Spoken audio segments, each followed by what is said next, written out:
How do I use transitions is a common question I get asked in consultations.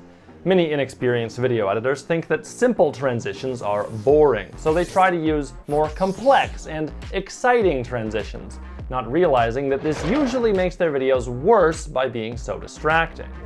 So the simpler, boring transitions are actually better. But even if you only use those, you will still make your videos worse if you don't know how. I see it all the time. Transitions are like a whole new language you need to learn, and I will teach it to you. I'm Terran Van Hemert. I've edited for all these YouTube channels over the last 12 years, and today I'm going to teach you when, why, and how to properly use video transitions, which ones to avoid, how much the good ones should cost, how to make them yourself if you can't afford that, and where to get free transitions. Also, I had to figure out most of this stuff myself, so you won't find this information anywhere else. Believe me, I looked.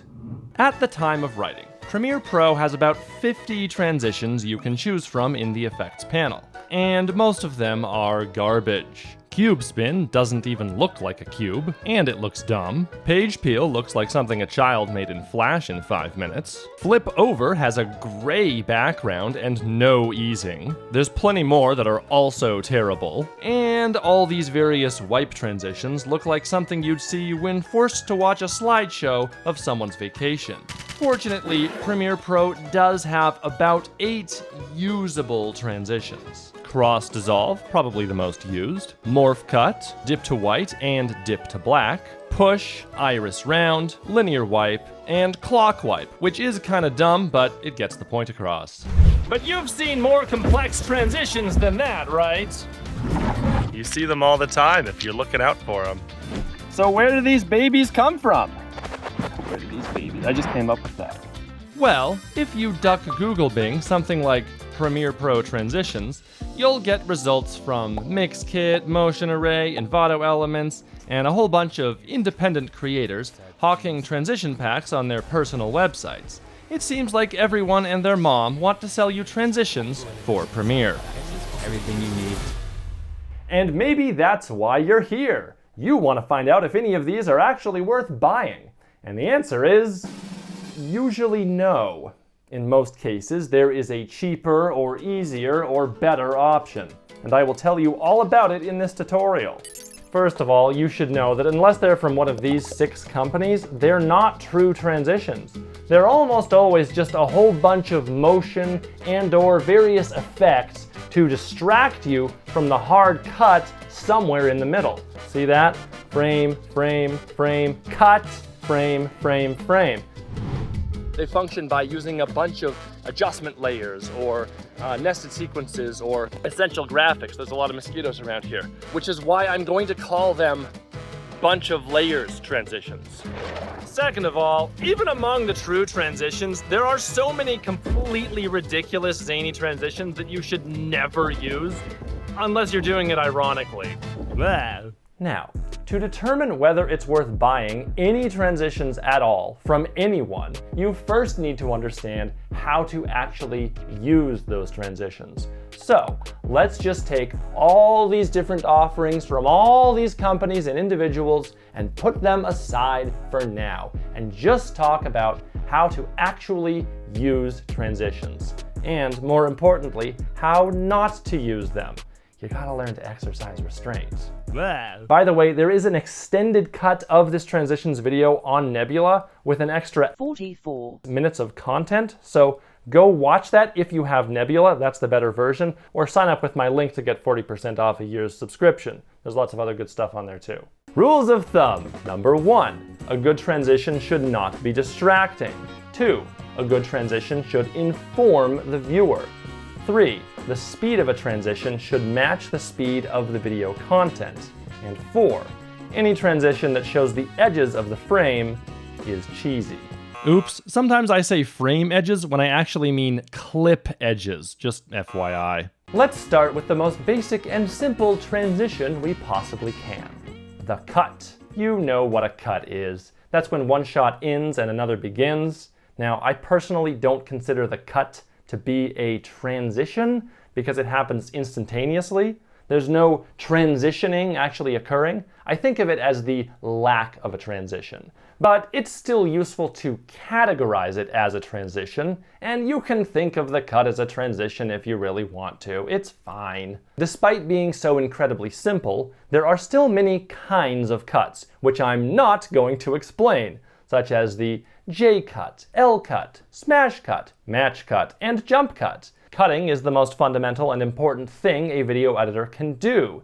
So teaching you how to cut would just be teaching you how to edit videos, which is not what this is about. But if you need that, then I am making a course which teaches beginner to intermediate video editing, and I encourage you to sign up for its mailing list at the link below.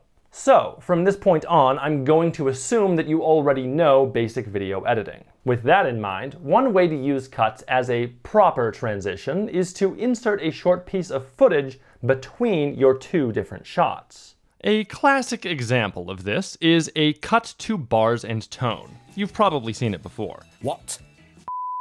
I would argue This is a mostly obsolete test pattern used in the old TV broadcast days, which has still stuck around, and can be used in editing to simulate a loss of signal, or technical error, or just that a camera has stopped recording. And it can work pretty well as a sort of punchline. Just be sure to turn down the gain if you use this, since the tone is way too loud by default. Here, I used it to cut to an outtake where a balloon with some important electronics accidentally flies away. Oops. Here, I use it to skip 2 hours of time, since the camera was not recording during that time. So we're back? Here, I use it to very literally skip to the next day after Linus explicitly asks for it in the video. Go ahead and cut.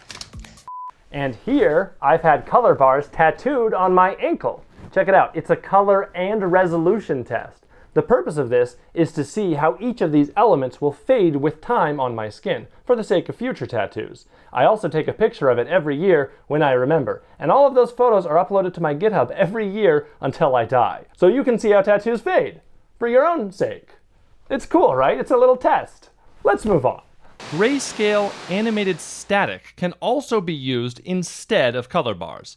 This is basically what you would see on CRT TVs when you tried to tune to a channel that did not exist. So in addition to simulating a technical error, loss of signal, or a camera no longer recording, static also simulates what it was like to change from one channel to another. That makes it a decent transition when you want to show video or content from someone else, or to separate major sections of your own video from one another, or just as a kind of a punchline, I guess.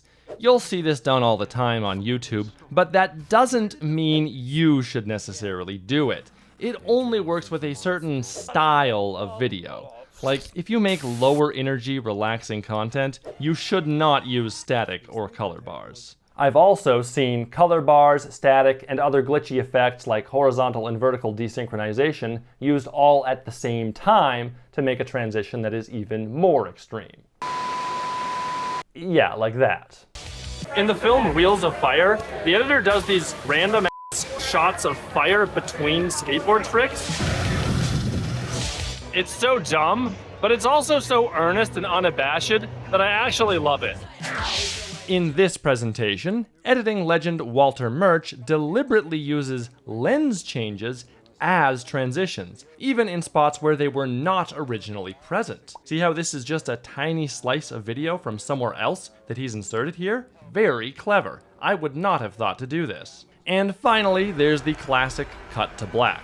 This is more of a serious transition, often used to amplify the drama by leaving things to your imagination. At least that's how I think about it. Oh, that's not good.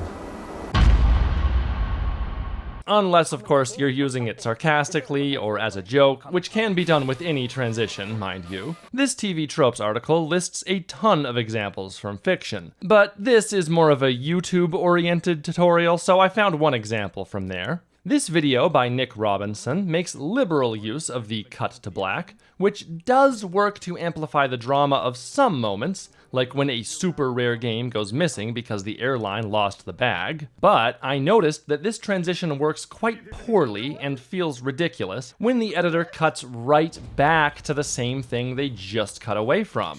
So don't do that. criticism aside, this video is pretty good. There are plenty more things that you can cut to as a transition, but I can't think of any more right now. Anyway, let's move on. Let's talk about the cross dissolve. It's probably the most frequently used transition ever, unless you count the cut as a transition, which I don't, and it looks like this. One video gradually disappears, while the next video gradually appears. Note that this is completely different from the other type of dissolve found in Photoshop and other programs, where random pixels disappear one by one until the whole image has been replaced. See the difference? We're not talking about the pixely looking one. Anyway, the cross dissolve, also simply known as the dissolve, was first used in 1899 in Georges Méliès's Cinderella to indicate the passage of time and to move from one scene to another. He couldn't do it perfectly. Because of technical film reasons, there's an awkward cut just before the transition starts and just after it ends,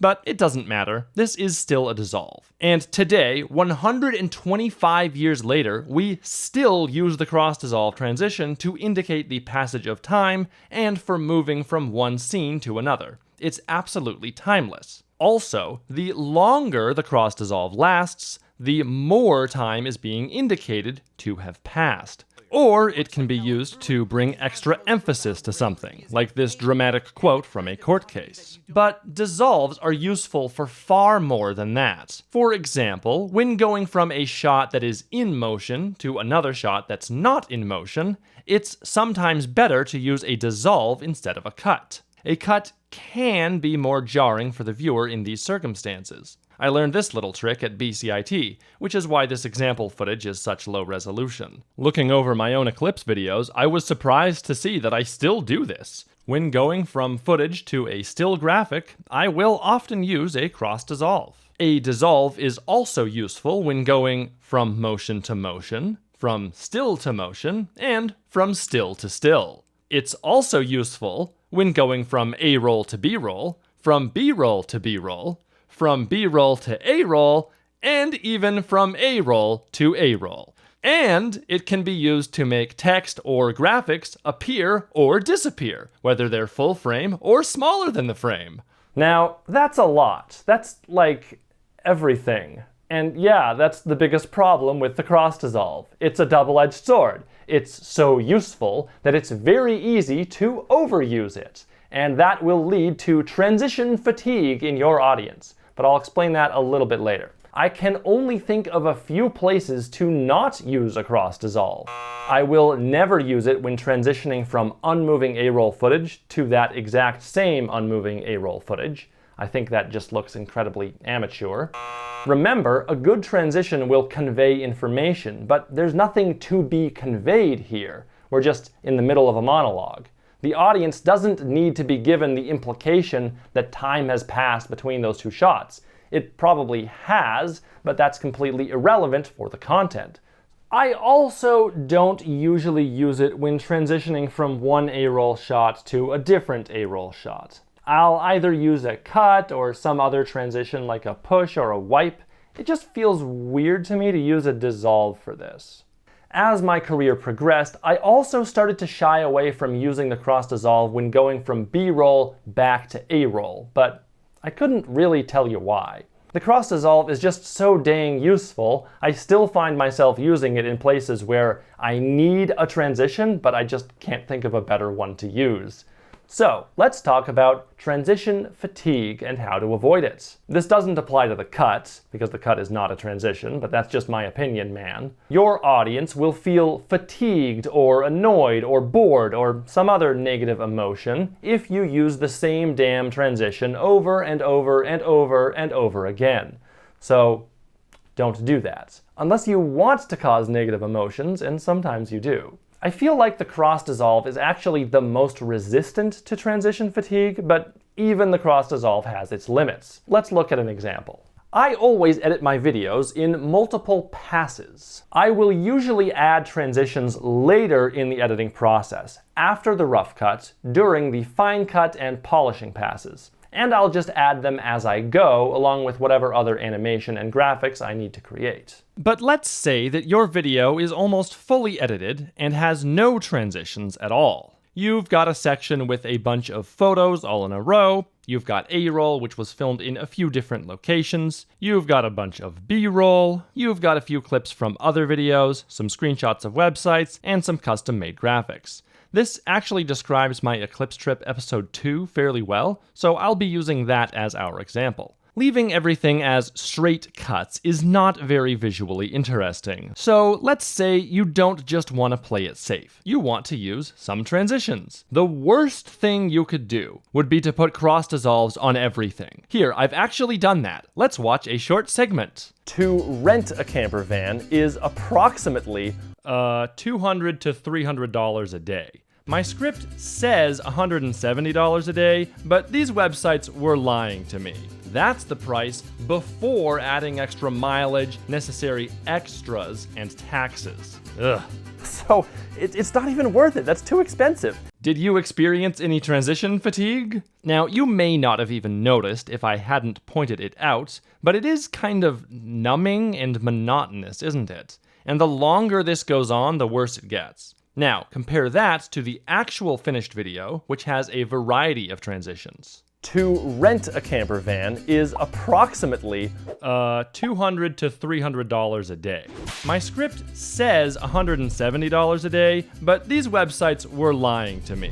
That's the price before adding extra mileage, necessary extras, and taxes. Ugh. So it's not even worth it. That's too expensive. Isn't that just better? And the sound effects really help too. So the point is that instead of doing something like this, you're doing something more like this. You see, you're using a variety of transitions, but in a consistent way. Note that I've never actually written out one of these for my own videos. I always just place down transitions based on pure instinct, but it might help you to make one of these, I don't know. What you're doing is establishing a visual language for each transition, whatever that might be, and then sticking to it. Is this starting to make sense? So, you should maintain the same visual language of transitions within the same video, but you don't have to do the same thing in the next video.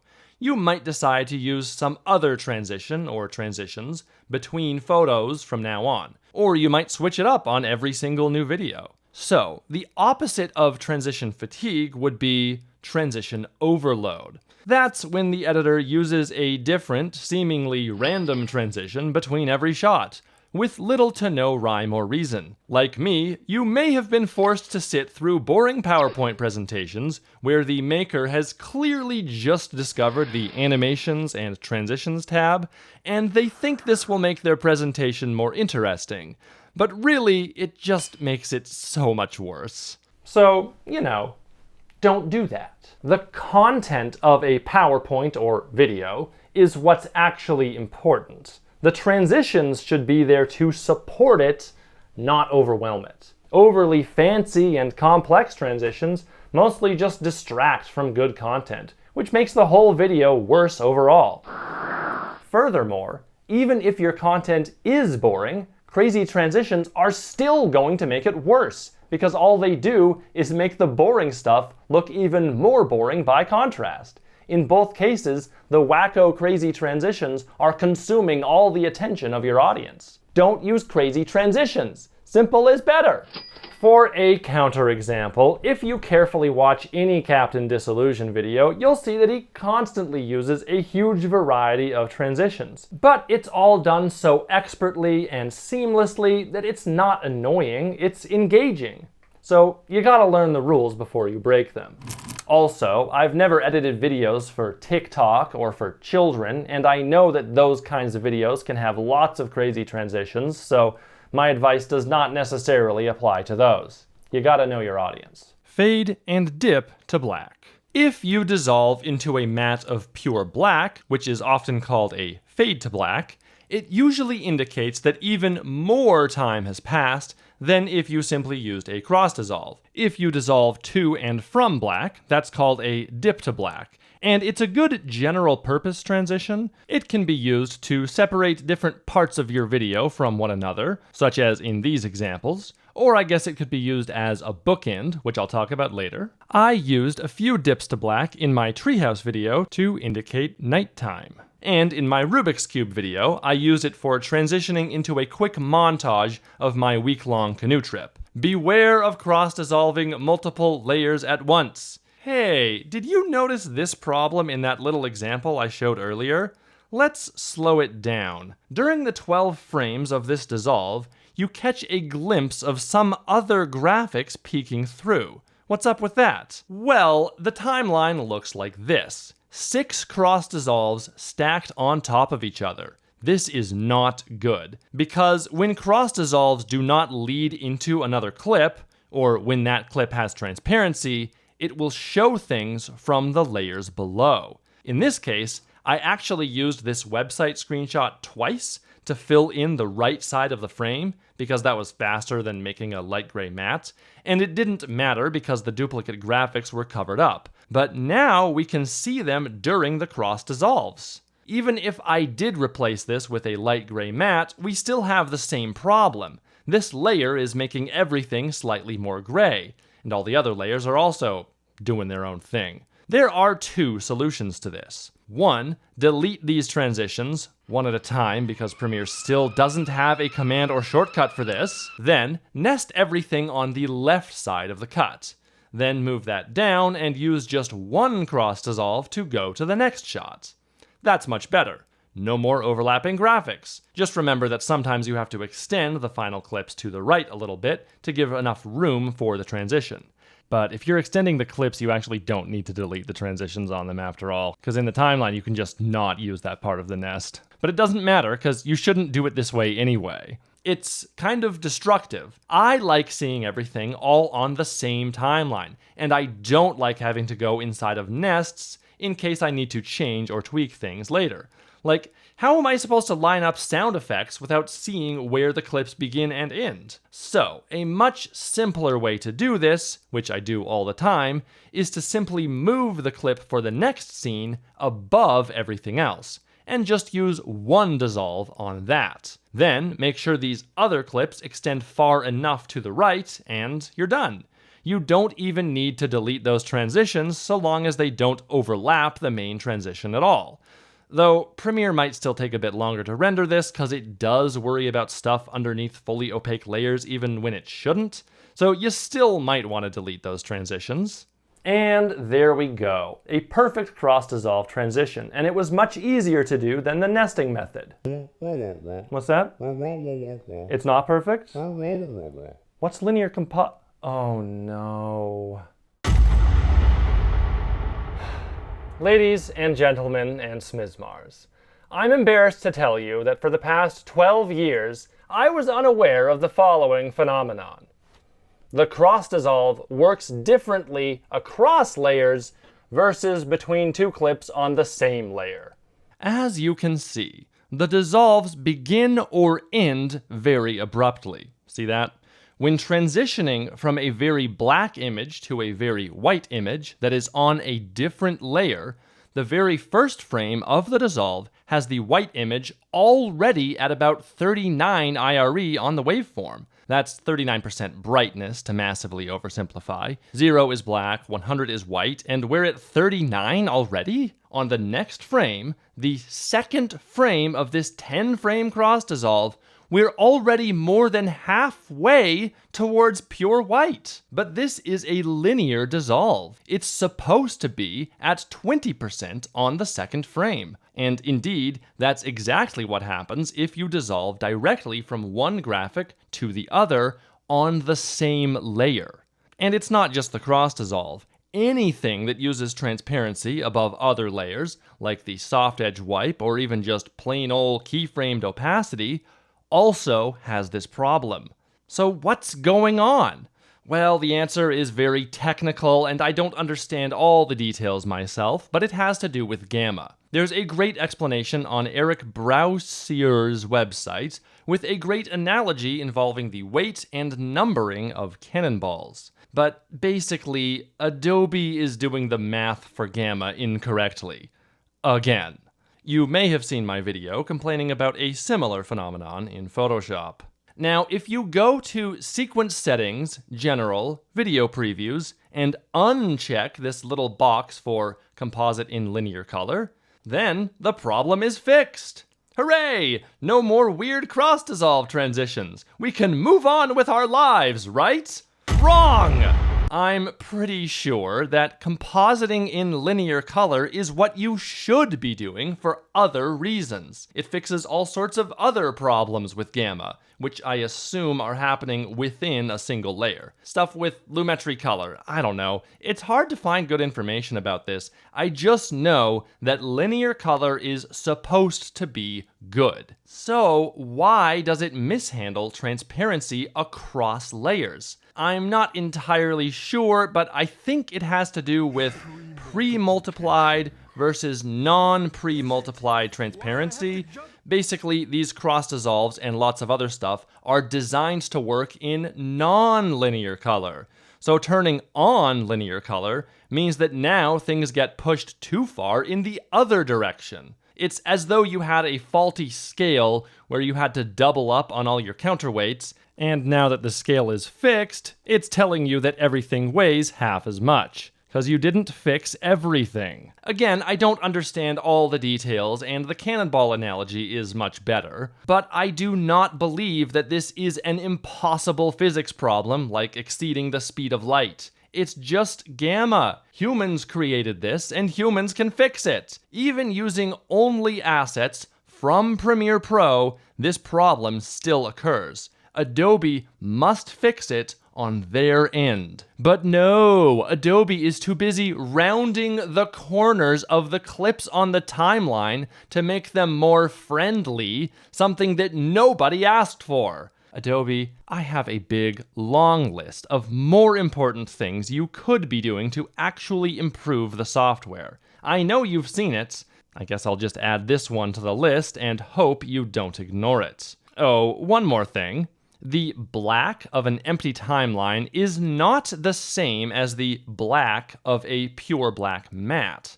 I actually had to have a black matte underneath everything in my first example, or the area outside the graphic would actually behave correctly. And also, you have to remove the black matte from underneath everything if you dissolve directly from one layer to another, if one of them has transparency or otherwise doesn't cover the whole frame. What a pain in the ass. This is clearly broken. Now, let's talk about the film impact dissolve. This is my #1 most used transition ever. I have it set as my default. It's much better than Premiere Pro's stock cross-dissolve because it has easing. This results in smoother, more aesthetically pleasing transitions. The improvement is most noticeable when the transition starts and stops, especially in the darkest and lightest areas. Also, it's completely free. Just sign up for the 30-day trial and you'll get to use this and 3 other film impact transitions for free forever. And good news, everyone, until Adobe fixes the linear color problem, you can use the easing of this transition to mostly remediate it. By default, it's got an ease in and out of 34, but to counteract gamma problems, I've started to use values 50 and 80, with 80 on whatever side that is not connected to another clip. Yes, I know that says 88, because I really don't want to have to nest the footage on both sides of all my cross-dissolve transitions, which right now is the only other way of getting around this transparency problem. Also, you have options for film, highlight, and low-light dissolve, but I personally never use them. I don't know, some people love these, but every time I experiment with them, I'm underwhelmed. Maxon Universe does not have a cross-dissolve, and FX Factory might have one, but I don't know because it only works on Macintosh and I use a PC, so I won't mention these again. BorisFX Continuum also has a cross-dissolve transition with ease controls, which even show up on the program monitor if you click on any of the parameter names. Now, you may have noticed the giant watermark on top of everything. That's because I didn't have a license for these transitions during the several months that I spent experimenting with them. So there will sometimes be watermarks in the example footage, but fear not, everything works exactly the same underneath that watermark. And now that I do have a license, I'll probably go back to recreate some of them just so it's a little easier for you to see stuff. Anyway, the GUI is really cool, but these particular controls aren't very useful. They don't affect transparency. They only affect the color correction parameters from up here, making them essentially useless to me. Bizarrely, changing the sequence settings to composite in linear color has no effect on this transition. But also, it does the worst job with compositing across layers compared to all other dissolve transitions, so it doesn't even matter. Not so with BorisFX Sapphire's S_dissolve. I don't know what voodoo magic they are using, but this transition has the best looking gamma compositing of any dissolve, whether across multiple layers, between the same layer, with or without a black matte background, and all of that with or without linear compositing turned on. And yes, you do even have custom ease controls. So, Sapphire for the win, by the way, and this is super important and useful, so pay attention. All third-party true transitions can be saved as presets. This is a huge deal. So, if you've made a cool custom transition, you can save it forever. Just select the transition on the timeline, then, unintuitively, go to the effect controls and click this triple line icon. It's called a hamburger. Now you can click Save Preset, which also gives you the option to save the transition duration. Amazing! Here's how I've named and organized my transitions. Note that they have verbose names because I don't have to search them manually. I use my second keyboard to apply these. You probably don't have such a thing, but if you want one, I've got a chapter about it near the end of the tutorial. Furthermore, if you apply a preset transition on top of an existing transition, it'll use the existing transition duration, which is actually the behavior that I want. But then, if you apply that same transition preset again, now it'll change the duration to whatever the preset uses. Amazing! I wish everything in Premiere worked this well. Weirdly, most of Premiere Pro's stock transitions cannot be saved as presets, which is actually fine because most of them suck anyway. One last thing about the cross dissolve before we move on. Don't make them too long. My default duration for a cross dissolve is 12 frames on a 30 FPS timeline.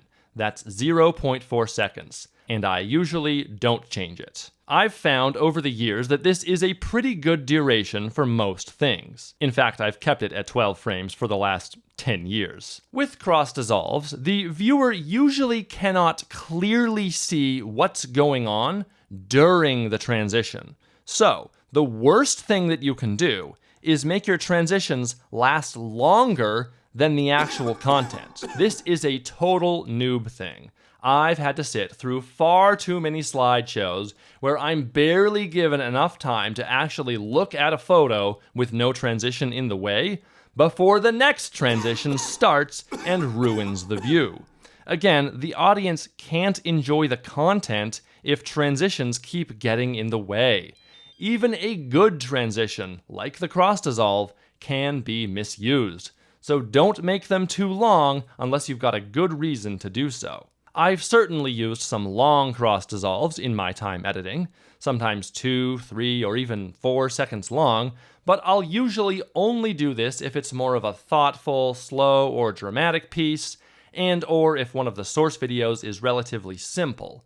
Last thing, and very important, if you have already keyframed some kind of Ken Burns motion, a slow zoom or pan, and then you add a transition, like the dissolve, well, now the clips on both sides of that transition are slightly longer because they overlap. And your keyframed motion won't kick in until halfway through the transition. So it'll look stupid when the motion suddenly begins, probably with no easing. I see this mistake all the time. So make sure you go back and extend those keyframes all the way into the transition. You can turn off pin to clip if you want to extend keyframes even farther than that, by the way. That's a little known feature. All right. Let's talk about the wipe. First of all, from now on, I'm going to be calling these Clip A and Clip B. This is just how Premiere Pro refers to them. When you put a transition on the cut between two clips, the first clip, or the outgoing clip, is always Clip A, and the second, or incoming clip, is always clip B. Got it? You can see this in the effect controls after you click on a transition. There's even a cute little preview if you click this play button. You can even show actual sources, which is pretty useless at this thumbnail size. Whoa, that's, well, slow down there, pal. Also, why does this involve the scopes? That's completely unnecessary. Anyway, these terms are still used even if there's just one clip involved, because you can put a transition just on the beginning or just the end of a clip, also known as the head and tail of a clip. So, when you do a wipe from clip A to clip B, it means that neither clip moves, but instead, clip A is gradually replaced with clip B. There are lots of different kinds of wipes, but most of them are not worth using, because they're just crazy. The simplest wipe is the linear wipe, which can, theoretically, be done at any angle, unless you're using Premiere's version, which only has 8 angles, which is lame. While you can use hard edge wipes for live action, I mostly use them for graphics and animation. I used a hard edge diagonal wipe in this consulting video every time I wanted to transition from the client's video, which was being analyzed, back to our conversation. I think it made things look really professional, and I think it looks a lot nicer than a cut or a dissolve, which is what I originally had. Remember, try not to overuse the dissolve. In my Rubik's Cube Mosaic video, I used several wipes all in a row when talking about how large of an art piece I could potentially put in this space, because using a tape measurer to measure that space is kind of the same motion as a wipe. I also recorded some tape measurer sounds and used those to accompany the wipes. I also think a wipe is appropriate here because it kind of simulates the act of slowly building the mosaic, which I would be doing later in the video for real. Also, this matches with the cropping effect that I use later when resizing the cube mosaics. In this Tech Quickie video, I used a soft edge wipe to transition from A-roll to B-roll. I think it works well enough, but I couldn't tell you why I did it. And again, here, for the same reason. At least I'm being consistent. In my Wind Waker video, I used barn door wipes, which are just 2 wipes at once, between some scenes,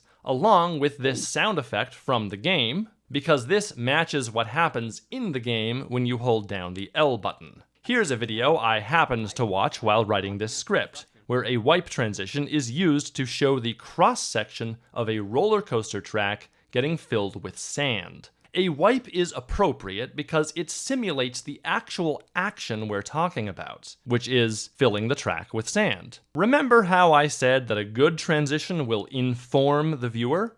Well, you can also flip that around to say that a bad transition will misinform the viewer. So, compare the wipe to just about any other transition, and you'll see that those just don't work as well. A straight cut? No. A dissolve? No. Pop in? No. Spin in? No. Glitch? No. TV power? No. Mosaic? No. Lens flare? No. Light leaks? No. Maybe a push? Actually, that looks pretty good. Now, technically, this is not how sand works. Sand stacks on top of itself. It doesn't grow from the bottom of a pile, kind of like water would, although I tried it with water and that looked terrible. The sand push transition looks really good and it gets the point across, so I think this is a great option. Now, neither of these is technically correct. Sand doesn't actually look like this when it's flowing. Instead, it looks like this. But what are you gonna do? Simulate thousands of sand particles in Blender just to animate one tiny shot to make one part of your video more technically accurate and visually impressive?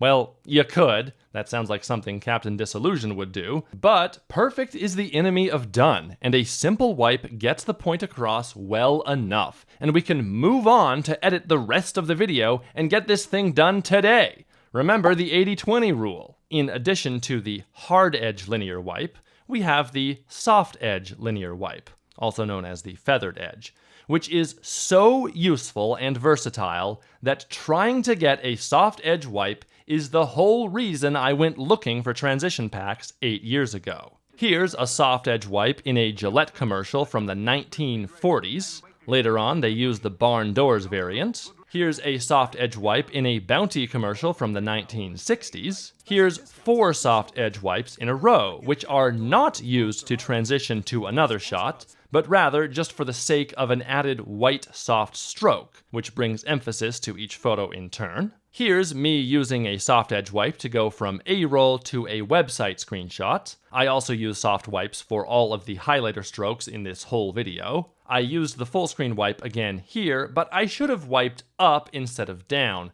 because the text to be highlighted is at the top of the page, so I'd like the viewer's eye to already be up there, which is what I did in this video, after which I also wipe between different bug bounty web pages. Here, Captain D uses 3 soft edge wipes in a row, and again here as a full screen transition. And I'm gonna stop there because there are just way too many examples. A hard edge wipe is more electronic or artificial or maybe paper themed, whereas a soft edge wipe kind of simulates the edge of an object that is out of focus because you're looking past it. So I think the soft edge wipe is more useful for live action. Sometimes cinematographers use this very literally, in conjunction with a real object to wipe to the next scene. But you don't need a real object in the frame. You can always just use a soft edge wipe as is. This was most famously done in Star Wars, a fact that is mentioned in almost every single frickin' article and video about transitions, nearly all of which seem to be plagiarizing each other,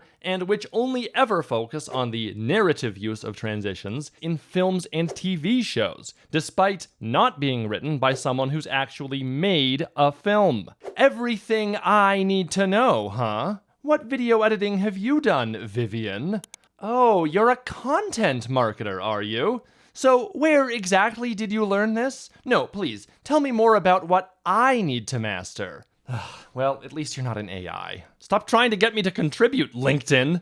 I've made films, but remember, this tutorial isn't about cinematography. It's more like, how do I use transitions in my YouTube videos? Anyway, as I was saying, you could use hard or soft linear wipes to go from one scene to the next, but if you do this, you gotta make sure you don't also use those transitions for everything else. Remember this little diagram. If you're using it to separate scenes, you probably shouldn't also use it for B-roll, and vice versa. One really great use for the soft edge wipe is to disguise a jump cut. In this tutorial, I used a soft edge wipe to seamlessly loop this waterfall footage so that it could essentially play forever.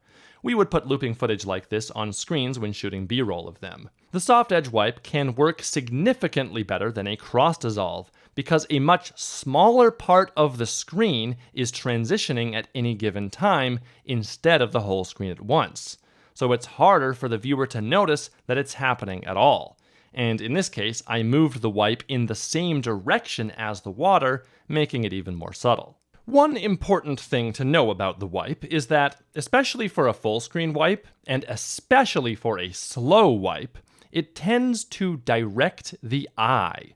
Wherever the viewer is looking, a wipe will tend to pick up their gaze and move it in the same direction as the wipe. So if I think the viewer is looking over here, and in the next shot I want them to look over there, then a slow full screen wipe is probably a good choice. However, when crafting the visuals for this section, I realized that this is not always true. In this example, I also tried a wipe that goes in the opposite direction, and frankly, I think it works better, because it matches the motion of the car, and allows the subject of the next shot, me, to be revealed sooner. And the viewer's eye is still attracted to my face because I'm moving and talking. With the wipe going from left to right, you've just got a bunch of nothing to look at most of the time. So again, sometimes you just gotta try stuff and see what works. In this example, though, I wanted the viewer to look at the Mexico part of this graph. For the video, I used a dissolve to darken the rest of the shot, because I was feeling lazy and wanted to get the video done. This does redirect the viewer's eye to the lighter part of the graph, but I suspected that a better choice would have been to animate this transition with a soft edge barn door wipe. I've done that now, so let's see if it looks any better. So the best conditions will be in Mexico, or Texas if you don't want to cross the border. It's okay. I think I prefer the original dissolve though. I feel like this barn doors wipe is a bit too forceful. It creates a lot of extra motion across the whole screen, which is a bit overwhelming when we have so little time to work with. So this would probably work better if we had more time. I know I've done this sort of thing before where it looks good. How fast should it be? Personally, my preset duration for soft edge wipes is 12 frames up or down, and 14 frames left or right. I do this because the screen is wider than it is tall, unless you're editing a vertical video, so it just makes sense for wipes to take longer when moving left or right. But for some reason, my presets use just 10 frames on the 45-degree diagonals, and I don't remember why. Remember that all of this is intended for 30 FPS content, so if you're working at 60 FPS, you should double those values. For my hard edge wipes, I use 12 frames up or down, 15 frames left or right, and 16 frames on the diagonals. These are all just starting durations, which are usually fine, but I might change them as needed according to the content. These seem to be generally fast enough that they will not redirect the viewer's eye. It's very fast and easy for me to apply these transition presets to my clips because I have dedicated keys on my secondary keyboard. Also, check it out. If I hold Shift first, it applies a different set of transitions that have bright edges.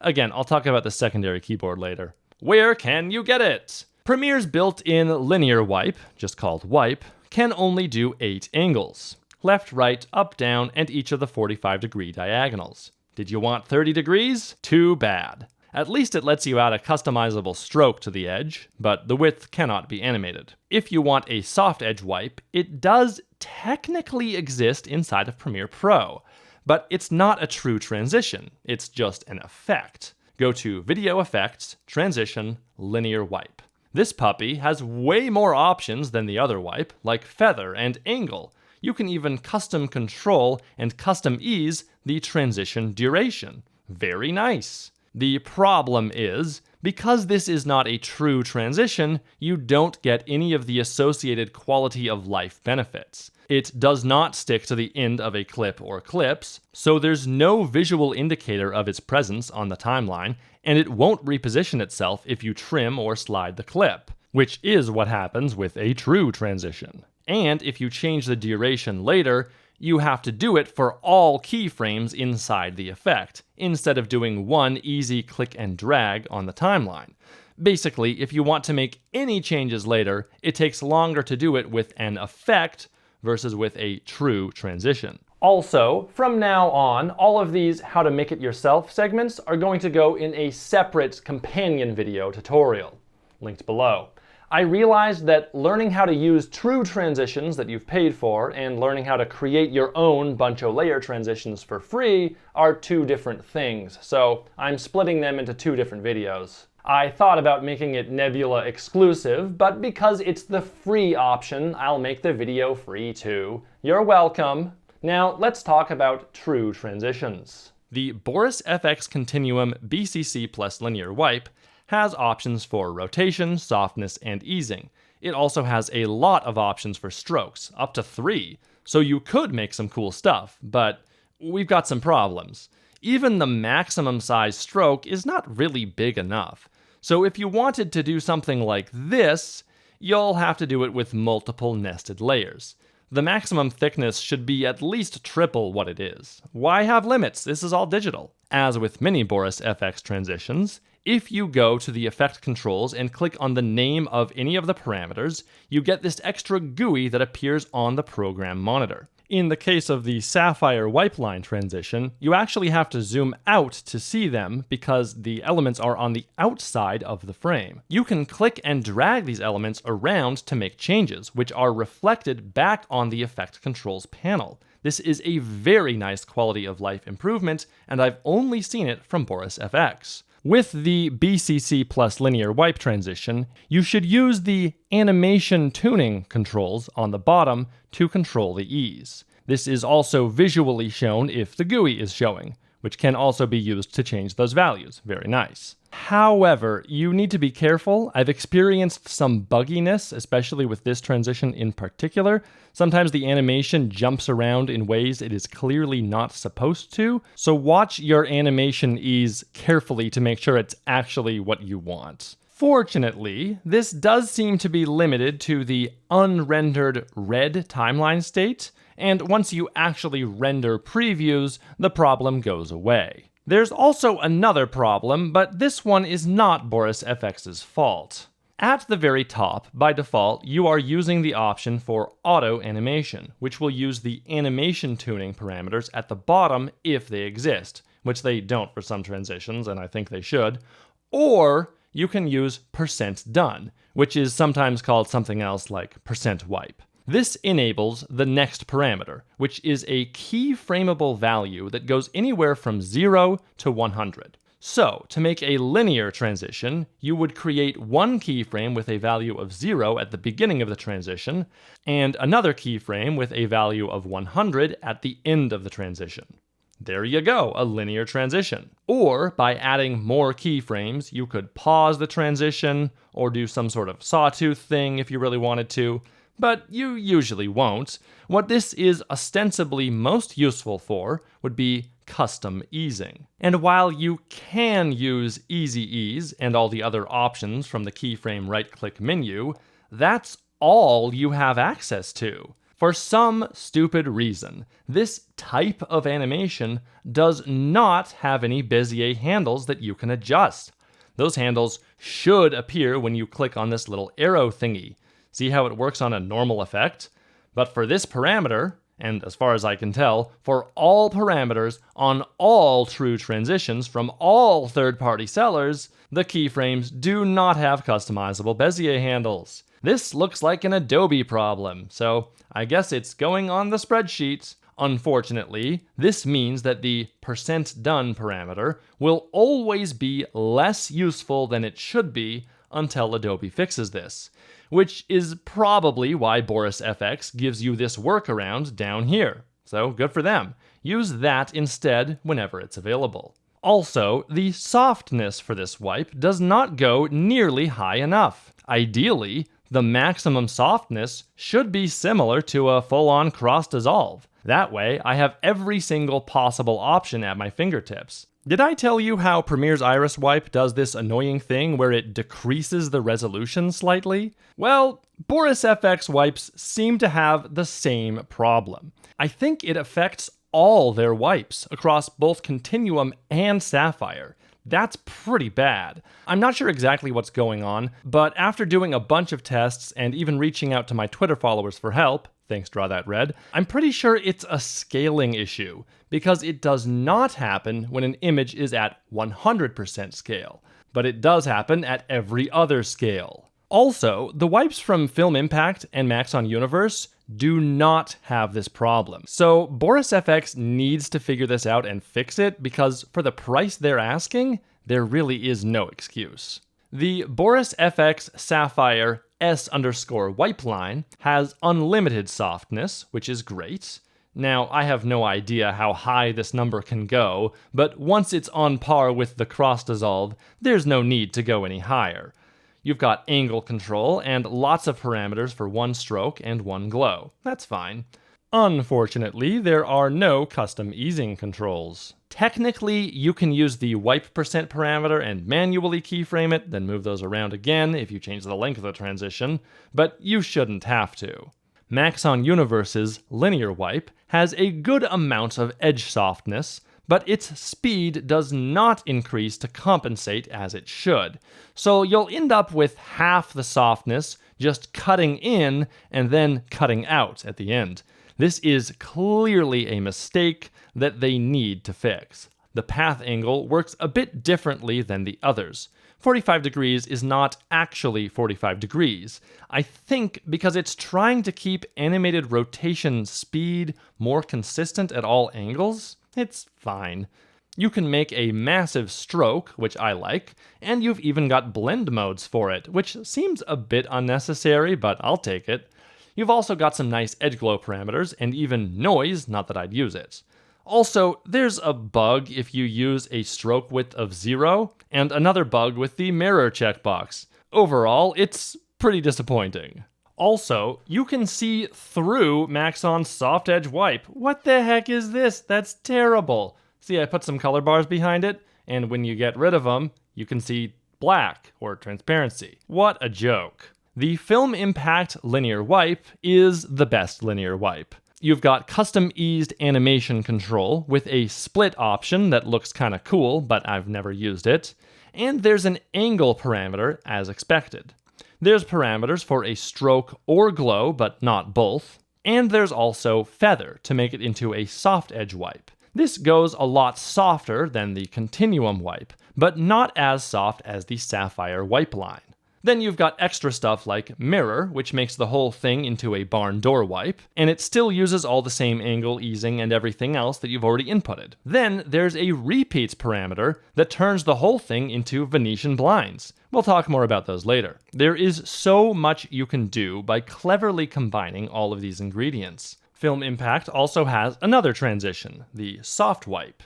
It doesn't have the repeat and mirror parameters like the linear wipe, and unfortunately it doesn't get any softer than this, but it does have extra parameters for blur, color, stroke feather, desaturation, and exposure, and some bonus blur options and blending modes. I've used some of these parameters to make text or other objects glint as though they are catching the light. I really like being able to blur along with the wipe, but I couldn't find any examples of when I did this full screen because there are too many videos to look through and I just didn't want to. You guys, I have so many notes for so many transitions across so many videos. The research and writing for this tutorial took so long.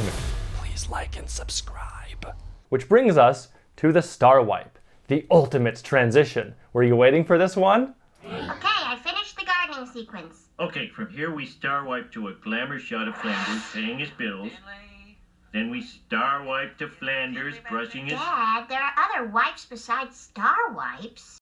If you thought the round wipe was cheesy, the star wipe is cheesier. This is the first transition I've talked about so far where I can honestly say that you should probably never use it. Well, it could be appropriate if the subject matter is star-themed, like this commercial for the General, because generals have stars on their uniforms, or a Macy's commercial, because their logo is a star. Hey, I just realized that the Nebula logo is also a star. And don't forget that this video has an extended cut on Nebula. You already missed some interesting stuff. Or maybe some kind of America thing, because there are stars on the flag. I swear, America's Funniest Home Videos used star wipes all the time, but I couldn't find any.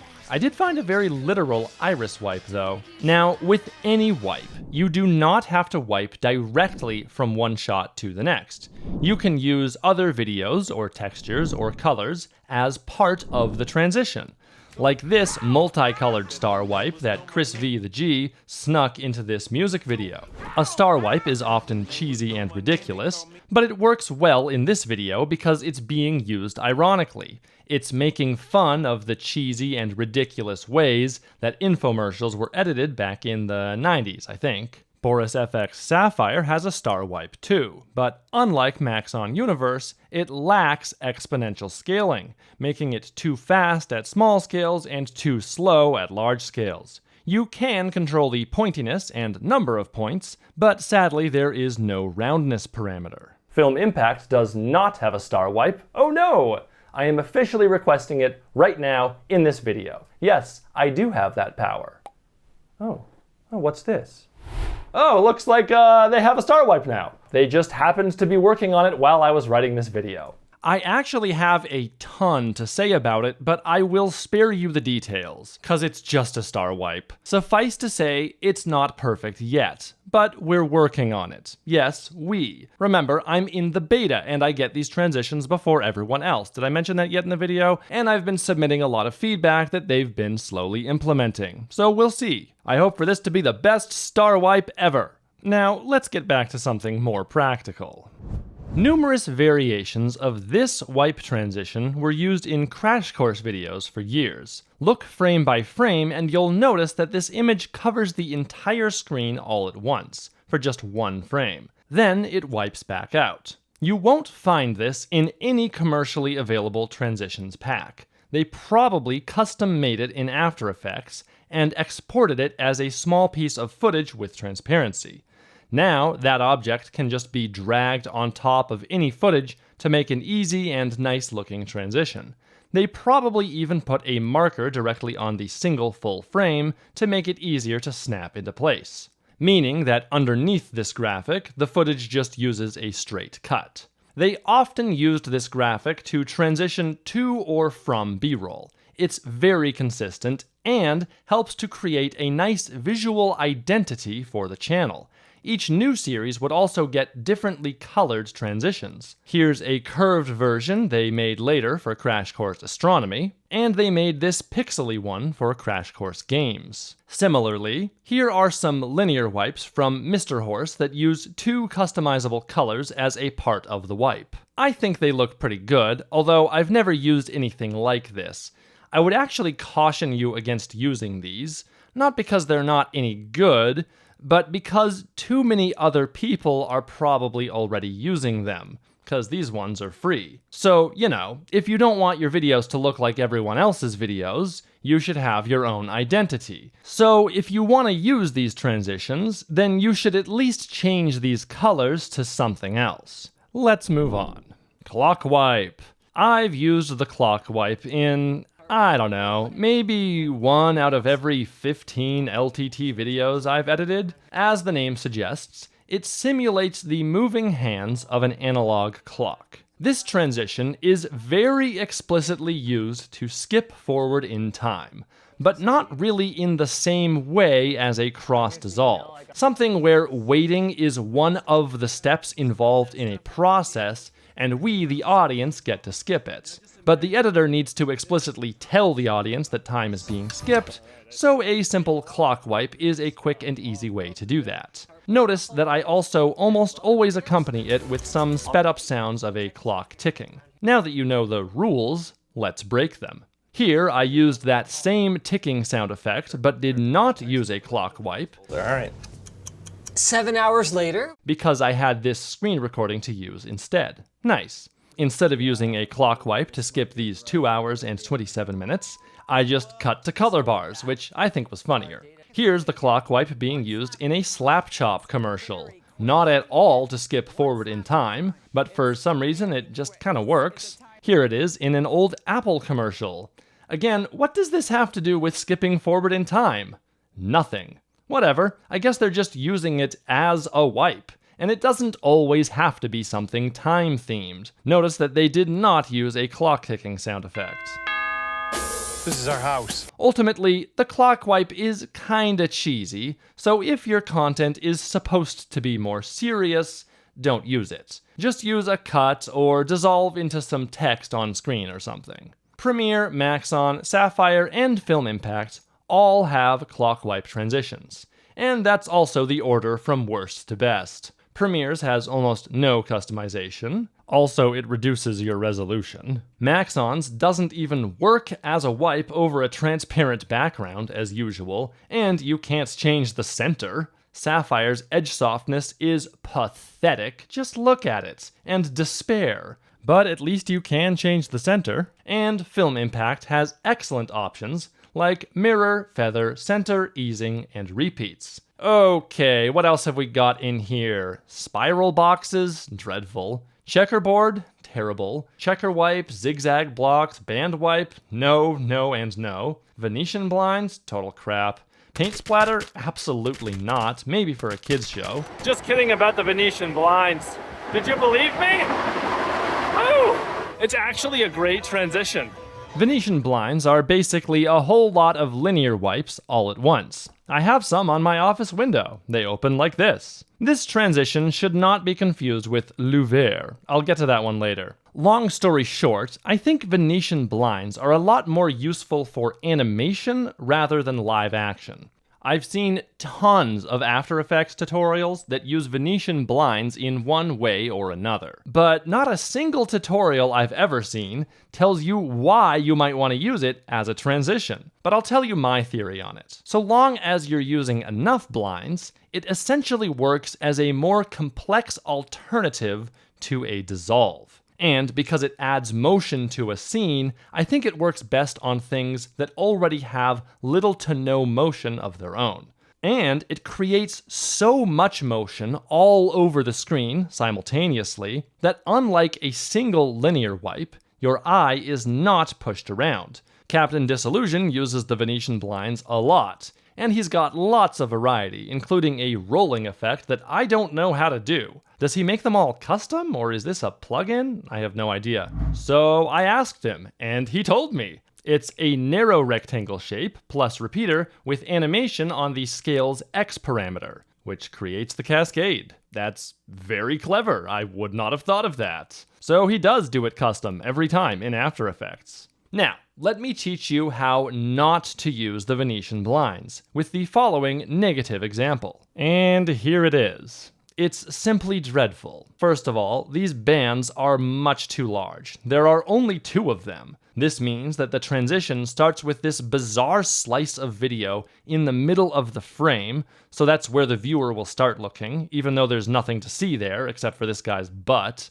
And then we get a full quarter of the way through the transition before we even begin to see the second band, which appears at the top of the screen, which attracts the viewer's eye to look up there. But there's also not really anything to see up there, so the viewer feels a bit betrayed and confused. This transition is also far too slow, which only gives the audience more time to be distracted by it. Worst of all, both shots are handheld, making them shaky. Each shot by itself looks fine, but when we're forced to look at both at the same time, in addition to the movement of the transition itself, the result is almost nauseating. Ugh.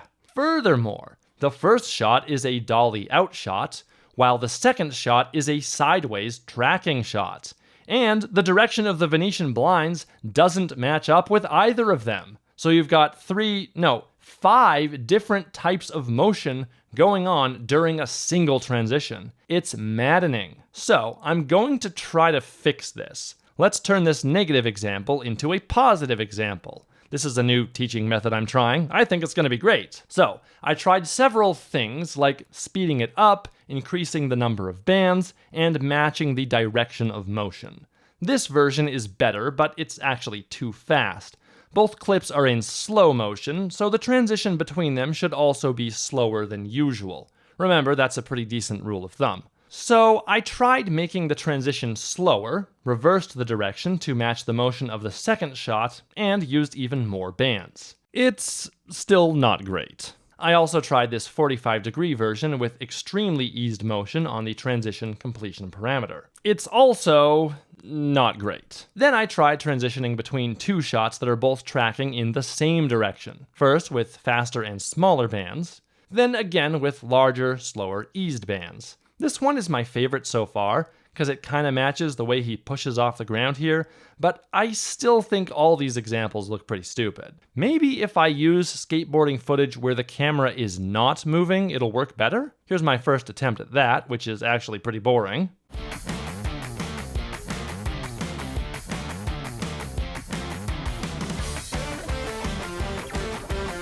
I'm gonna tighten that up.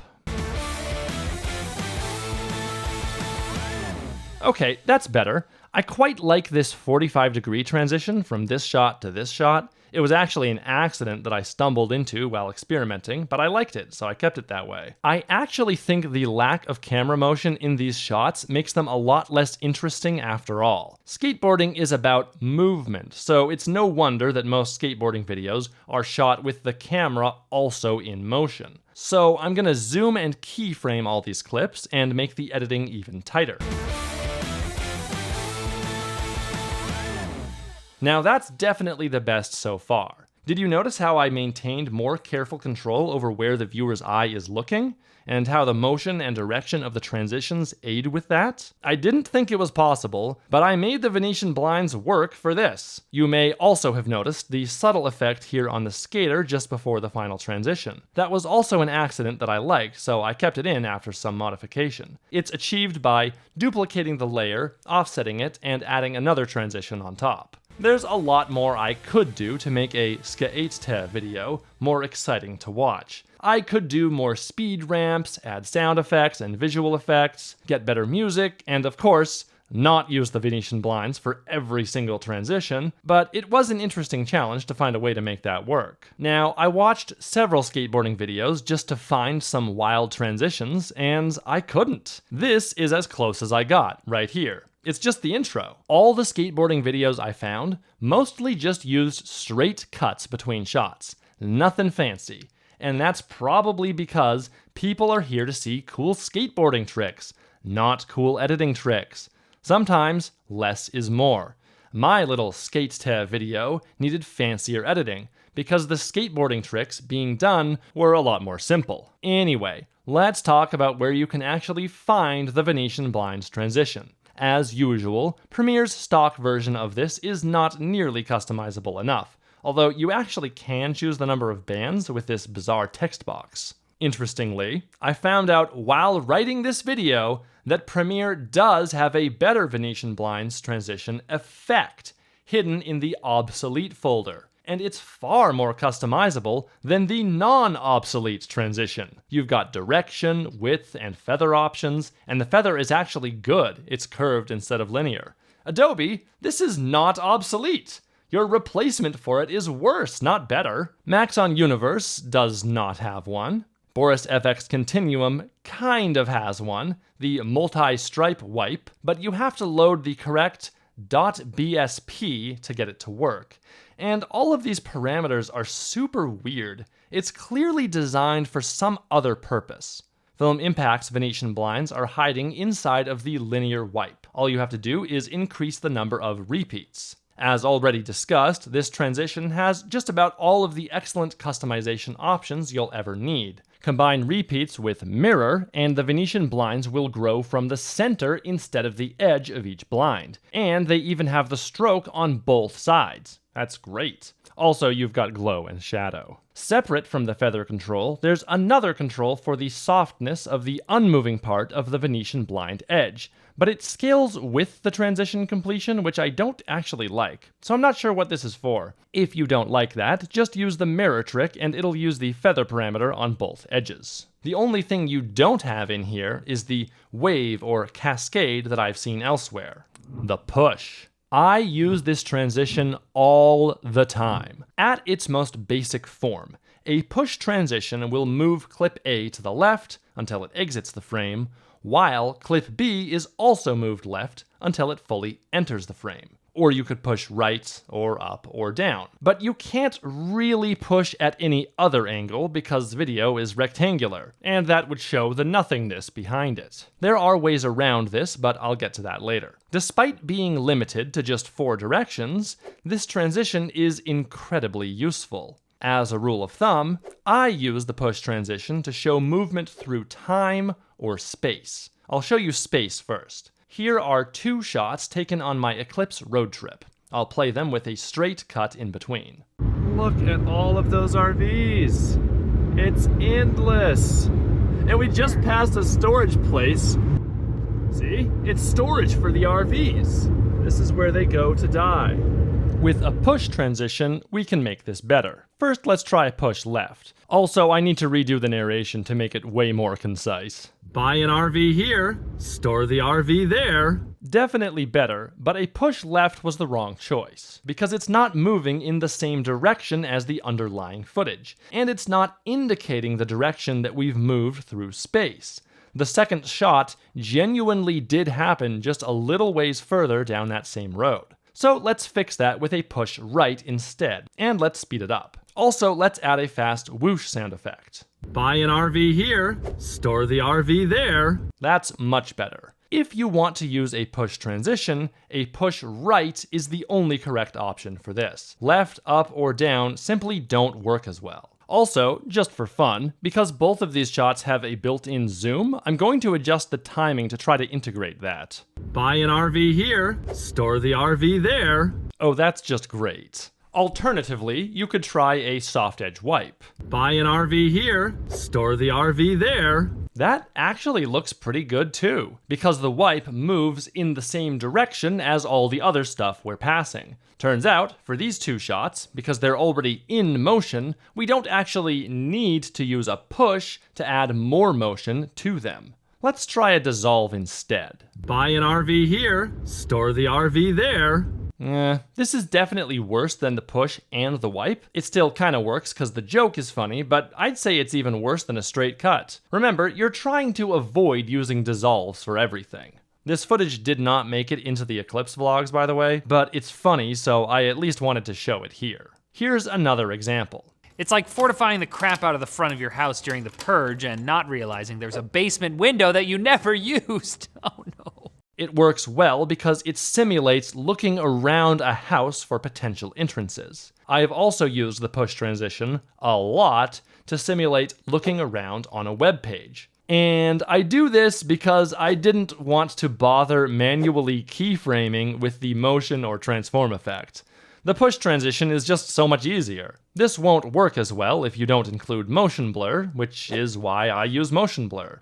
Also, sometimes I will manually animate the web page, even if it's just a slight continuation of the motion I used in the push transition that got us here. But that's still a lot less work than using the motion effect for everything. A true push transition can also be used on objects that are smaller than the whole frame, and this is where it really shines.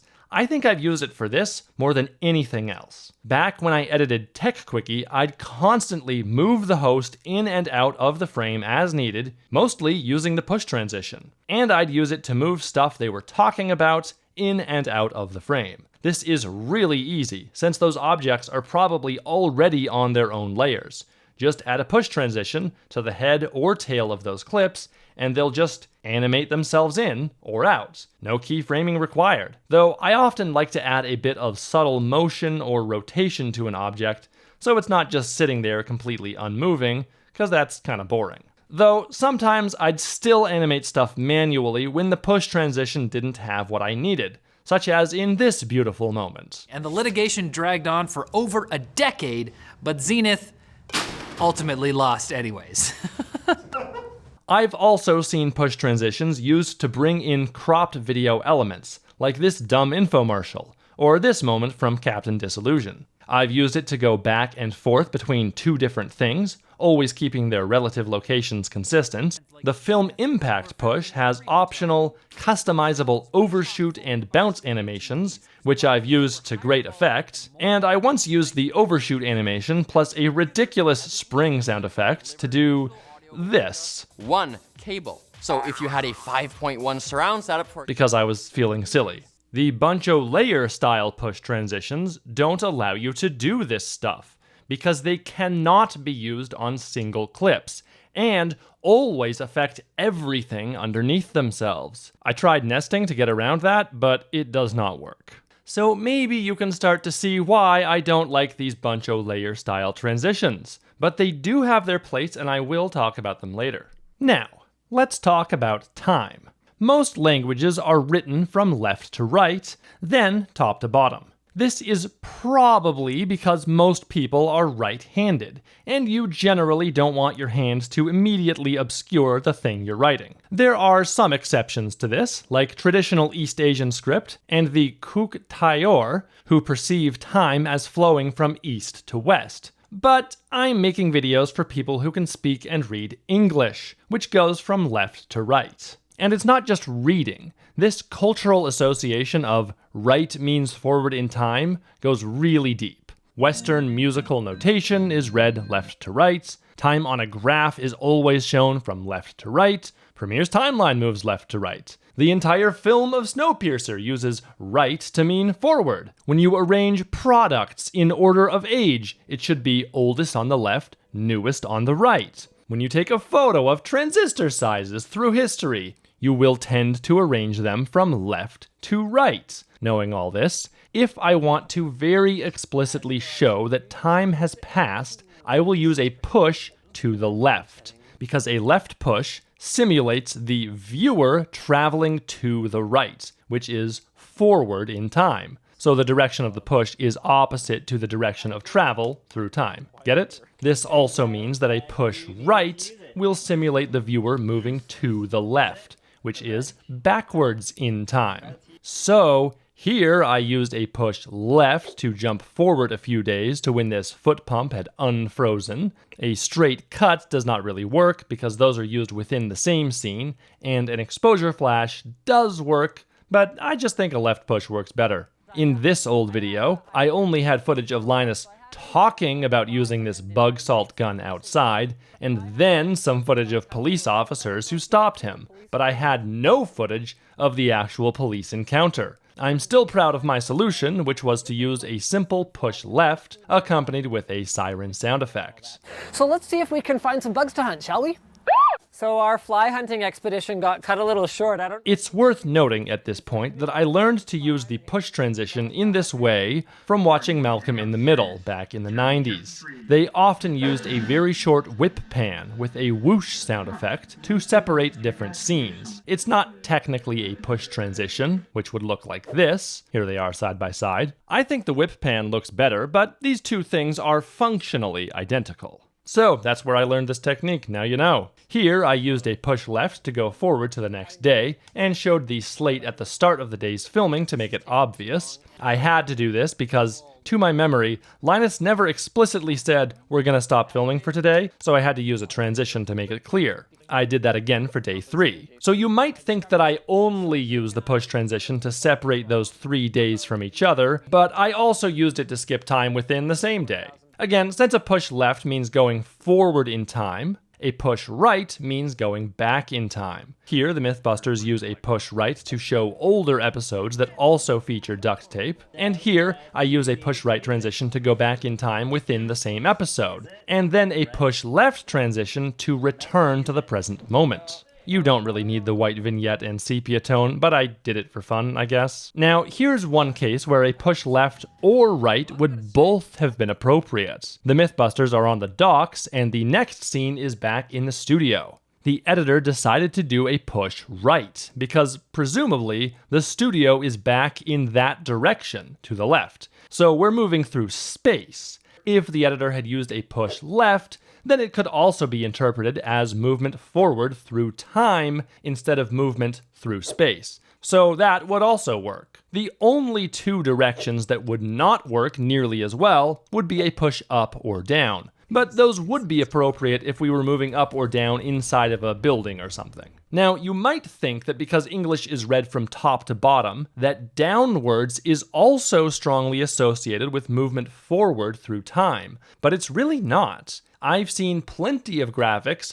that show time going from top to bottom, and plenty more that show time going from bottom to top, though it is a lot less common. The only one you won't see is time going from right to left. So now you know. But there's still one more use for the push transition that I can think of, and that's as a bookend.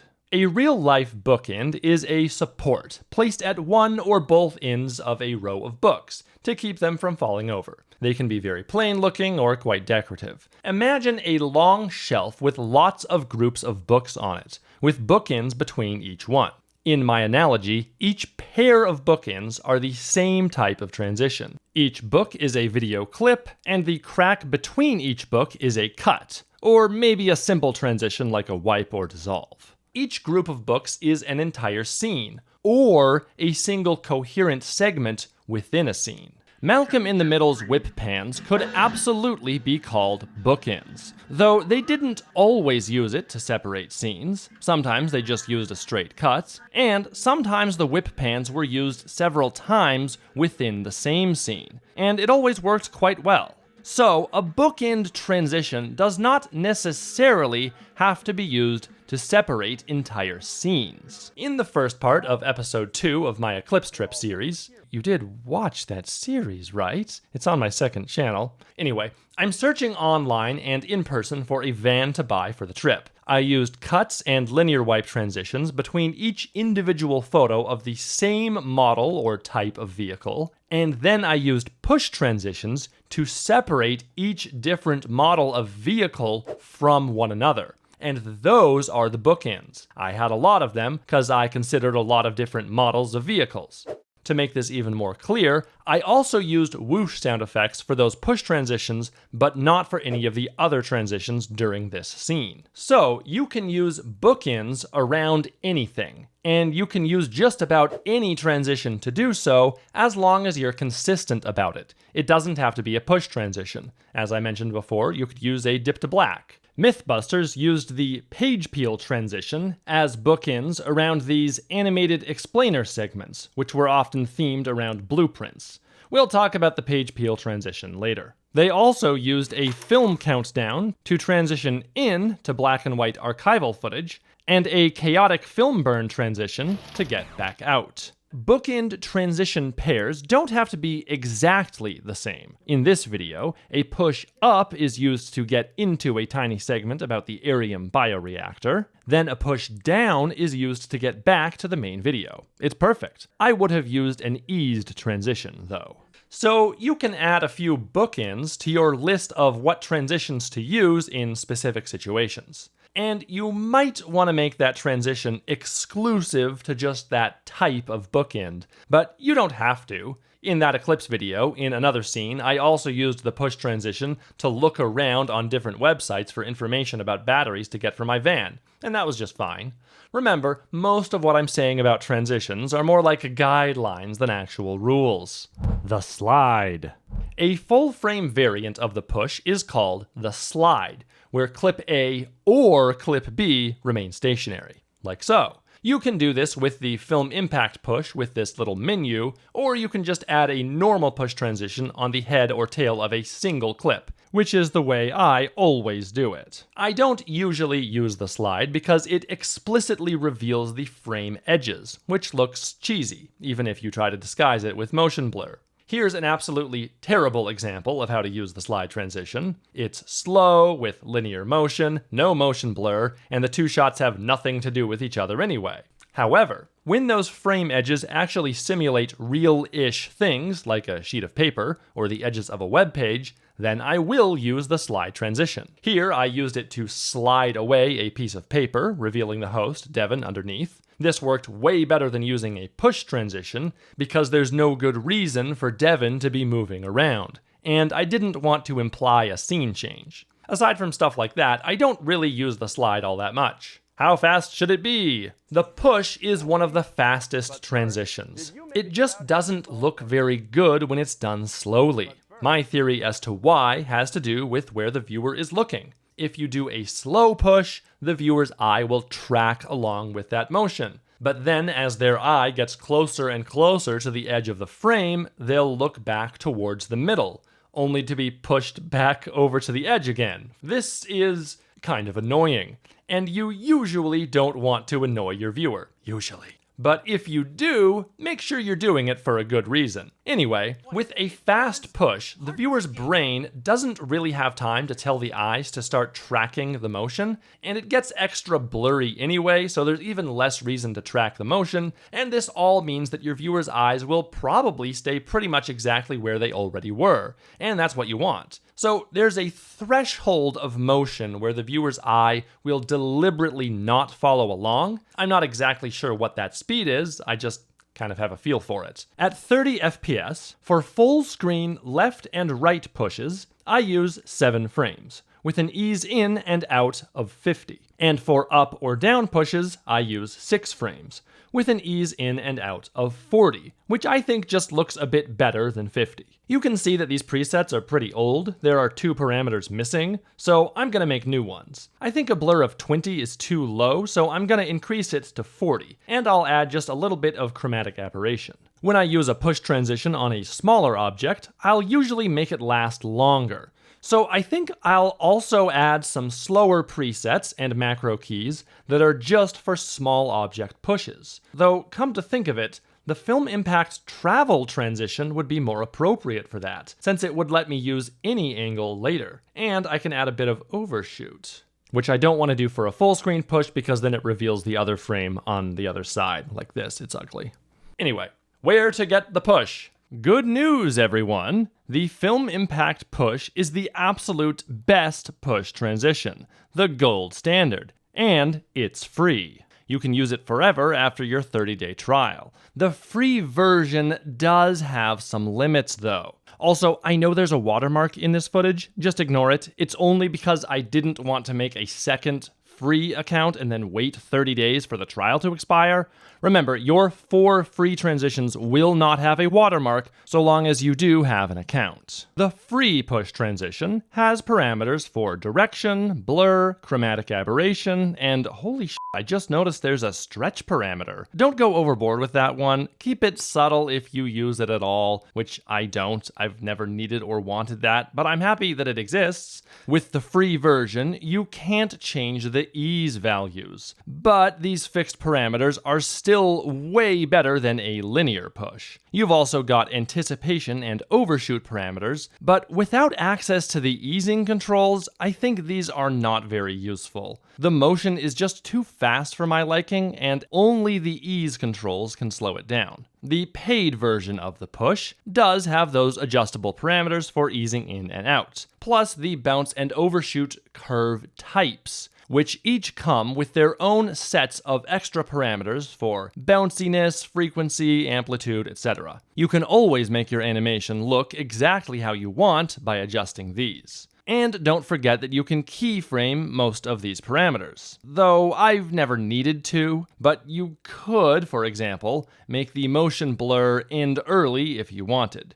And don't forget you can make your transition into a preset by using this menu up here. Note also that if you have a bunch of layers on either side of a cut, it works totally fine to just copy one push transition, unselect all clips, place your playhead over the cut, and paste. This will put it on all clips that touch the playhead, but then you'll probably have to adjust some clips so that everything lines up properly, which can be annoying. Alternatively, if you don't want to install Film Impact for some reason, and I can't think of one because it is very stable, Premiere Pro has its own push transition. It's pretty disappointing. You can control the direction with these tiny arrows, add a stroke, and that's it. No easing or motion blur. You can also get this transition from Mr. Horse for free. Just install Premiere Composer and their starter pack, which includes a few transitions. Click on the pan transition to get this menu where you can choose the direction, then click and drag that onto your timeline above everything else, centered on the cut between two clips. Remember, this is not a true transition,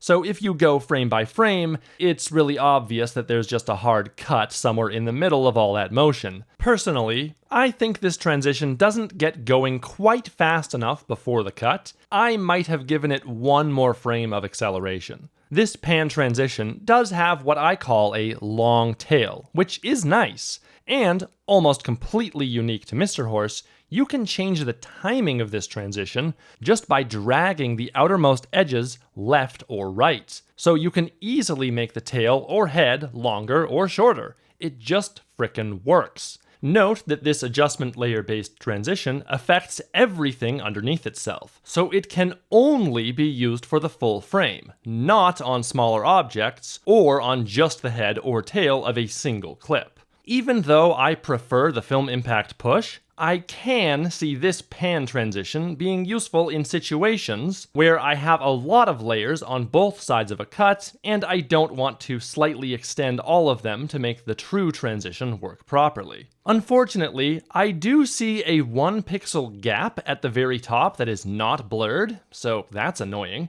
I think it's an issue with Premiere's directional blur, but hey, Mr. Horse devs, this problem is fixable if you add a Gaussian blur with a very narrow mask to the top of the frame. But I found an even better solution. Just throw out the directional blur and use the Gaussian blur instead, because you can change the blur dimensions to just horizontal or just vertical. You're welcome. The fact that this transition just uses a cut somewhere in the middle does give it a different character and feel from a normal push transition, and sometimes, I assume, that's what you want. If you don't, you can try putting a basic cross dissolve underneath it, and quite often, it'll look good. Also, these Mr. Horse pans do work at a 45-degree angle, so that's cool. There are lots of other bunch-o-layer style push transitions, but I have not found a single one that is better than Mr. Horse. Here's just one example. I don't even know where this one is from, but you can see that I had to make cuts and make a nested sequence, which is horrible if I ever wanted to change the timing of anything. Also, 20 frames is too long, but that was my only choice for duration. You would apply this by dragging it out of the Effects and Presets panel and onto the nested sequence, but again, I don't know which one it is. I don't seem to have it anymore for some reason. Anyways, let's render previews and watch it. The cut in the middle is not too jarring, but there's something seriously wrong with the motion blur. Turns out this transition uses the transform effect for motion blur, which is a huge mistake because its sample size is far too low. So you can see all these ugly repetitions all over the place. And the blur is linear, not smooth. Compare this to Film Impact and Mr. Horse, and you can plainly see that it's inferior. Worst of all, and this is very common with bunch-o-layer transitions, the resolution of your footage is reduced significantly during the transition. This is 1/3 of what it should be. That's fine when there's a lot of motion blur on top of everything, but absolutely not fine for the frames leading in and out of the motion blur. Mr. Horse, by the way, does not have this problem because they've used a very clever workaround that I will talk about in their dedicated chapter near the end. Maxon Universe has a push transition that they call the swish pan, and it's alright, but it's not worth using because Film Impact's push is better, and it's also free. Oh, Premiere also has a whip transition, which initially looks good until you realize there are no parameters at all, even to change the direction. Also, it has the dark edges problem, so not worth it. Before we continue on to the next transition, let's talk about sound effects. A surprisingly important component for many transitions are the sound effects you choose to go with them. Generally speaking, the whoosh sound effect pairs very nicely with the push transition.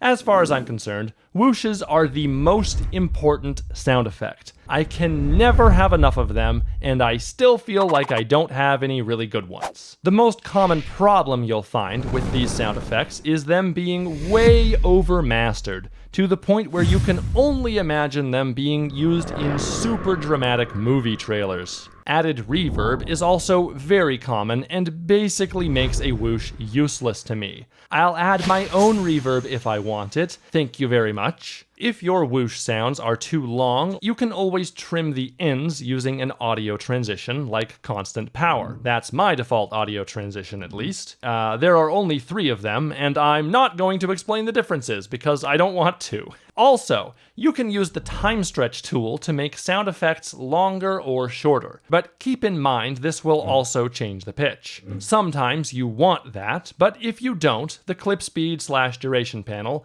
does have a checkbox to maintain audio pitch. Some sound effects sound fine like this, while others sound pretty bad, so you'll just have to play it by ear.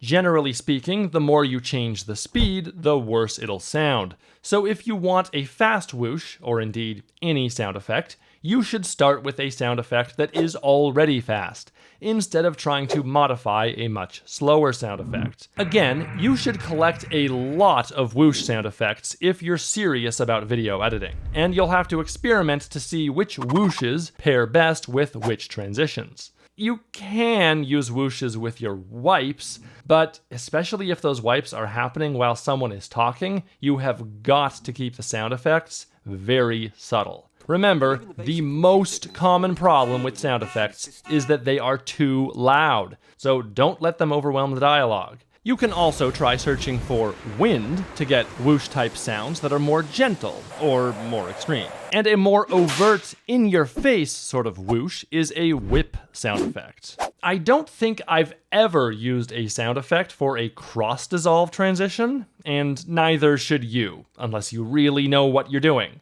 If you want some good ideas for which sound effects work well with which transitions and animations, just go watch any Captain Disillusion video. You might be looking at a square straight on. Ignore the things he's saying, and just listen to the sound effects.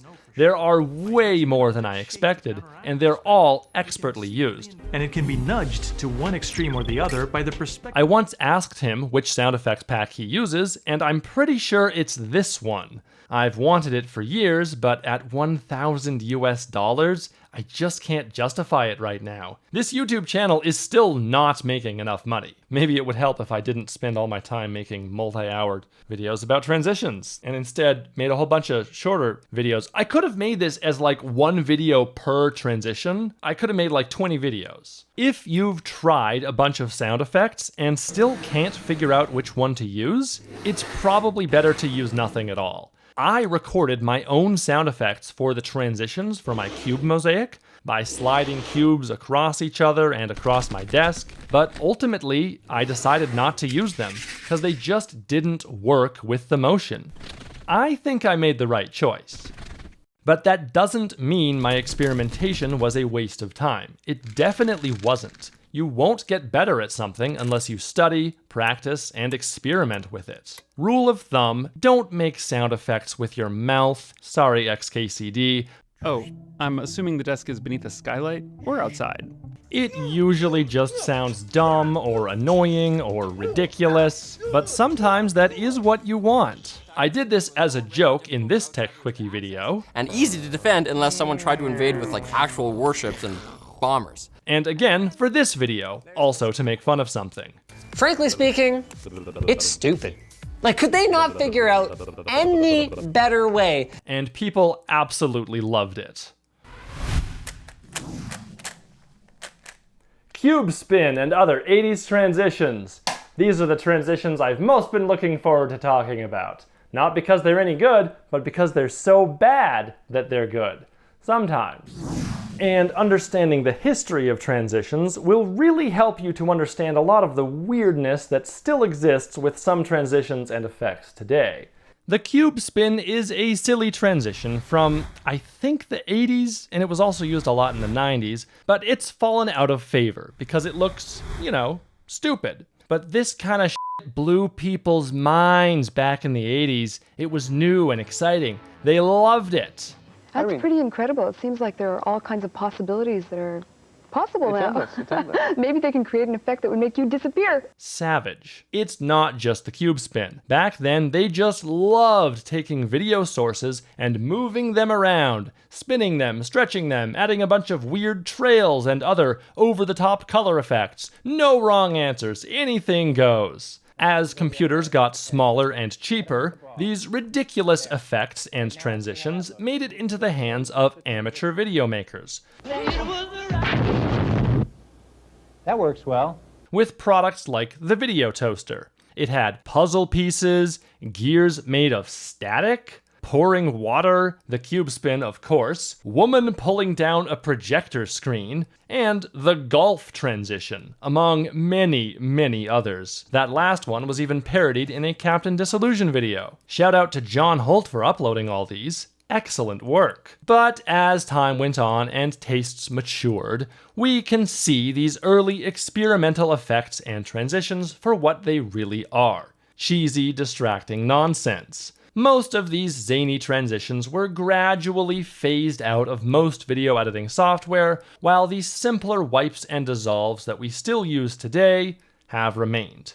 But if you want to make a period piece set in the 80s, you'll have to go digging around to find whatever zany transitions still remain. Premiere's built-in cube transition is barely a shadow of the original, so it's barely worth using. Fortunately, Maxon Universe has a proper cube transition. It also has a more complex Rubik's Cube transition, perfect for my video about making a Rubik's Cube mosaic. I've edited over 1,000 videos, and I've only used these transitions in that one. Newblue actually has the best Rubik's Cube transition I've seen. It's called 3D Sliced Cubes, and it's got parameters for cohesion, depth, number of slices, orientation, ebb and flow, fog, shine, and so on. Everything you could possibly need to make a super cheesy transition. It was while writing this section of the script that I came up with this rule of thumb. Any transition that makes you aware of the edges of the video clip is a cheesy transition.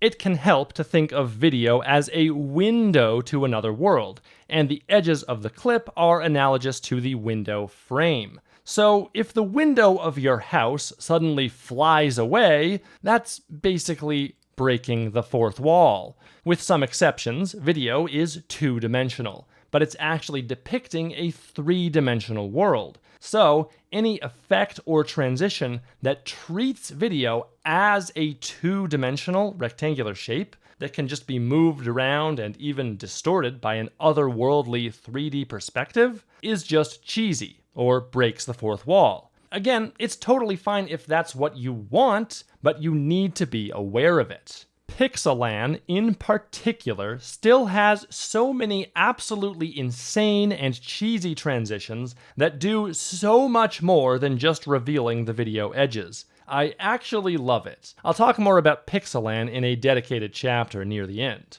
Here's another transition that seems to be straight out of the 80s. The sideways stretch. Actually, I'm gonna call it the edge stretch. I gotta put my phone away or it's gonna get wet. I've barely used this transition. It's just whatever. This is like going to a tattoo parlor and saying, "Give me a tattoo." You don't care what it is, you just want a tattoo.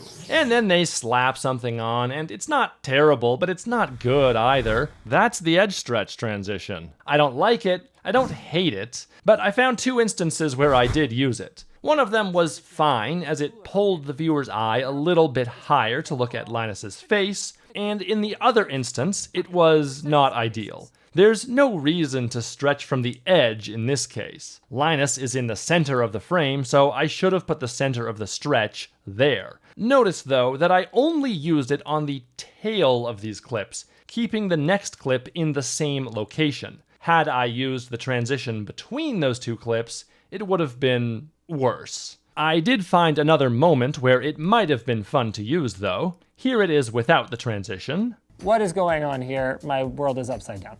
You can see the backplate. And here it is with a stretch transition added. What is going on here? My world is upside down. Actually, I think that looks pretty dumb. Remember, if you're not sure about a transition, don't do it. Maxon Universe's stretch transition actually works pretty well for what it is, and Film Impact's stretch works in a different way. It only stretches to and from the same point, which you can change, instead of stretching from the two opposing edges of the frame. Don't confuse either of those with the Film Impact stretch wipe, which is its own weird thing, which I've also barely used, and I'm not going to mention it again because I don't wanna.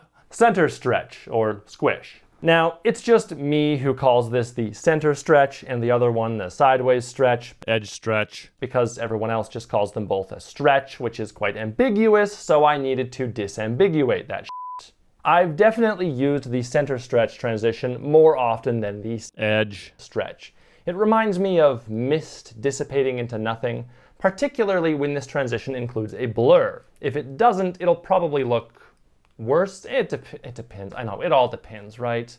Here, I used it to get rid of these logos spinning around Alex. I did that with this transition rather than doing anything more inside of After Effects because I was being lazy, and it actually worked great. And the reversed whoosh sound effect also worked well. Here, I used it to go from one scene to another. In this case, from talking about my office renovations to talking about putting art up on the walls. Yes, this part was Nebula-exclusive. Notice that I used two whoosh sound effects, one for the initial stretch and another for the unstretch. All right, let's get to the art already.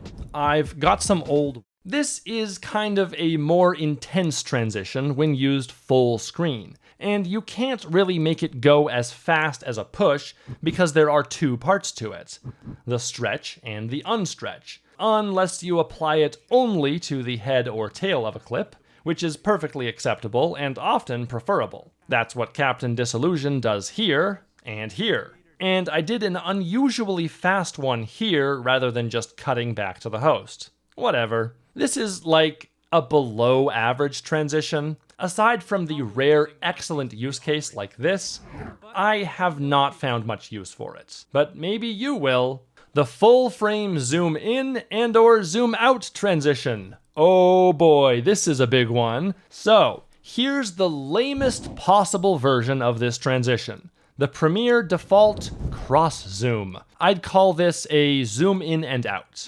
Lame. BCC plus cross zoom dissolve. Yeah, it's definitely better looking than the stock Premiere transition, but it's still not great. This is still a below average transition that I would basically never use.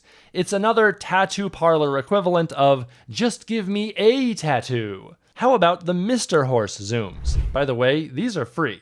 Here's the zoom in. Now that's different. It's just a zoom in. Here's another, which is just a zoom out. These are far better and more useful than the cross zoom. You can even adjust the timing however you want, and it still looks good. But remember, because this is a bunch o' layers transition, there is still a hard cut in the middle of all that motion. Sometimes that's fine, but I prefer having some kind of overlap. For that, I'll use the Film Impact Zoom Blur. I can change the center, the direction, and extent of the zoom, and the blur, chromatic aberration, and vertigo, which is basically lens distortion. Though, surprisingly, there are no controls for the ease or cross dissolve. You can see that clip B gradually dissolves in at the appropriate time, rather than cutting in like in the Mr. Horse zoom. So you might think that you can just add a sneaky cross dissolve underneath the Mr. Horse zoom to achieve the same thing,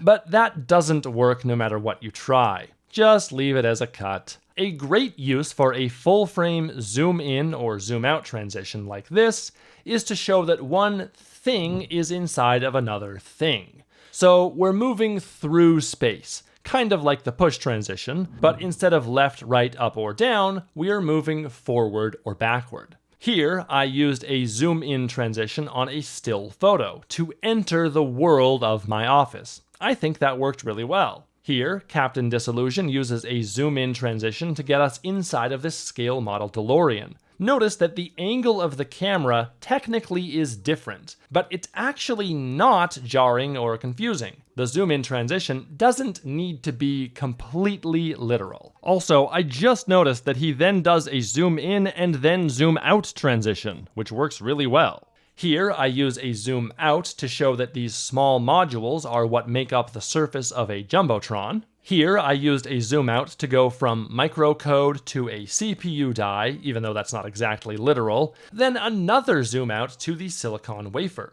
I also added some skew to that one to match the angle of the wafer. That's fun. This was actually Film Impact's motion camera transition, which I'll talk about later. I've also used zooms as much less literal transitions, but when I do this, I usually use them only on the head or the tail of a clip, not between two clips. Here, I do a head zoom-in transition to go to a website, and again to go to the next website, with the center of the zoom being the center of where I want the viewer to look, which is reinforced by the slow zoom-in Ken Burns effect on this clip. And both of those are okay. I could have used some other transition like a flash or a soft edge wipe or a blur stretch, and those would have also been fine. Sometimes it just doesn't matter. This next example is actually a pop-in transition, which is super useful, but we'll talk about it later. Then I transitioned this box out by using a pull transition, P-U-L-L.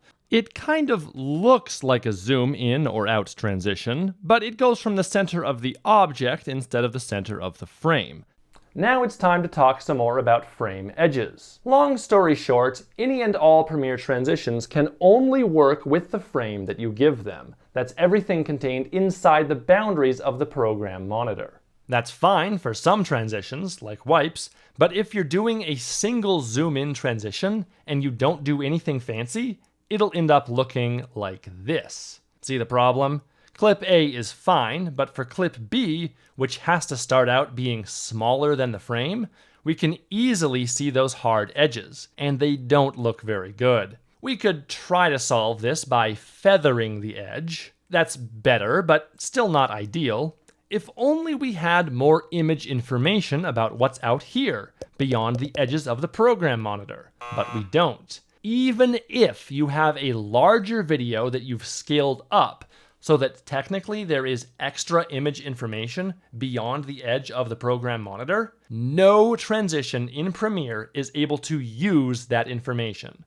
This includes all third-party transitions, which includes all true transitions and buncho layer transitions. If a transition can only use what's inside the program monitor, how can it fill in this detail? Well, it could take the edge pixels and extend them forever, but that almost never looks good. It sometimes works for website screenshots. What if we repeat the image, like on a grid? This is better, but we'll probably still be able to see those hard edges unless the video is very uniform in all directions, which is unlikely. So what if we repeat the image, but mirror it, so that we know there won't be a hard edge? This is almost always the best way to do it. Then add some radial motion blur on top of that to disguise the mirror trick. That's great. And maybe a teaspoon of chromatic aberration, a pinch of lens distortion, a smidgen of exposure, and you've got yourself a fantastic looking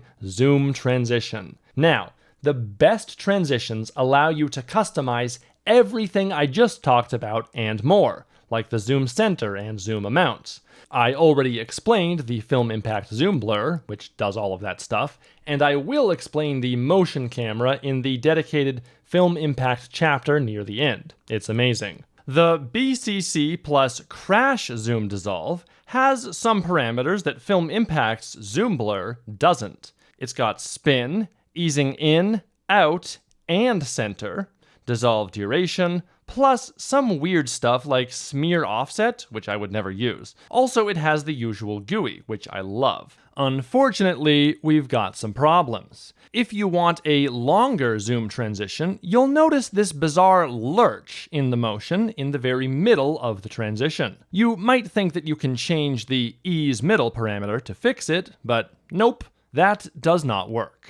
The only real way to avoid this is to turn on Boost Motion Blur. It certainly looks a lot better now, especially if you don't use such a long transition. But the lurch is still visible if you look closely. Also, wait a minute.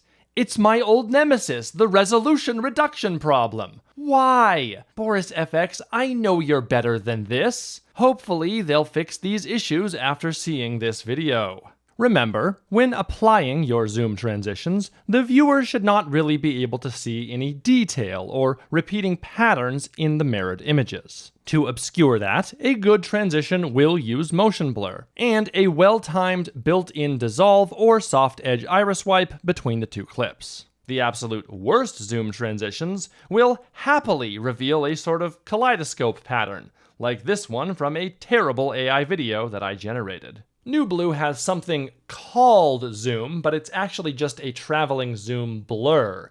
You can center it, but there's nothing you can do to make it actually move in or out. It's just a blur. Maxon Universe's version of this is called uni.warp, and although it's not as good as the ones from Film Impact and BorisFX, it's actually one of the better universe transitions. But I already wrote about it in their dedicated chapter near the end, and I don't want to copy-paste, so you can learn about it in that chapter. And you can learn how to make your own zoom in the companion video, where I tell you to not bother. Chungda is another free source for this transition. I used these ages ago, but today I realize that there's a major problem with them. They look quite similar to the Mr. Horse zoom, but if you look closelier, you'll see the problem. And I'm not talking about these annoying lines over here, though we can fix it with the alpha adjust effect. The Chungda zoom transitions cut your resolution in half. This is fine when there's a bunch of motion blur all over the screen, but it's terrible at the very beginning or end of the transition. This happens because to get those mirrored edges, this transition uses a 50% scale transform effect, which decreases the video's resolution, then adds the mirrors, and then uses a 200% scale transform effect to zoom everything back in. Again, this decreased resolution thing is the most common problem with buncho layer transitions. To be fair, I believe Chengda has fixed this problem in his most recent transition packs, but the workaround requires that you put in extra manual work to nest and duplicate your clips and use different presets on each one. Also, as stated, Mr. Horse largely does not have this problem. I'll explain their unique solution later in their own dedicated chapter. How fast should it be? Although this is conceptually similar to the push, I almost never make the zoom go that fast. This particular zoom transition is 12 frames, and it actually feels just right to me. But in general, longer zoom transitions can definitely work. Usually I wouldn't go longer than 1 second. Always remember, your viewers can't really see anything useful during a transition like this, especially with all the necessary motion blur. As for sound effects, you can once again use whooshes, because we're simulating the movement of the camera. And again, I think the big sounding whooshes are better. Just don't make them too loud. Exposure flash. I use this all the time and I love it. The exposure flash is a decent general purpose transition. It can be used for a lot of different things without looking out of place, so you kinda have to come up with your own rules so that you don't overuse it.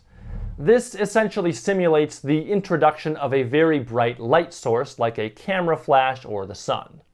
Note that this is not the same as a dip to white. It's easier to see the difference if you look at the waveform. The dip to white merely moves all values directly to 100 IRE, whereas the exposure flash moves all values up at approximately the same rate, which brings them past 100 IRE, and then clips them off so they stay at 100 IRE. At least that's how I think of it. It just makes a more pleasing effect and looks much brighter to the human brain, even though it's not. It is often used to transition in and out of, a flashback, which is a literary or cinematic device in which an earlier event is inserted into the normal chronological order of a narrative.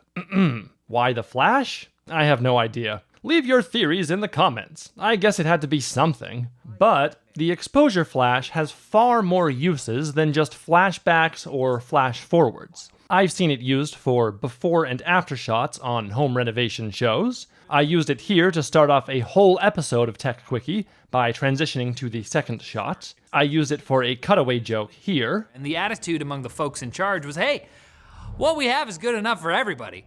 So let's just focus on marketing and cost efficiency. Cha-ching.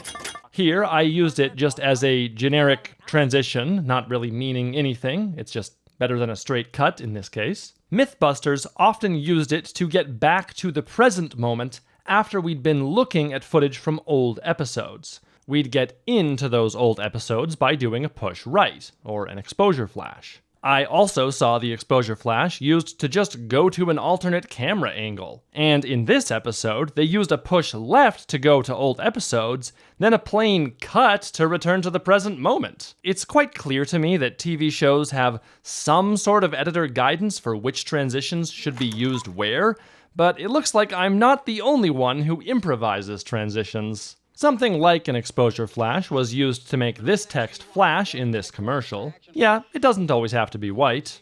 You can get this from Film Impact, of course, and it's great as usual, with all the parameters you could possibly need. The most useful one is Master, which lets you make everything more or less intense. The most recent new feature is the Ease control, which allows you to make a long head or long tail. Or do this thing. I use this transition all the time, however, you don't need to buy this one.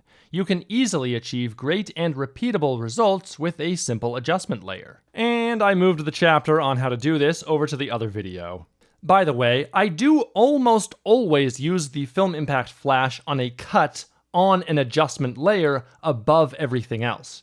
You can use it in all the normal ways, but if it's just on the head or a tail of a clip, you gotta be aware that it'll start showing through your layer at the 50% mark. Mr. Horse has this transition too, but it's not free. I believe it's called exposure light. I like how it has a long tail, which is adjustable as usual, so is the head, but it only uses the proc amp effect. There's not even any blur, so you often get these ugly black lines around everything. It just looks wrong. That's actually disappointing. How fast should it be? You might think that a flash transition should be fast, because a camera flash is fast. And yeah, sometimes that works, but in general, I don't think so. With that logic, a flash should just be using a single frame of pure white. Or less than a single frame, considering how modern CMOS sensors use rolling shutter, not global. So we're not going for total realism here. For many years, my flash transition preset has been set to 12 frames for a 30 FPS timeline. I'll use that duration for scene changes. When I am very explicitly simulating a camera flash, I do tend to make it shorter than 12 frames. And on rare occasions, I'll make it longer, but almost never more than 1 second. I'd only use a really long flash transition for something that's a big deal, like a flashbang grenade has gone off, or someone has died and gone to heaven, stuff like that. Sound effects to use. I'll usually use a whoosh sound effect, but sometimes I use this one to make the transition hit a bit harder. It's more of a small explosion, but I'm sure there are much better sound effects you could use for this transition. Lens flare. I'm not gonna explain what a lens flare is. You can Bing it. And you can, I guess, use it as a transition? When used as a transition, the flare will grow and then shrink, or travel across the frame, or both. I don't remember ever using this, but if I did, I'd use it in a sarcastic way. I think I've seen this a lot in infomercials and reality TV shows.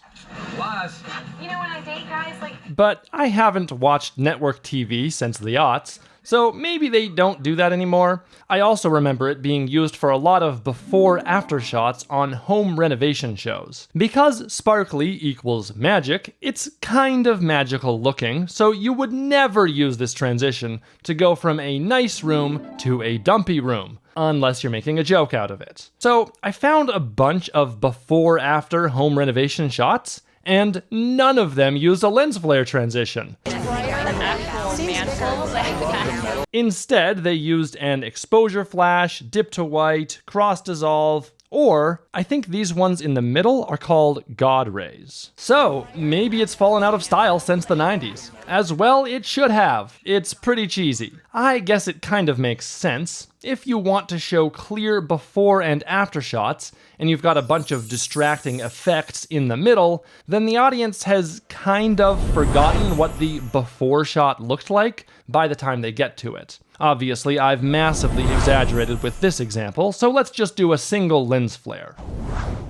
I guess even that is a little bit distracting, and if the point of these shots is for you to compare before and after, then a simpler transition is just going to work better. What I haven't seen in any of these shows is the use of a soft edge wipe. I think wipes work really well for comparison shots because they allow the viewer to see a smaller section of the scene being compared at any given moment rather than having to take in every single detail all at the same time. However, when using a wipe in this way, you do want both shots to be from the exact same camera position and focal length, which most of these renovation shows don't have. It makes sense. They can't do the normal trick of putting down gaff tape exactly where the tripod legs should go, because this is a home, not a set, and they're going to be renovating the space anyway, possibly tearing up the flooring in the process. Film Impact has the Flare Impact transition, BorisFX Continuum has Lens Flare Dissolve, Lens Flare Round, and Lens Flare Spiked, Sapphire has Dissolve Lens Flares, and Maxon Universe has Null Light. These are all fine, but the Continuum ones have way more parameters. Actually, this one has way too many parameters. Just look at this. There's like over 100 in here. I've never seen anything like it. Make some decisions for me. You know what? Maybe I just don't get it, and some people take their lens flares really seriously. Also, Premiere Pro has a lens flare effect that is actually decent for once. But I'm gonna move on to light leaks.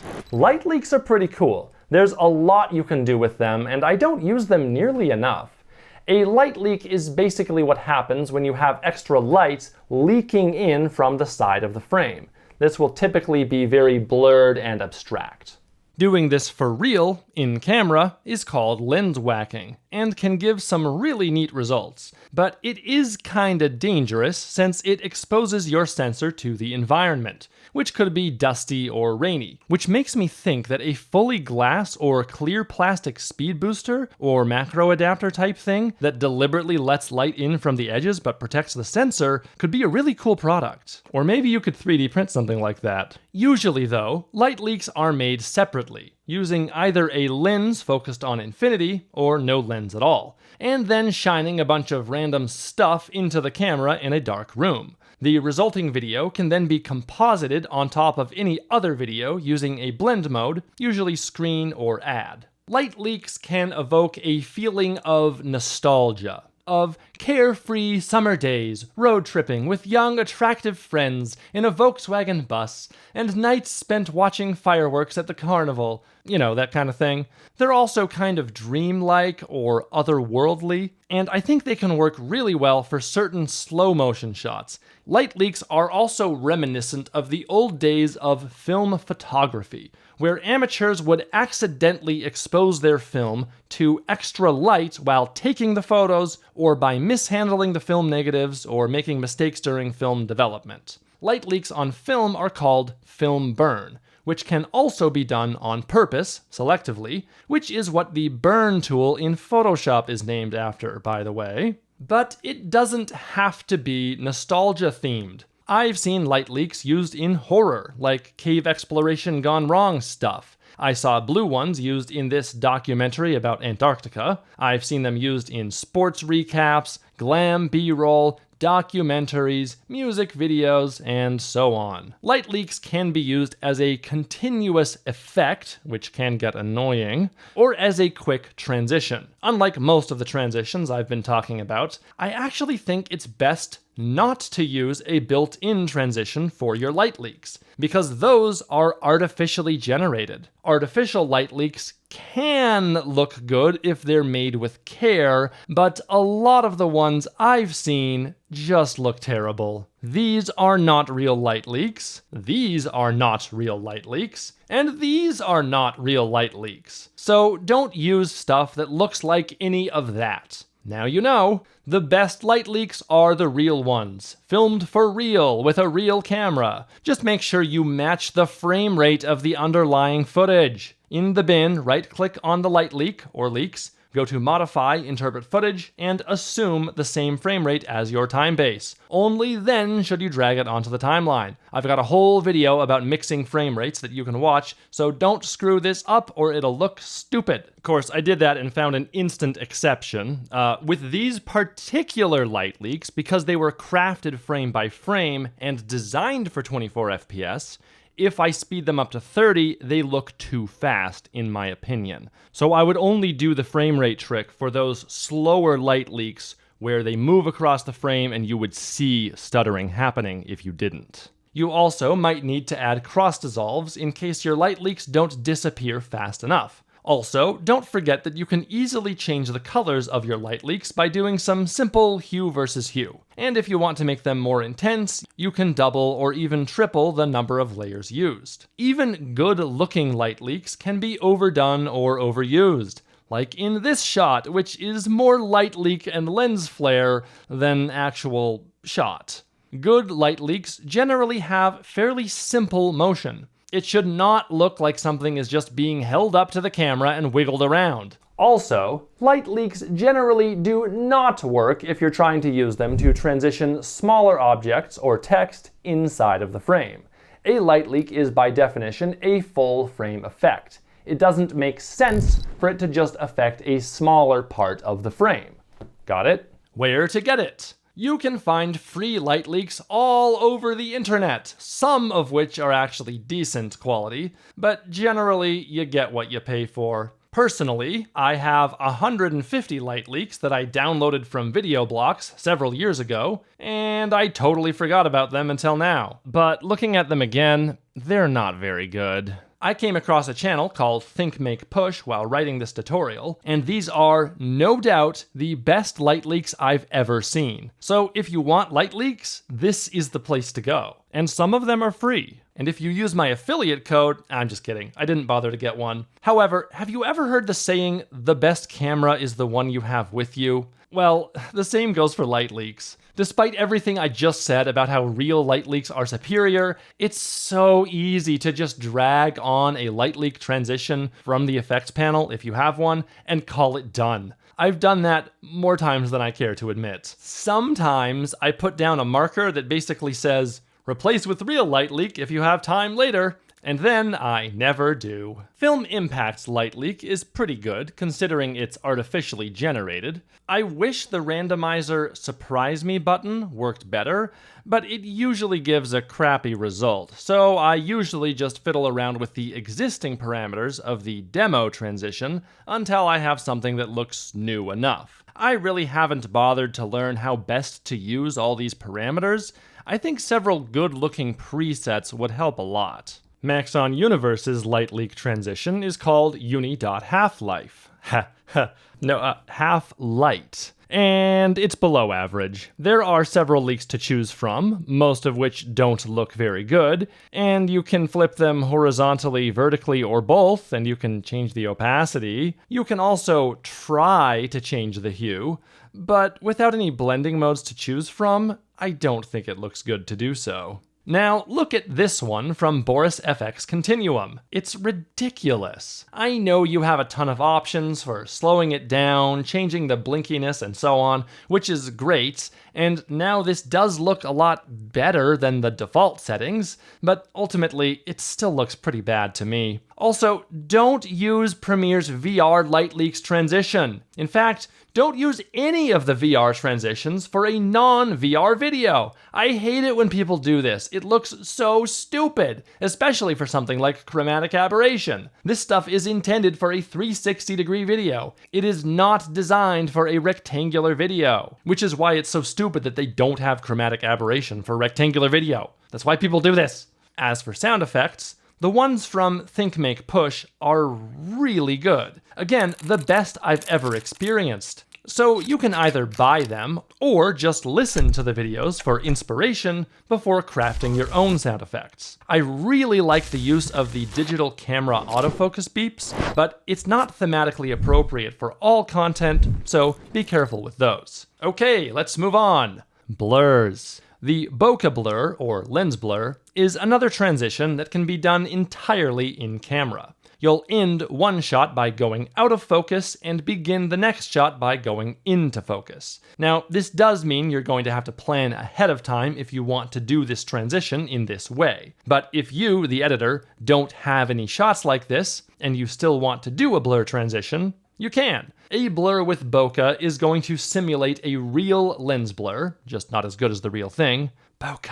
But there's also linear blur, radial blur, Gaussian blur, box blur, zoom blur, and whatever kind of blur this is from Pixelan. Here's one example of real lens blur from my Eclipse road trip. This was actually accidental. My phone doesn't have manual focus control, and it was trying to focus on raindrops on the window right in front of me. I liked the result, so I used it to transition to the next shot. So that's what a blur transition is simulating, but as far as the language of cinema goes, I don't think it really means much. But okay, what could it mean? Skipping forward or backward in time? Maybe, sometimes. Going on a drunken bender in Vegas? Oh yeah, that'll work. Getting drugged or tranquilized? Yes. Carefree summer days, road tripping with attractive friends in a Volkswagen? Yes. Here's an example I found all the way back in the 60s. Well, it's more of a rack focus than a transition, but they did use it to make this product appear, which was pretty clever. Here's an in-camera blur dissolving into another shot that does not begin with a blur. It works. And here's a mosaic effect cutting to a blurred shot, which resolves itself into focus. That's right, you can mix some transitions together. Is your mind blown? The blur transition actually works for a lot of things. And unlike the light leaks transition, you absolutely can use it for smaller elements within the frame. As usual, keep in mind that at full screen, this transition looks different when it is applied only to the head of a clip, only to the tail of a clip, and when placed between two clips. Now, I've found that the directional blur, in particular, is more useful than the typical Gaussian blur. I used to use it all the time for Tech Quickie videos, both for full screen transitions and for smaller objects. It looks especially good with some chromatic aberration. Here, I used it as bookends to go to and then from a short segment where I explain how many colors are available in different systems. I think that worked really well. Here, I used it to go from a website back to A-roll, and I did the same thing here. Here, I mixed a linear blur with a bit of VHS damage and a slow Gaussian unblur. We gettin' fancy now, and here I used a linear blur to transition Colton onto the desktop of a computer. I also made him more blue to match his surroundings, though I think I overdid it. I actually used a lot of linear blurs in that episode. What sound effects to use? I've actually never used a sound effect with a full screen blur transition, but you have to remember that all of my advice is being filtered through years of, oh god, we gotta get the video done now! So I just haven't taken the time to figure this particular thing out. I'm sure a whoosh sound would work fine as usual. They work for almost everything else. Or you could have some very subtle mechanical clicking or motor noises that would just come from a lens refocusing. Or you could just go crazy and try all sorts of different stuff. Foley is a whole art unto itself, and you'd be surprised just how many sound effects are made out of things that are completely different from what you see on screen. Did you know that the Star Wars laser sound is just a guy wire being hit with a wrench? Now you do. Where to get them? Premiere and Newblue don't even have one. Maxon Universe has channel blur, which is weird and kind of interesting, and exposure blur, which is actually decent. And you can use just the exposure or just the blur. You can even use zoom blur if you want to, but you can't change the center, which makes me a sad panda. BorisFX Sapphire's dissolve blur is disappointing, actually, with only parameters for vertical and or horizontal blur, and no angle change. BorisFX Continuum has lots of great offerings, such as spin blur, we'll talk about this later, directional blur, which lets you blur the color channels separately for some reason, which I don't think looks good, RGB blur, which also lets you blur the color channels separately, but it looks better this time. Unfortunately, there's no angle parameter. Vector blur, which is a bit too wild for BorisFX. And finally, the excellent lens blur dissolve, which is just about as good as you can get without doing it for real in camera. There are so many great options in here. You can even change the number of sides on the iris, and look at a little preview with this checkbox. Boost the highlights, and best of all, you have these extra compositing options, which you can use if you only want one of the shots blurred. This means you don't have to do it by simply using this transition only on one clip, where you'll run into the stupid linear compositing problem. They really thought of everything. Also, if you do want to blur both sources, I think applying the blur to source and reveal looks better than dissolve. Here's some real bokeh done in camera. Here's Continuum's bokeh, Sapphire's bokeh from the dissolve defocus transition, Maxon Universe's bokeh, and here's Film Impact's bokeh. It's the worst one. Its blur amount parameter is too limited, and unlike the others, it doesn't really have any way to make the highlights pop out, which is kind of the whole reason you'd want a bokeh blur in the first place. Film Impact's blur to color is one of the 4 transitions you can get for free, but you can't get rid of the color, so I've literally never used it. There we go. I fixed your website for you. Fortunately, the other 3 free transitions are actually good. The directional blur from Film Impact is great, and you've already seen me use it in numerous examples. Note that it has chromatic aberration and exposure controls, and if you want to get a little bit crazy with it, you can even animate an angle change during the blur. Well, you can do that with any parameter in most transitions, but it's usually not worthwhile. The one thing it doesn't have is separate X and Y blur values, like BorisFX Continuum's BCC plus directional blur dissolve. See how that one still follows the direction, but you can make the blur more or less streaky, for lack of a better word? It's not necessary, but this is a nice feature to have. Last but not least, Pixelan's Blur Master. These transitions are absolutely buck wild. This is one transition with 750 presets, most of which are absolutely insane.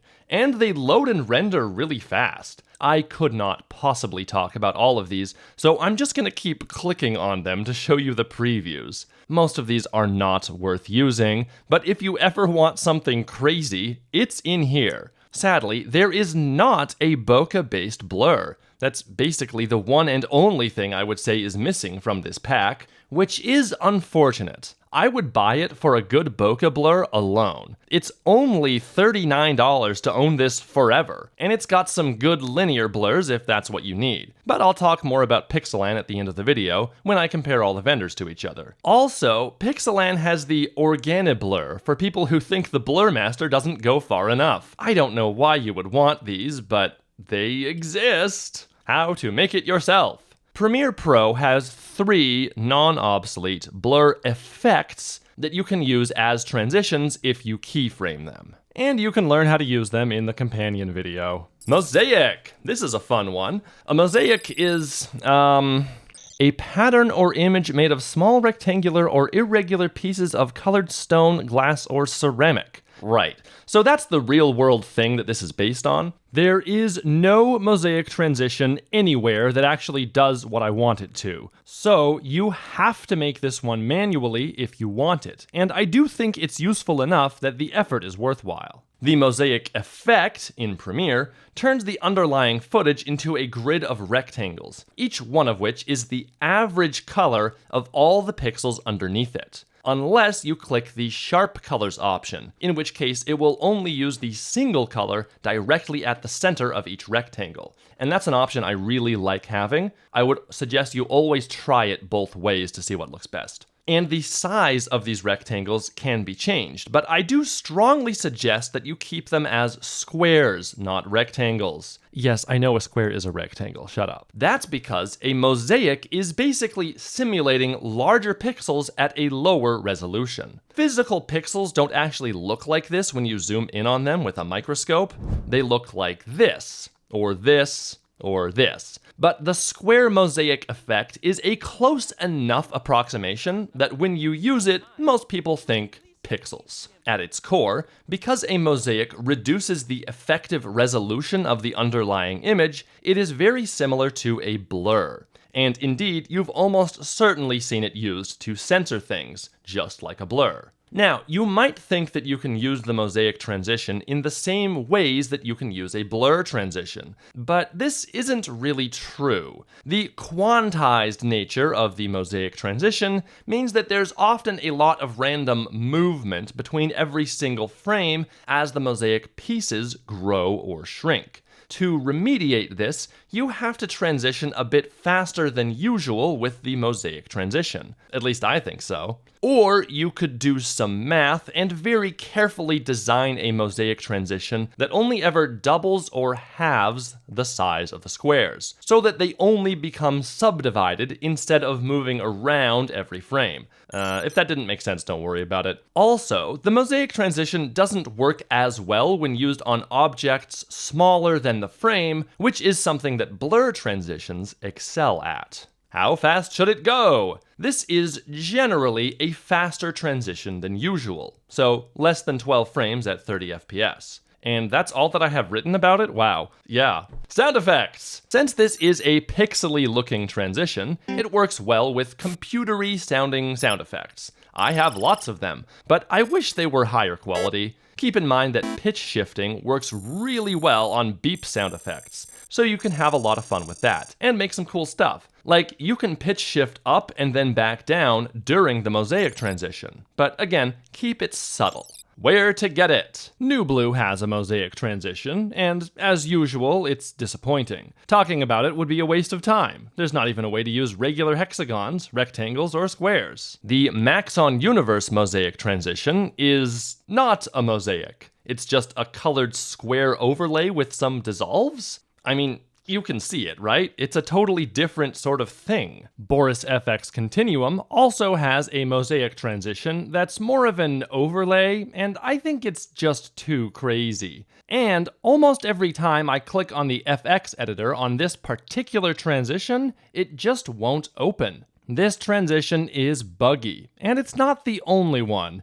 BCC Lens Flare Round failed so hard that I had to disable it completely just to be able to open a project that contained it. So BorisFX definitely has some bugs to squash. But then when I opened the project, it seems to be working again, so I don't know what's going on. Film Impact does not have a mosaic transition, so I sent them an email requesting it. Maybe by the time you watch this video, they'll have one. Premiere Pro has stock Mosaic in and Mosaic out presets, and they're mostly terrible. It's much better to make your own, keeping in mind that the greatest visual change is early in the transition. Well, as you're closer to the smaller numbers. So you need to use a curve that accounts for that. I'd also suggest that you do this on an adjustment layer above everything, instead of directly on your footage. If you must use it directly on your footage, you'll need to make a cut and delete the mosaic effect on the rest of the clip, or it will ruin your video quality. Even if you set the numbers to your exact resolution, you just can't trust it. Trust me. Here's what I did. I have this preset that I can plop on top of a carefully sized adjustment layer, which stretches to fill it. I've actually used this a lot. And you don't even necessarily have to animate the tiles growing and shrinking. Sometimes just a few frames of mosaic at a set size is good enough. Pop in, pop out. So this is different from the zoom in and zoom out transitions, mostly because this particular transition is best suited to smaller objects within the frame. And I use this transition all the time. If anything, I probably use it too much. Here, I used pop-in transitions to show rubber duckies being deployed in a flooded neighborhood. It makes sense if you watch the video. And here's the code I used. Here, I use pop-ins in After Effects to make these three objects appear around Alex. I'll often use pop-in transitions to make error messages or dialog boxes appear, which is more fun than using a wipe. Here, I made numerous lock icons pop in. Here, I made this card pop in and then back out. Here, I used it to make a bunch of text messages appear, which was annoying when I was trying to watch a movie. Here, I used a pop transition to make my car appear on a map, and then make various items appear around the car, so that they could be packed into the car. Here, I used a pop-in transition to make this star appear on a map, and added a bit of extra overshoot to keep it moving a bit longer. Typically, I don't do this because it's distracting, but in this case, I want to make sure the viewer has seen it, and there's nothing else going on anyway. Remember, motion attracts the eye. I suppose I could have made the star larger, but that would have covered up too much of the map, and made its center more ambiguous. A pop-out transition is just the opposite of a pop-in, but I'll actually use it a lot less often. Usually that's just because I'll cut or transition away to a whole new scene, so popping something out is not necessary. Remember, motion attracts the eye, so if you want to transition something out, you better have a good reason. Typically, that would be because you're going to transition something new into the same spot, and it's nice if the viewer is already looking there. This goes for all transitions, not just pop transitions. How not to use the pop transition. Here, I accidentally screwed up a pop transition's anchor point, so it comes in from a bizarre direction. Oops, don't do that. Here, I popped a TV out while simultaneously popping in a transistor. It looks pretty stupid because the two objects and transitions are overlapped in a way that is not pleasing, because they don't share the same central transformation point. At the same time, I do an unnecessary cut on the A-roll, making everything look even worse. This is the kind of rough cut ugliness that I would typically clean up on my final editing pass, by adding some motion and redoing the transitions until they looked better. Like, maybe I could have done a zoom transition to show that the transistor is inside of the TV, but I just didn't. Whatever. Sometimes you miss stuff. It happens. And again, I don't think the pop transition works very well when used full screen, because it shows the frame edges. But I don't know, you can try it. How fast should it be? My pop transition is 8 frames long, but keep in mind that most of that is overshoot. The actual popping in happens in about 2 or 3 frames. So this is a very fast transition. Doing it slow just never feels right to me. What sound effects to use? I usually use a pop sound effect. That's what they're called, just pop. That was easy. I've actually been using the exact same one for far too long, literally years. I think these are actually made with the mouth. Sometimes I'll use the sound of a cork coming out of a bottle of wine. I don't know why. Sometimes it's easy. I used quack sounds for these pop transitions. A fleet of these ducks could just be dropped into the water. And Facebook notification sounds for these. Though I would actually caution you against using exact notification sounds, because you might trick your viewer into thinking that they have received a notification, which will annoy them. There's lots of different sounds you could probably use for this. Go forth. The world is your oyster. Find more pop sound effects. How to make it yourself is in the companion video. Where to get the pop transition. Newblue has a sort of pop transition called bouncing cubes, but it uses the center of the frame as the default transformation point for everything, so it's only really usable as a cheesy full screen transition. The ultimate pop transition comes from Film Impact, and I have a great story about this. I started using Film Impact transitions in 2017 because I really wanted a soft edge wipe and they had it. At the time, I would use the pop transition as a full screen transition, which I don't do anymore, and I noticed that it looks quite stupid when it undershoots the edges of the screen. You can use the Bezier animation instead, but that means you don't get an overshoot, which I did want. So I tweeted at Film Impact with a clear explanation of the problem, and they fixed it the next day. Guys, I can't even tell you how huge this was for me. I was used to getting ignored by Adobe on serious issues with Premiere, where eventually they might kind of fix one of the issues I brought up, months or years later, and here is a much smaller company which not only listened, but fulfilled my relatively minor feature request the next day. I was nobody special, just another customer, and Film Impact wasn't even a subscription service at that time. I had already paid for it. They already had my money. Well, Linus's money. And this single, excellent customer service experience is a big part of the reason why, 7 years later, I still use Film Impact in my daily work. This is why I joined the beta program and submitted even more feature requests and bug reports over the years, which were also promptly implemented. It's great when people listen. Now, let's talk about the Impact Pop.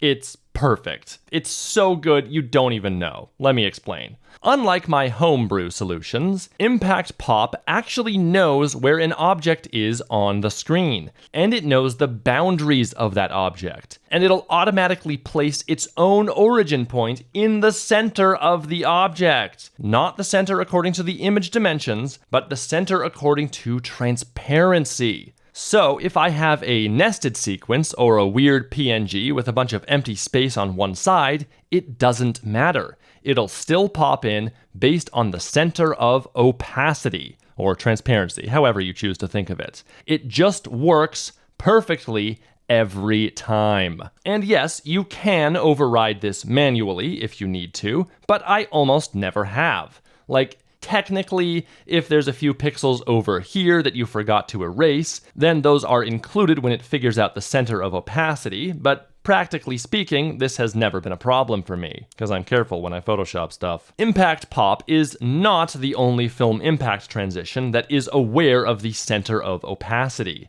There's all sorts of fun stuff, like the flip, block motion, spin, typewriter, and super easy text animation that just frickin' works, mostly. I'll get to all of those later. You've also got options for bounce and Bezier animation, plus more options to change how that works, with a very nice visual graph that makes it clear how the object will move even before you play it back. Pro tip, don't use the bounce animation for a pop out, it just doesn't make sense. Use the Bezier or overshoot animation instead. Okay, that's everything I can think of to tell you about the pop. Don't forget that the accompanying video tells you how to make one yourself, although I don't really recommend it. So, let's move on. The spin. This transition is not practical, but it is fun. Yeah, that's it. So, pretty cheesy, even if it's not showing the frame edges. I've seen this used a lot to animate newspapers into the frame. I have no idea where this started, but it's so overdone by now that it's become a joke.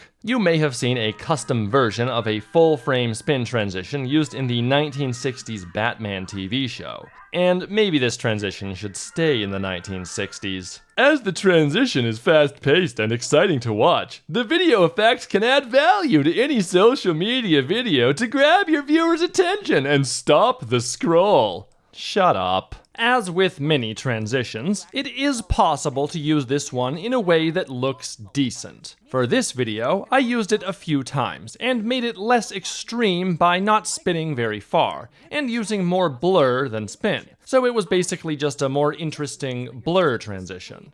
Where to get it? The Newblue spin transition has barely any spin to it, with the maximum of 100 being not nearly enough. Worse, there's no option to mirror the edges, which is absolutely necessary for this transition to be done right. All you can do is use one of the two sources as the background, or a blend, or nothing at all. Not recommended. Maxon Universe does not have it. BorisFX Continuum's BCC plus spin blur dissolve is perfect for full screen transitions, because it has the mirror edges option, and it's checked on by default. This transition has all the options you could possibly need. It looks and functions the best, even better than anything from Film Impact. Film Impact's radial blur transition is limited on the amount of spin, but not as badly as Newblue. You can change the direction and speed, but only from -100 to 100, which turns out to be not very much. As usual, you can change the amount of blurriness, maxing out at 100, but here's something interesting that I noticed. The center has almost no blur, while the edges are so blurry,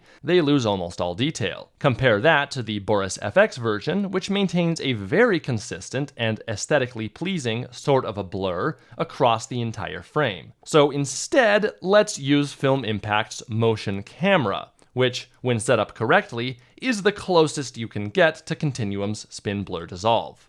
I used these settings, the most important one being a spin of 2x0, or 2 times. You can also try 2x180, which is 2.5 times. And you better believe I mirrored those frame edges. Here's what that looks like. And here it is compared to BorisFX, which I still think is slightly better looking because it's purpose-built. Film Impact's 3D spin transition is absolute cheesy garbage, whether it's used full screen, on the head, tail, or between two clips, or on a graphic with transparency. And the Surprise Me randomizer is helpful for generating a few zany ideas of what else you can do with this thing. I don't recommend it, and I've never used it. Newblue's 3D Flyaway is similar to this, but it's mostly presets based and doesn't have any control over the spin at all. Lame. Finally, we get to Film Impact's Spin Motion. This transition is intended to be used on smaller objects, not the full screen.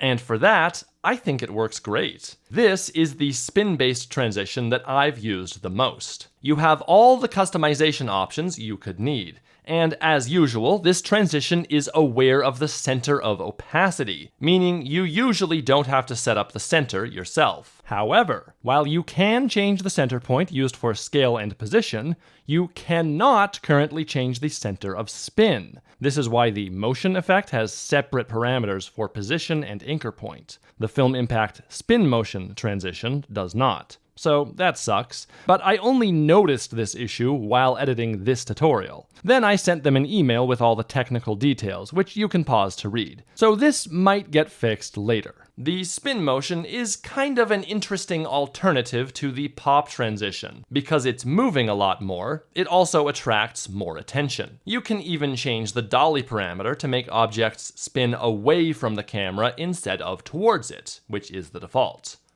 The flip transition. This one is exactly what it sounds like. A flip. Look, here it is. A flip. Notice that it uses 3D perspective. If it didn't, it would be more of a squish, like this. The flip transition also feels like it's straight out of the 80s. I mean, just look at those glasses. So it must be handled with care, lest things get too funky. Wow, a freeze frame and a flip. Amazing. I think this one works way better for smaller graphics, not for the full frame. However, in a Nebula-exclusive part of my Rubik's Cube video, I used a full-frame flip transition to move the audience's viewpoint to the other side of my office door to see it being locked from the inside, then used it again to show the door being locked from the outside.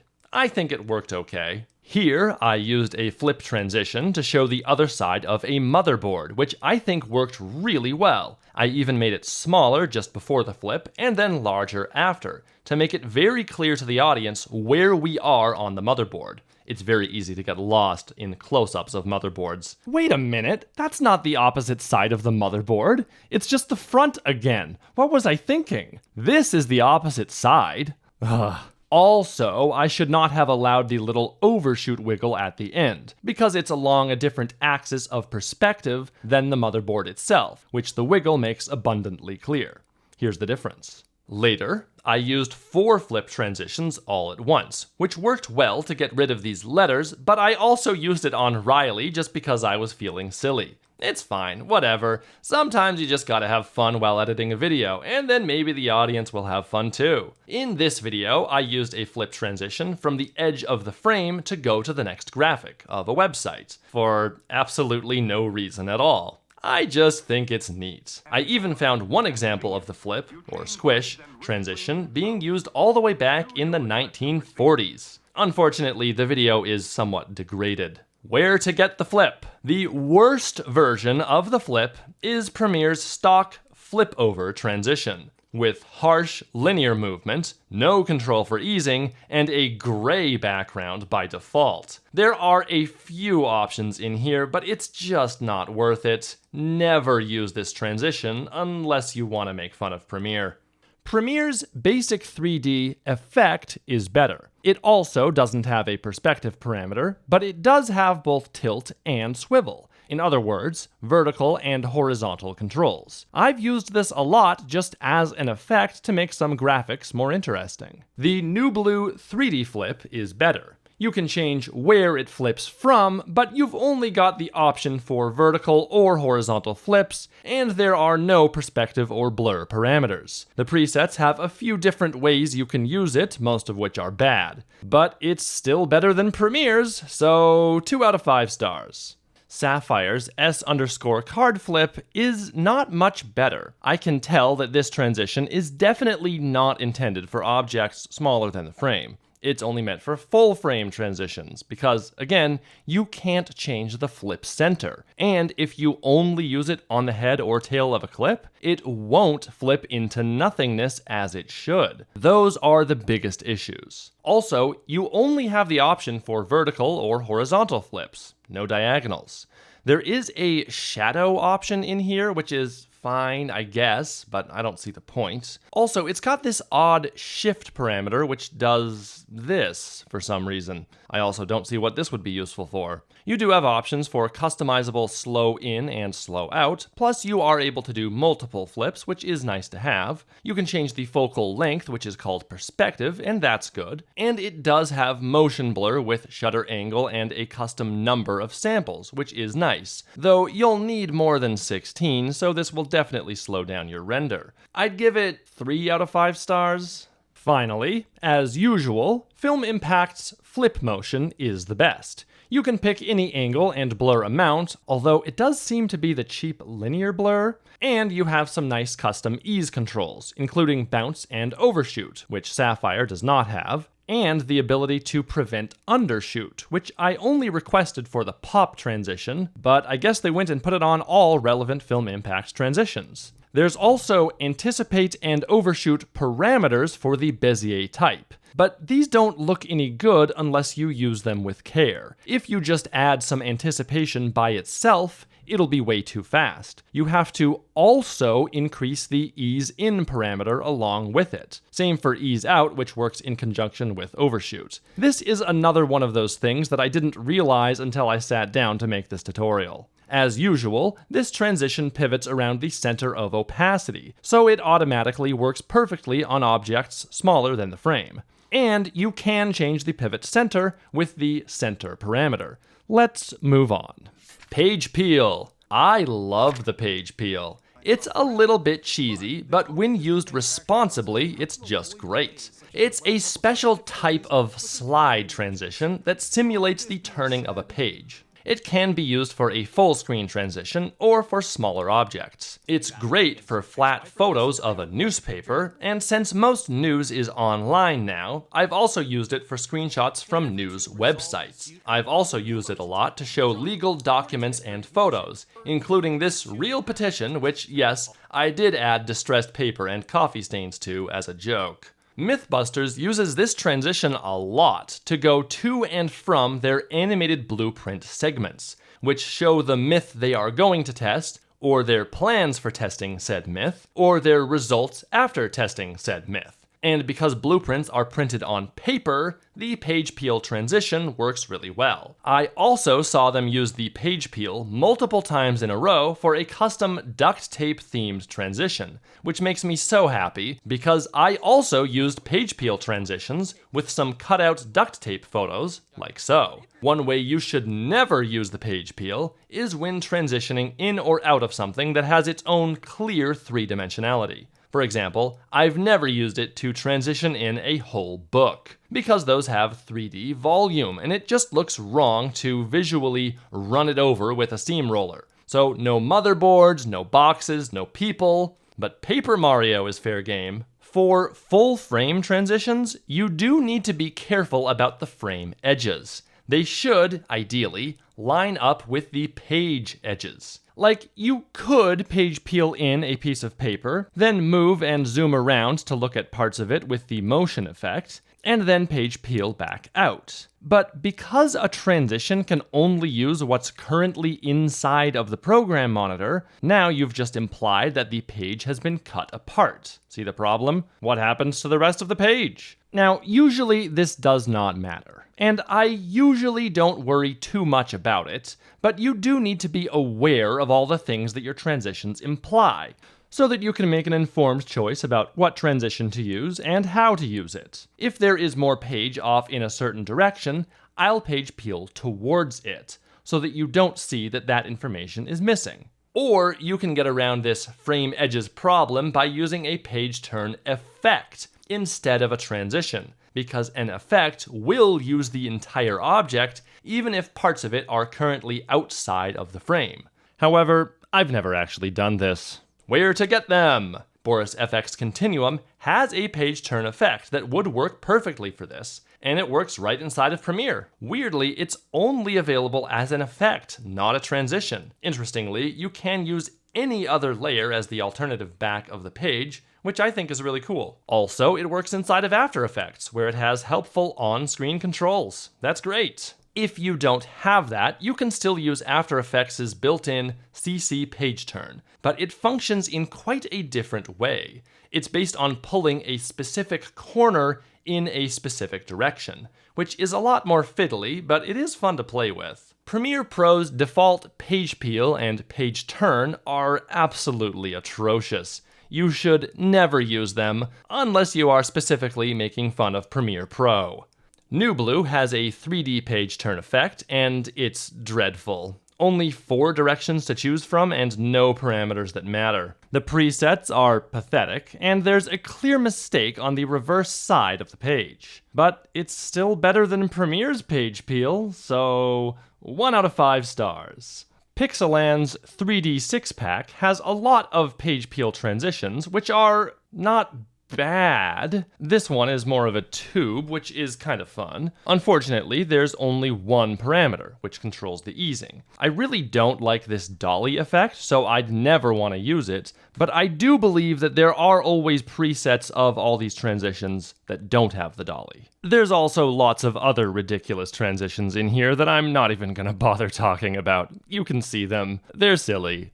Oh, but check it out, they actually have flip transitions in here, so that's where to get these from Pixelan. And Film Impact has the best page peel transition, with the most parameters, which, might I remind you, are all able to be animated with keyframes. But you won't need to. The only one where animation would be useful is the angle, but they already have a separate parameter that applies a constant animated change to the angle, which makes things even easier. Just set it and forget it. And it's easy to change the overall angle later. You can put the page peel between 2 clips, but I almost always use it just for the head or tail of a clip, for which I have 2 different presets.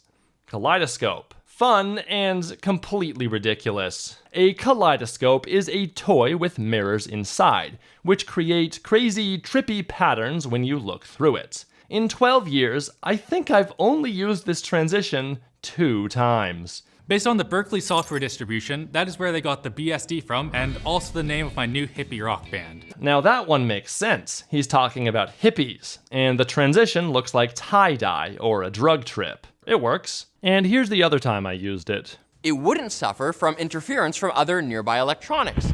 So what we had was a convenient, clean... So it's a lot less justified in that last example. I guess I was just thinking that because the walls of a fiber optic cable reflect light, that it would kinda look like a kaleidoscope from the inside. I don't know, whatever. Rewatching this video, I must have been in a very silly mood while editing it, because I used a lot of zany transitions and sound effects that I never use, like glass and split. Anyway, don't use this transition, it calls way too much attention to itself. Like I've been saying this whole time, simpler transitions are better. If you must, you can get it from Film Impact. Here's all the parameters it has. I don't want to talk about it. Continuum has one, but it doesn't get as crazy as Film Impact's, which to me is kind of the point of this one. Also, Pixelan's Creative Ease pack has the Kaleidolastic transition, with lots of presets as usual. But these mostly just look like dissolves with some random stuff on top. I'm disappointed in you, Pixelan. I was hoping for some absolutely trippy, insane bullshit. The earthquake, or shake, transition. Another ridiculous transition you should usually avoid, though it's not as crazy as the kaleidoscope. It's difficult to find a use for it, but I found some anyway. Remember how you can just make a cut on a clip and put a transition on it so that you're basically using a transition as an effect? No? Because that tidbit was from one of many Nebula-exclusive chapters? Well, you can, and sometimes it yields great results. That sure was easy to animate, hardly had to do anything at all. Here's another example. Among parties based on possession?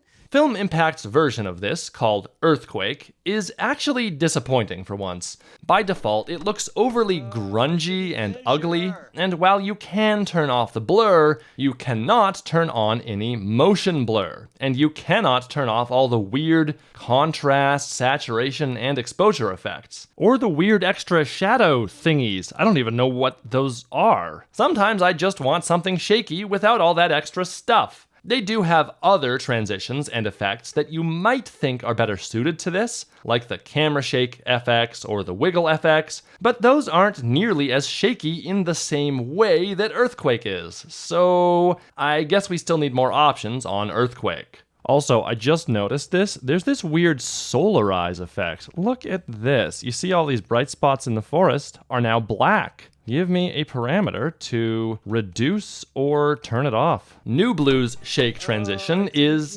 disappointing, as usual. All of their presets will zoom in, which they call crop, to try to disguise the fact that there's no edge mirroring or transparency or anything useful. BorisFX's camera shake is pretty great, with all the parameters you'd need, including a seed value, awesome, and it's available as a transition and as an effect. Maxon Universe also has a camera shake transition, and it's way too intense for most things. Like, epilepsy warning, I am not kidding about this, it is crazy intense, look away. What were they thinking? What is this for? Killing people with epilepsy? Okay, it's over. You can look again. This transition is less like camera shake and more like camera got hit with a freight train.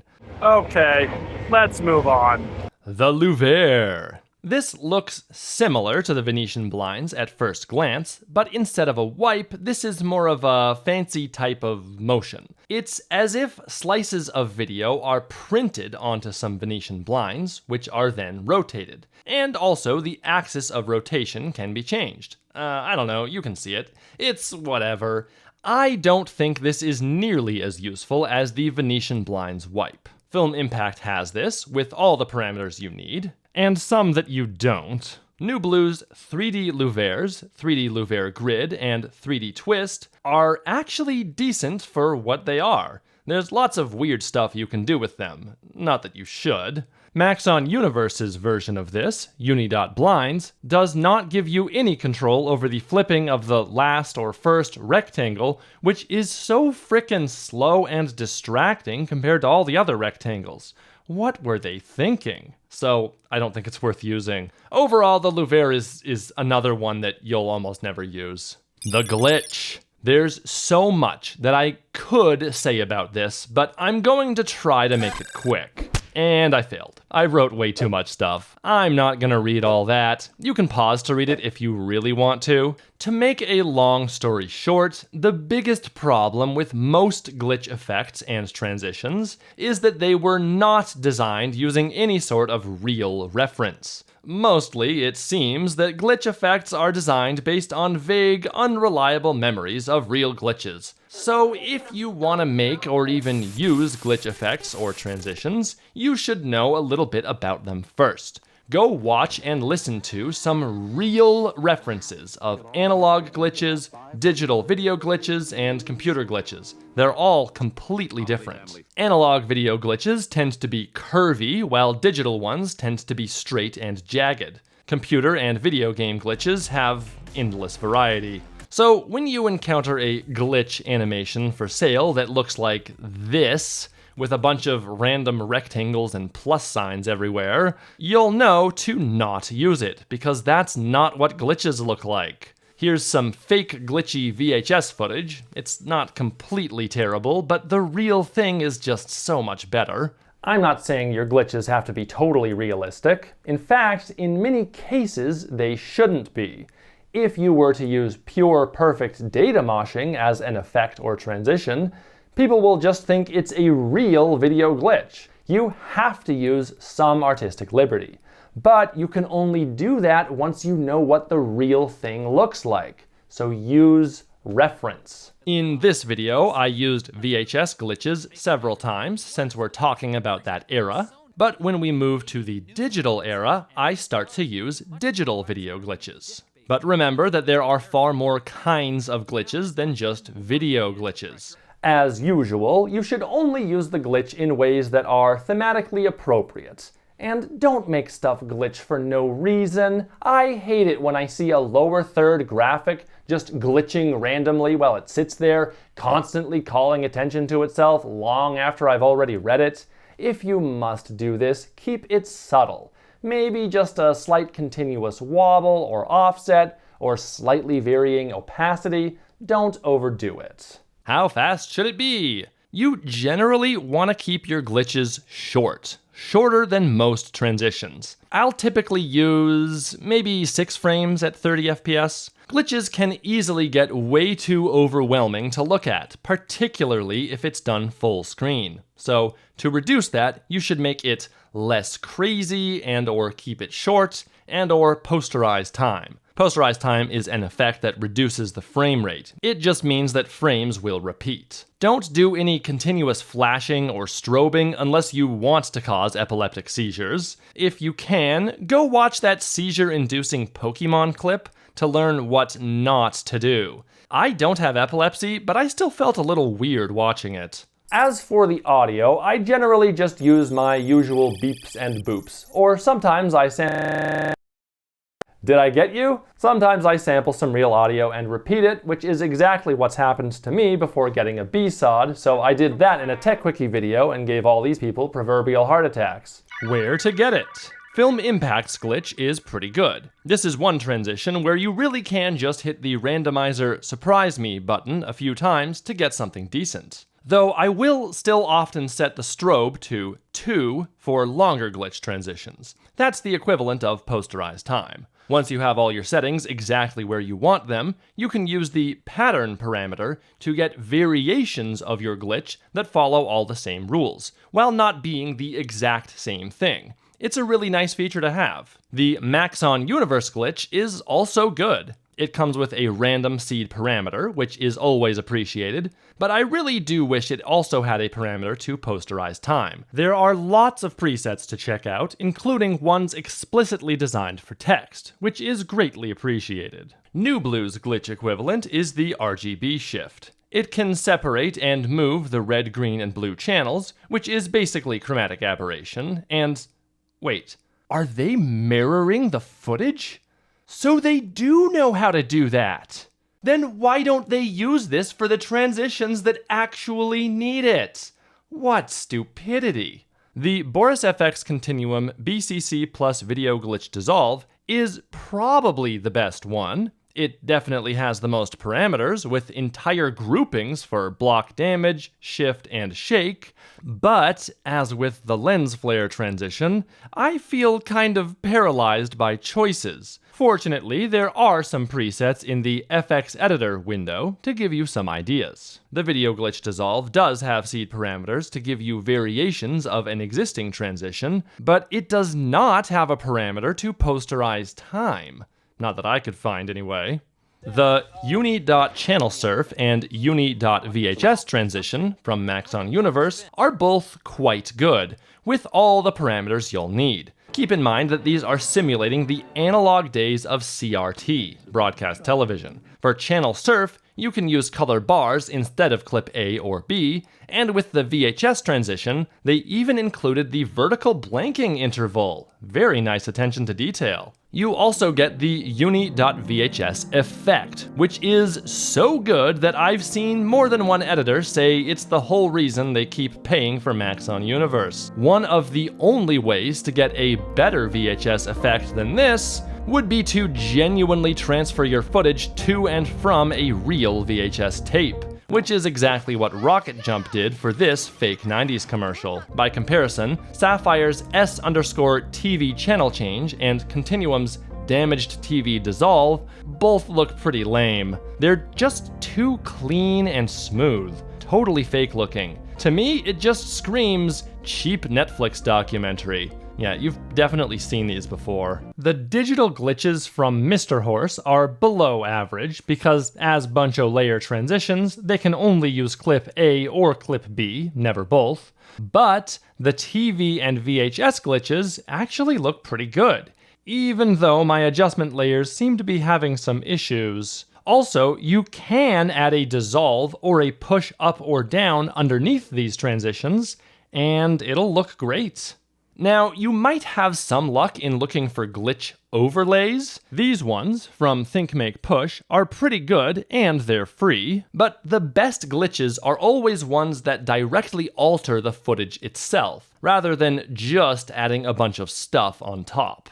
The flicker! One variant of the glitch effect that I almost never use is often called a flicker. All it does is flash at you in a way that is really uncomfortable and always makes me feel like an epilepsy warning is needed, unless I do it on a small object and/or increase the posterized time. If you want to make stuff flicker like this, don't only use 100% or 0% opacity, like these transitions from Film Impact and Maxon Universe. Sapphire's flicker effect is more subtle by default, and I like it. The Sapphire and Continuum flutter cuts also use either 0% or 100% opacity, though you can change this on the Continuum transition. Because epilepsy is a thing that exists, you have to be extremely careful with stuff like this. But, as usual, it is possible to make this look good if you know what you're doing. There's a pretty big flicker in the opening cinematic for the show 1899, and I think it looks great. And it's not so crazy that an epilepsy warning is needed. The Morph Cut. Righto, so I've got these two video clips, well, they're the same clip, but I needed to cut out this silence. And instead of using a jump cut between them, I decided to use a Morph Cut. Oh no, it's horrible! Every time I use this thing, it just gives me some freaky result. You know, some people swear by this. They love it. They say it's so great for cutting interviews together. I never use it. You can watch someone else's video about this thing. Okay, that's it. That's all the transitions I'm going to talk about. As I've said, there are more, but they only get weirder and less useful from here. Like the silicon transition? When would you use this? Oh, I almost forgot. I made this master list of all transitions in all circumstances. It's like a different version of this thing, but don't take it too seriously. I only gave my first impression for most of these. I'll link to the Google Sheet below, and you can make a copy and fill it out with your own answers if you like. Remember, this is more art than science. So, let's talk about the different vendors that you can buy transitions from. Starting with the Buncho layer transitions. The number one best possible example of this is Mr. Horse. Unlike most Buncho layer transitions, Mr. Horse is not just a load of presets that you have to apply to some manually created nests or adjustment layers. Instead, they have a plugin that you install called Premiere Composer. It's relatively easy and logical to navigate, with helpful little thumbnails that show what the transitions do. The starter pack, which is completely free forever, has lots of other stuff in it. But I'm going to ignore all that stuff because I'm only talking about transitions today. Click on a transition, and you might get this menu that appears where you can select a different version, like a right pan instead of a left pan. Click and drag the transition of your choosing onto the timeline and put it above everything else. Make sure to line up the center, which is not necessarily the exact middle, with the cut between the two clips you want to transition, and release the mouse button. But those clips were not the real transition, they're just a stand-in, a preview. Now you have to wait, potentially for several seconds, while the extension changes all your track targeting, opens a new sequence, copies the real transition out of that sequence, then deletes the sequence, reopens your original sequence, pastes, and returns your track targeting to where it was. Waiting for all this to happen is probably the worst part, and it only takes longer if you have more tracks, and I often have a lot. Now, this took nearly 30 seconds, which is insanely slow. But to be fair to Mr. Horse, this is a worst-case scenario. I imported that transition into this massive 5-hour-long tutorial, which has been causing lots of other problems for Premiere, like running out of memory and crashing. I'm not exactly sure what causes the slowness, but Mr. Horse really should work with Adobe to reduce it. With a smaller, newer project, an import speed of 1 to 4 seconds is more typical, and that's a lot more manageable. Though, by comparison, most true transitions import almost instantly. Anyway, now you've got your transition on the timeline. Every transition does come with a passable sound effect by default. positioned according to your existing source patching, but if you don't want that, you can disable it with this checkbox at the bottom. You might want to use your own sound effects so that your transitions don't sound like everyone else's. Some of the transitions will have extra options that automatically appear in the Edit tab when you click on them. As I've said before, you can easily change the length of the head and tail of the transition just by clicking and dragging the edges, which is unique to Mr. Horse and super powerful. Now for the things I don't like about Mr. Horse. I really don't like that there's no way to see which transitions you've used. So many of them have the exact same name on the timeline. Mr. Horse Adjustment. I think it would be relatively easy for them to change the names of these layers for every transition. I don't like how the left and right edges of the transitions will also snap to the edges of clips, especially the ones you don't want to be involved, though there's nothing they can do to fix this. Also, unlike true transitions, my cursor is not in the middle of the transition, which is where I want it to be, so I have to look more closely each time I go to apply a transition to actually find the middle point. This is also something they can't fix. As mentioned, I really don't like how slow it can be to apply transitions sometimes. It's often faster to just copy another existing Mr. Horse transition from elsewhere on the timeline, or even from a separate sequence. This is foreshadowing for later. If I want to make any changes to the transition, like changing this from a pan up to a pan down, I can't. I have to delete it and go grab a new transition, and if I had changed the timing, now I have to do that again. If you don't like the default colors on all the wipes, you have to change them every single time you import a new transition. It would be far better if these were global settings that affect all transitions before you import them. As it is, you're better off changing the colors of an already imported transition and then copying and pasting that every time. I at first assumed that all their sound effects go onto a single dedicated layer, but in fact they use the standard source patching, which in my case means that they keep adding more and more unnecessary layers underneath all the other ones. Or, worse yet, they might overwrite my existing audio clips without me realizing it. If you want to increase the length of a transition and it has a linked sound effect, it'll stop you, because the sound effect isn't long enough. Delete or unlink it, and now you can change the transition length.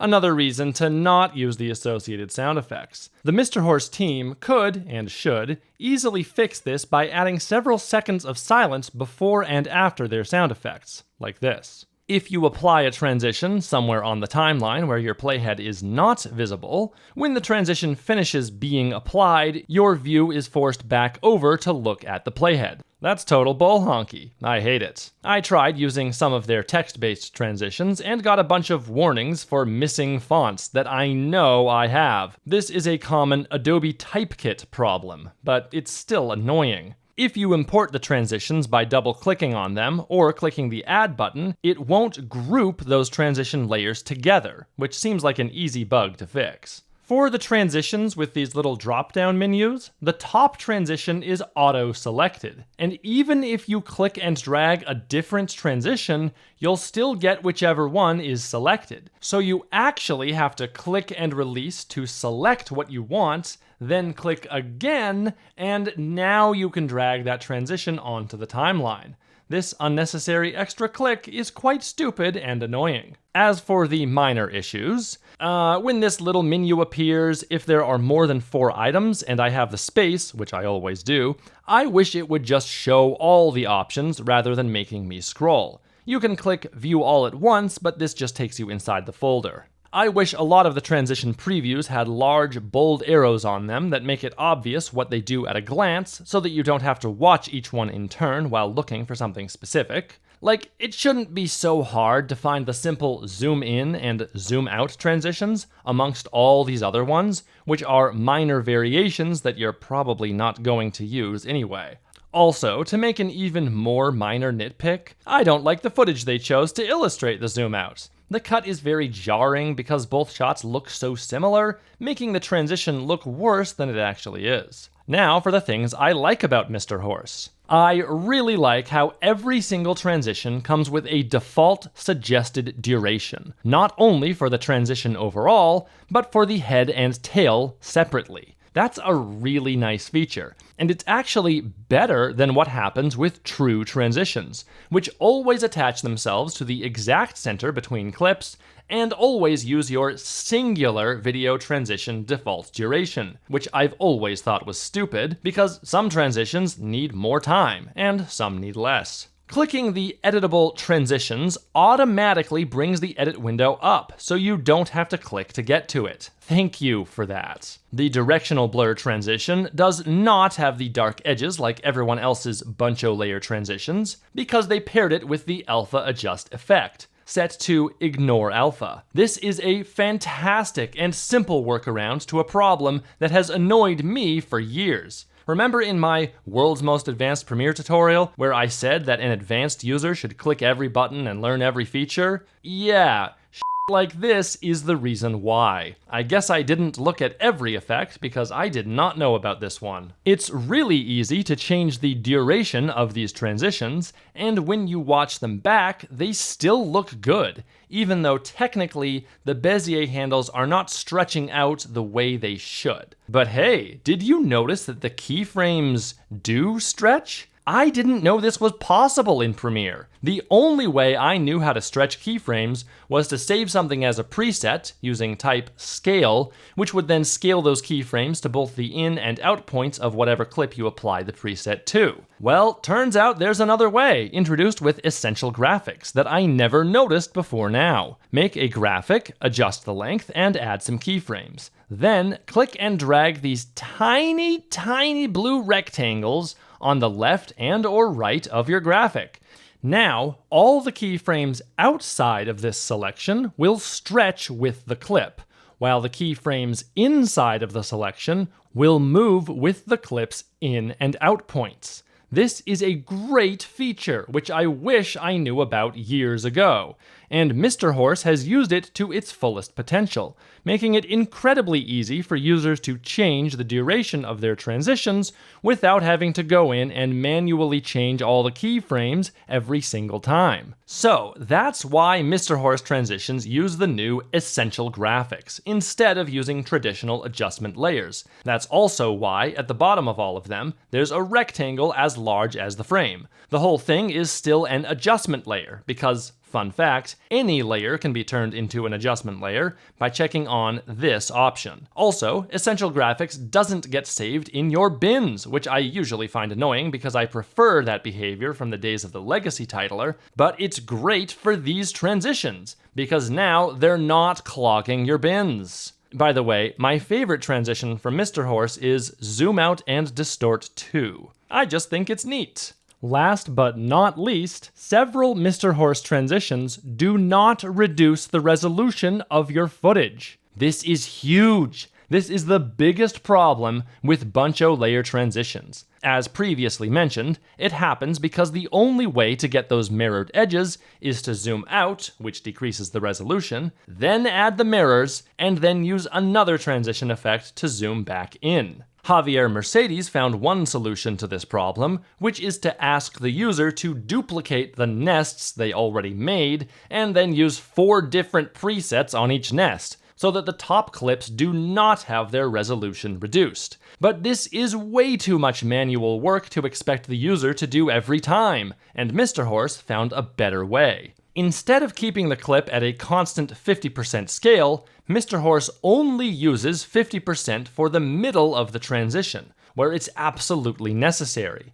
and when the motion blur disguises the lack of resolution. So, for the zoom in and distort transition, clip A does not need any edge mirroring, but we do need it for clip B. On the first frame of clip B, a transform effect is used to reduce it to 50% scale as usual, for the sake of those mirrored edges. But then, a few frames later, it uses a hold keyframe to instantly switch to 80% scale, and then 95.6% scale for the last few frames. Meanwhile, on the second adjustment layer, this is perfectly offset with instant switching from 200% scale to 125% scale to 104.6% scale for the last few frames. Simultaneously, the positions of all 4 mirrors are also updated using hold keyframes, and all of these hold keyframes line up perfectly, no matter how you change the transition duration later. If I turn off the adjustment layer that does the zooming, you can clearly see the resolution improve step by step. It doesn't need to be gradual, since the motion blur disguises the whole thing anyway.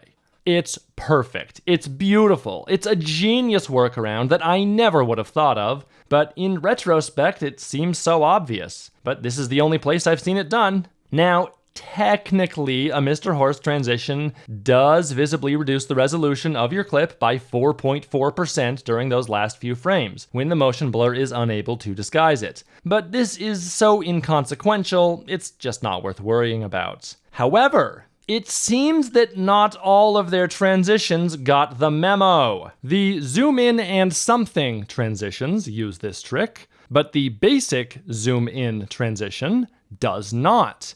It starts at 50%, stays that way for most of the transition, then right near the end goes to 95.6, then a few frames later, 99.7. The reduction in resolution is quite noticeable when compared to the zoom in and distort. Also, the zoom out transitions just use a flat 62% scale the whole time, and zoom out and tilt uses a flat 50% the whole time. What the heck? This means the resolution is noticeably reduced for numerous frames where the motion blur is insufficient to hide it.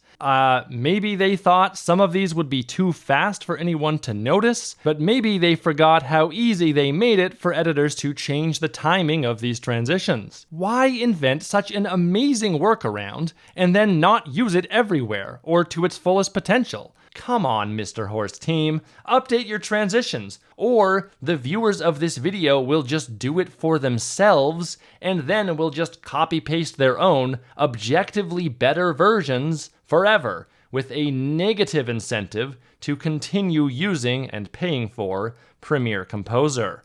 I really don't like that, as of June 2023, Mr. Horse transitions are now only available as a subscription-based service. It's $20 per month or $200 per year. This does come with a bunch of other stuff, but I'm only evaluating transitions, and they don't give you the option to only pay for the transitions. It's all or nothing. So compare that to the old price of $69 for lifetime access to these transitions through Premiere Composer. At that price, they would be worth buying after a mere 4 months and 6 days when compared to a subscription. And a subscription makes a lot less sense for Mr. Horse transitions because they're just a bunch of layers. And if you stop paying, all your old transitions will still work. And they can still be copied and pasted if you catch my drift.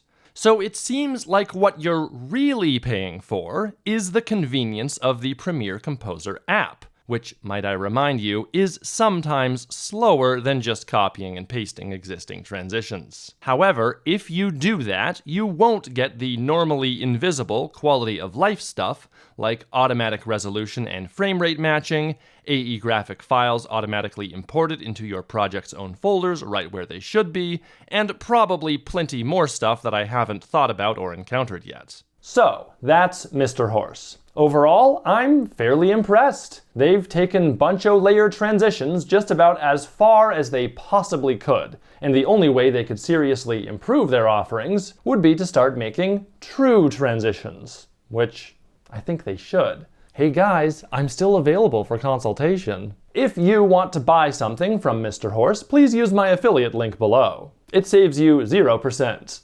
I tried. So, I'm gonna give the Mr. Horse transitions a B- on the tier list. That's right, I'm doing a tier list. So, let's move on to Studioapp. This'll be quick.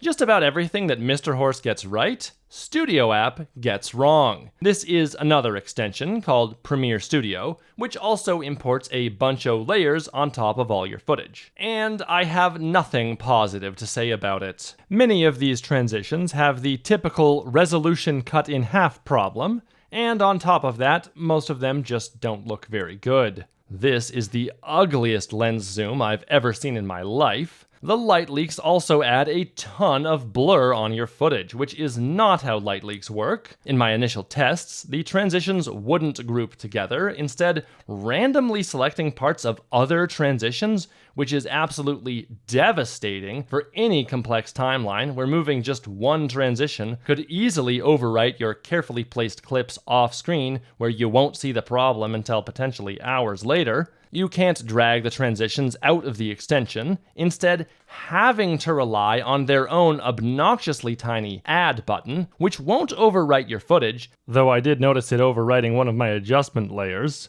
but it will happily add transitions underneath it, which you then have to move up. I got numerous messages from Premiere informing me of errors, but it's hard to tell the difference between bugs and features with Studioapp. The autoplay is incredibly annoying, since it keeps going even when the panel is not in focus. You can turn off autoplay, but then it also stops happening when the panel is in focus. So you can't tell what's what unless you hover over one transition at a time, or read the ridiculously small text, smaller than anything else in my entire Premiere interface. You can't change the length of transitions after you've placed them down, though you do at least have options for short and long, which isn't nearly granular enough. It's faster to import transitions than Mr. Horse, but only because it skips essential steps, leaving your track targeting an absolute mess. I prefer to keep all tracks targeted all the time,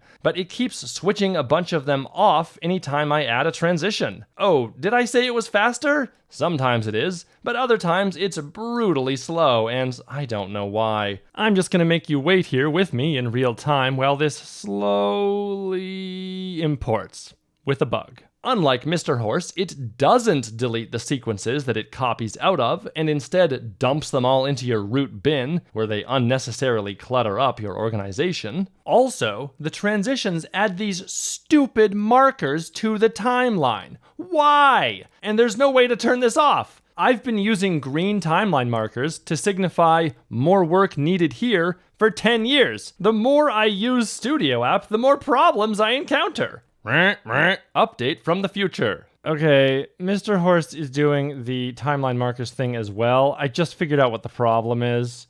I have markers, copy paste includes sequence markers, checked on. I have that on for my own reasons. I shouldn't have to turn that off to avoid this. Guys, Mr. Horst, everyone, don't have markers. Do something else. We now return to your scheduled program. The one and only interesting feature that they have is the ability for their transitions to update themselves after you change your sequence settings. All you have to do, ostensibly, is push the resize button. But first of all, who changes their resolution midway through a project? That's insane. I've done that maybe less than 10 times in 10 years of video editing. And believe me, the transitions would be the least of my problems. Furthermore, sometimes it doesn't even work, like with these glass transitions, which for me have always been broken. Ultimately, Studioapp's Premiere Studio feels like it was created by people who have never edited a video professionally and have no idea the real needs and problems that video editors deal with. So, despite its cheap price tag of $7.25 a month or $60 to buy it forever, I'm giving Studioapp an F. Next up, 640studio.io. This was a late entry, and it's also gonna be quick.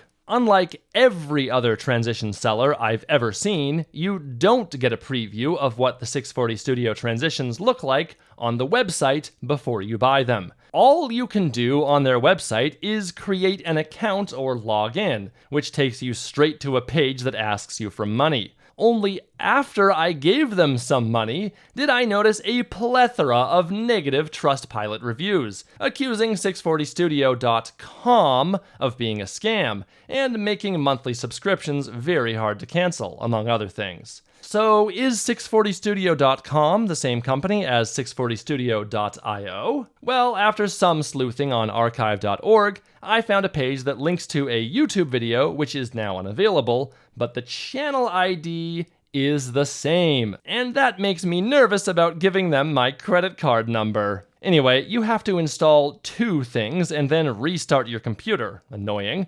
I did this and it still didn't work until I turned it off and on again. Now that it's working, I can preview and apply the transitions. They use track locking instead of track targeting to import the transitions, which actually does work pretty fast, but if you have any tracks locked on purpose, they'll become unlocked after your transition is applied. Also, the sound effects will clog up your root bin. Also, many of the sound effects don't pair well with their transitions. These transitions have the exact same footage resolution cut in half problem as most buncho layer transitions, which to me is an instant disqualification, but I kept looking around. There are way too many transitions in here. It's a total noob trap to think that a pack with more transitions is better, but the reality is that quality is more important than quantity. 640 Studio claims to have thousands of transitions. I don't think that's true, it's more like hundreds, which is still too many, especially considering that most of them are just minor variations of one another. The applied transitions at least have names on them, which is greatly appreciated, but they're not grouped for easy timeline movement later, which is not appreciated. The dark and muddy footage that they chose to use for the previews makes it harder to tell exactly what the transitions are doing. And again, little arrow indicators would be a huge help here. The quality of a company's push transitions are always a pretty good indicator as to the quality of the rest of their transitions, and 640 Studios are just below average.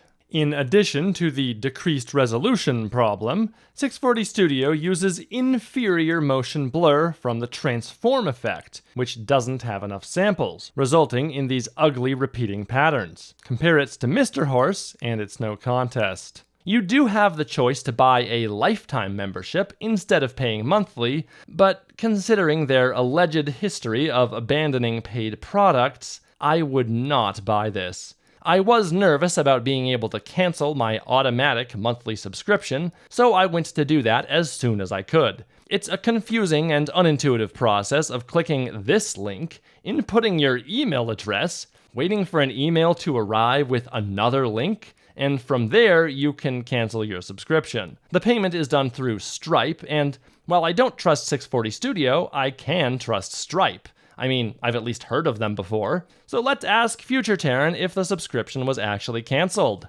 Yeah, it was. Well, that's good. Maybe they've turned over a new leaf. But I still don't trust them, and I don't recommend them. However, the extension is still better than Studioapp, so I'm gonna give 640 Studio a barely passing D-. Next up, Motion Bro. I only learned about this one from a random comment on a 6-year-old Mr. Horse video. Motion Bro is weird. It also uses an add-on, but it works completely differently from everything else. Motion Bro uses After Effects compositions to make its transitions, though I'm pretty sure you don't actually need After Effects to be installed. And miraculously, it is able to overlap them, which means it can show both video sources at the same time, allowing for real wipes, pushes, and all manner of things. The add-on even tells you which ones work this way. Nice. You download it through the Creative Cloud app and have to do some annoying stuff to install the first pack, but after that, each subsequent pack is just drag and drop. To use Motion Bro, you first select all the clips you want involved in the transition, usually just 2, then you can optionally select a duration and sound effect to use, then click Apply on your desired transition. Now you wait for the transition to apply itself. In all the tests I did, this took at least 5 seconds. This particular one took 11.8 seconds, and I've seen it go longer than that. In the background, it's linking to an AE graphic file that is stored in the Documents folder on the C drive in this case. I think that's going to cause problems later when I want to move a finished video project onto my NAS to archive it, or if I want to share a project with another editor. I really prefer for all of a project's dedicated assets to be inside one folder. except for stuff that I reuse like sound effects. Compare this to Mr. Horse, which imports its AE graphic files straight into the project's own folder, right where they should be. Even after restarting my computer and creating a brand new project with very low resolution footage, 640 by 360,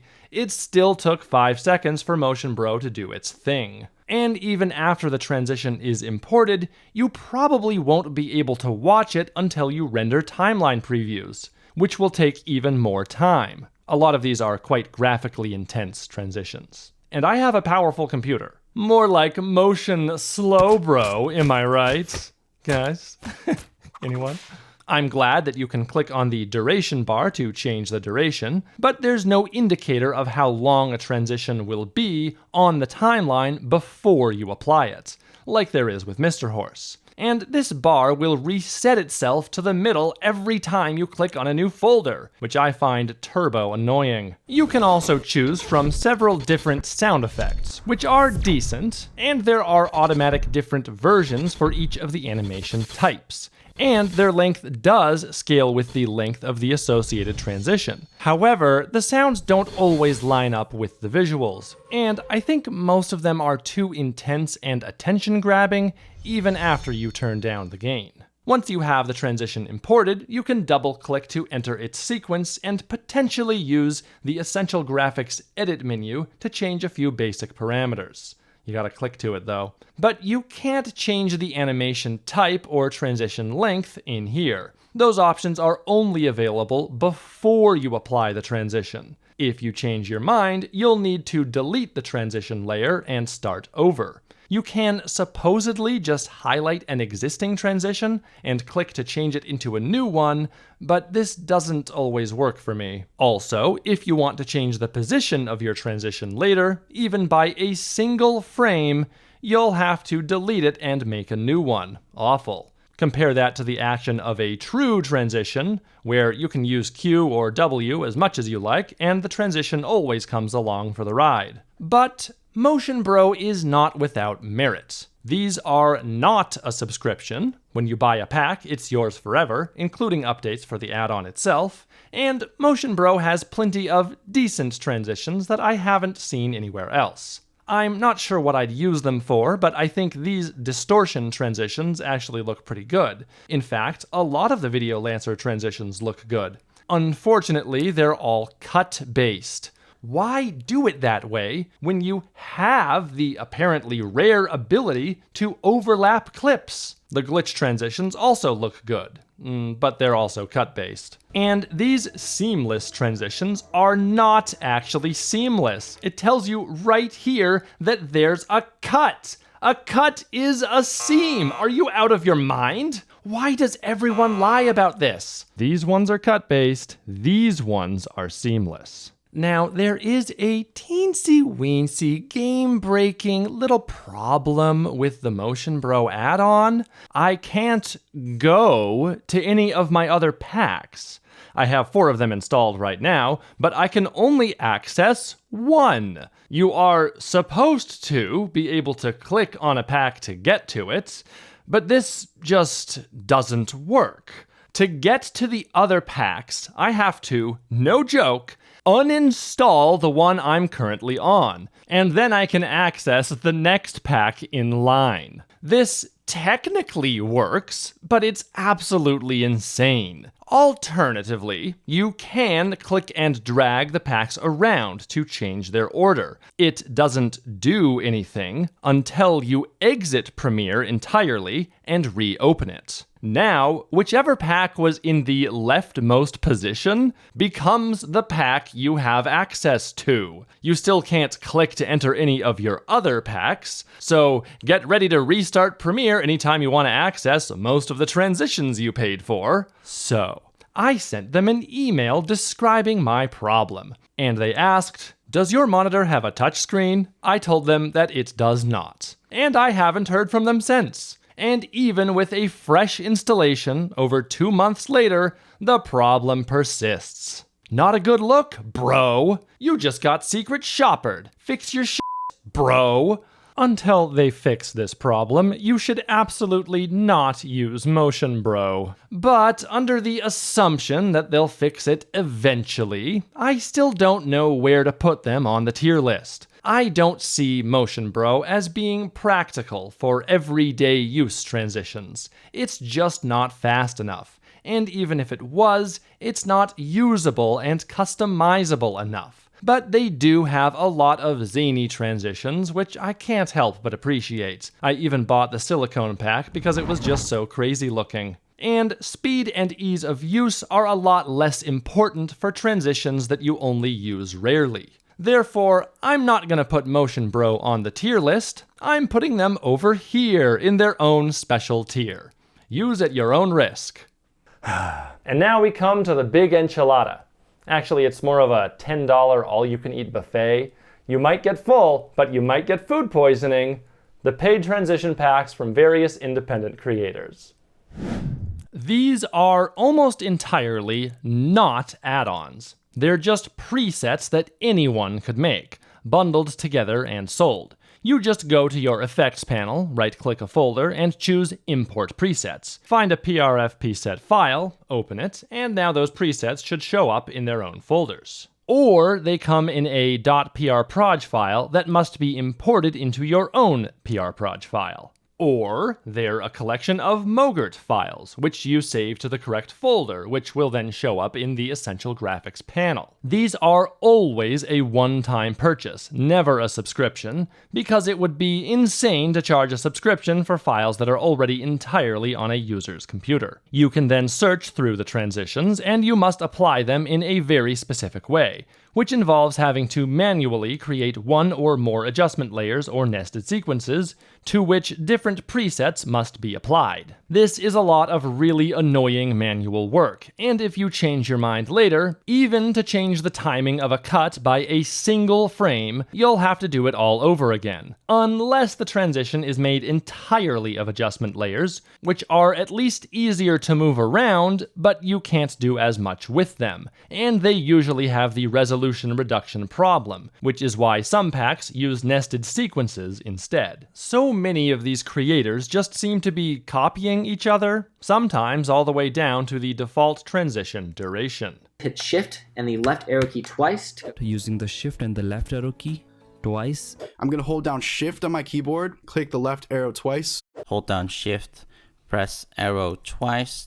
For this video, I didn't bother to pay for any of these. That would just be way too much stuff to evaluate, and I know I'm not going to use them. So instead, I will give you the tools you need to evaluate these for yourself before you buy anything. Number 1, try their free offerings before you buy their paid offerings. See what it's actually like to use them yourself. If they don't have any free offerings, you should probably avoid their paid stuff. Number 2, these preset bundles always have a video that explains how to use them. If they didn't, everyone would just be super confused and demand a refund when they can't figure out what to do. So, watch that before you buy anything. If the process of applying the transitions is ludicrously complicated, don't buy them. The tutorial video for how to use anyone's transitions should not be paywalled. You don't want to spend $85 only to find out that actually using the transitions is really difficult and annoying. And let's see what their refund policy is.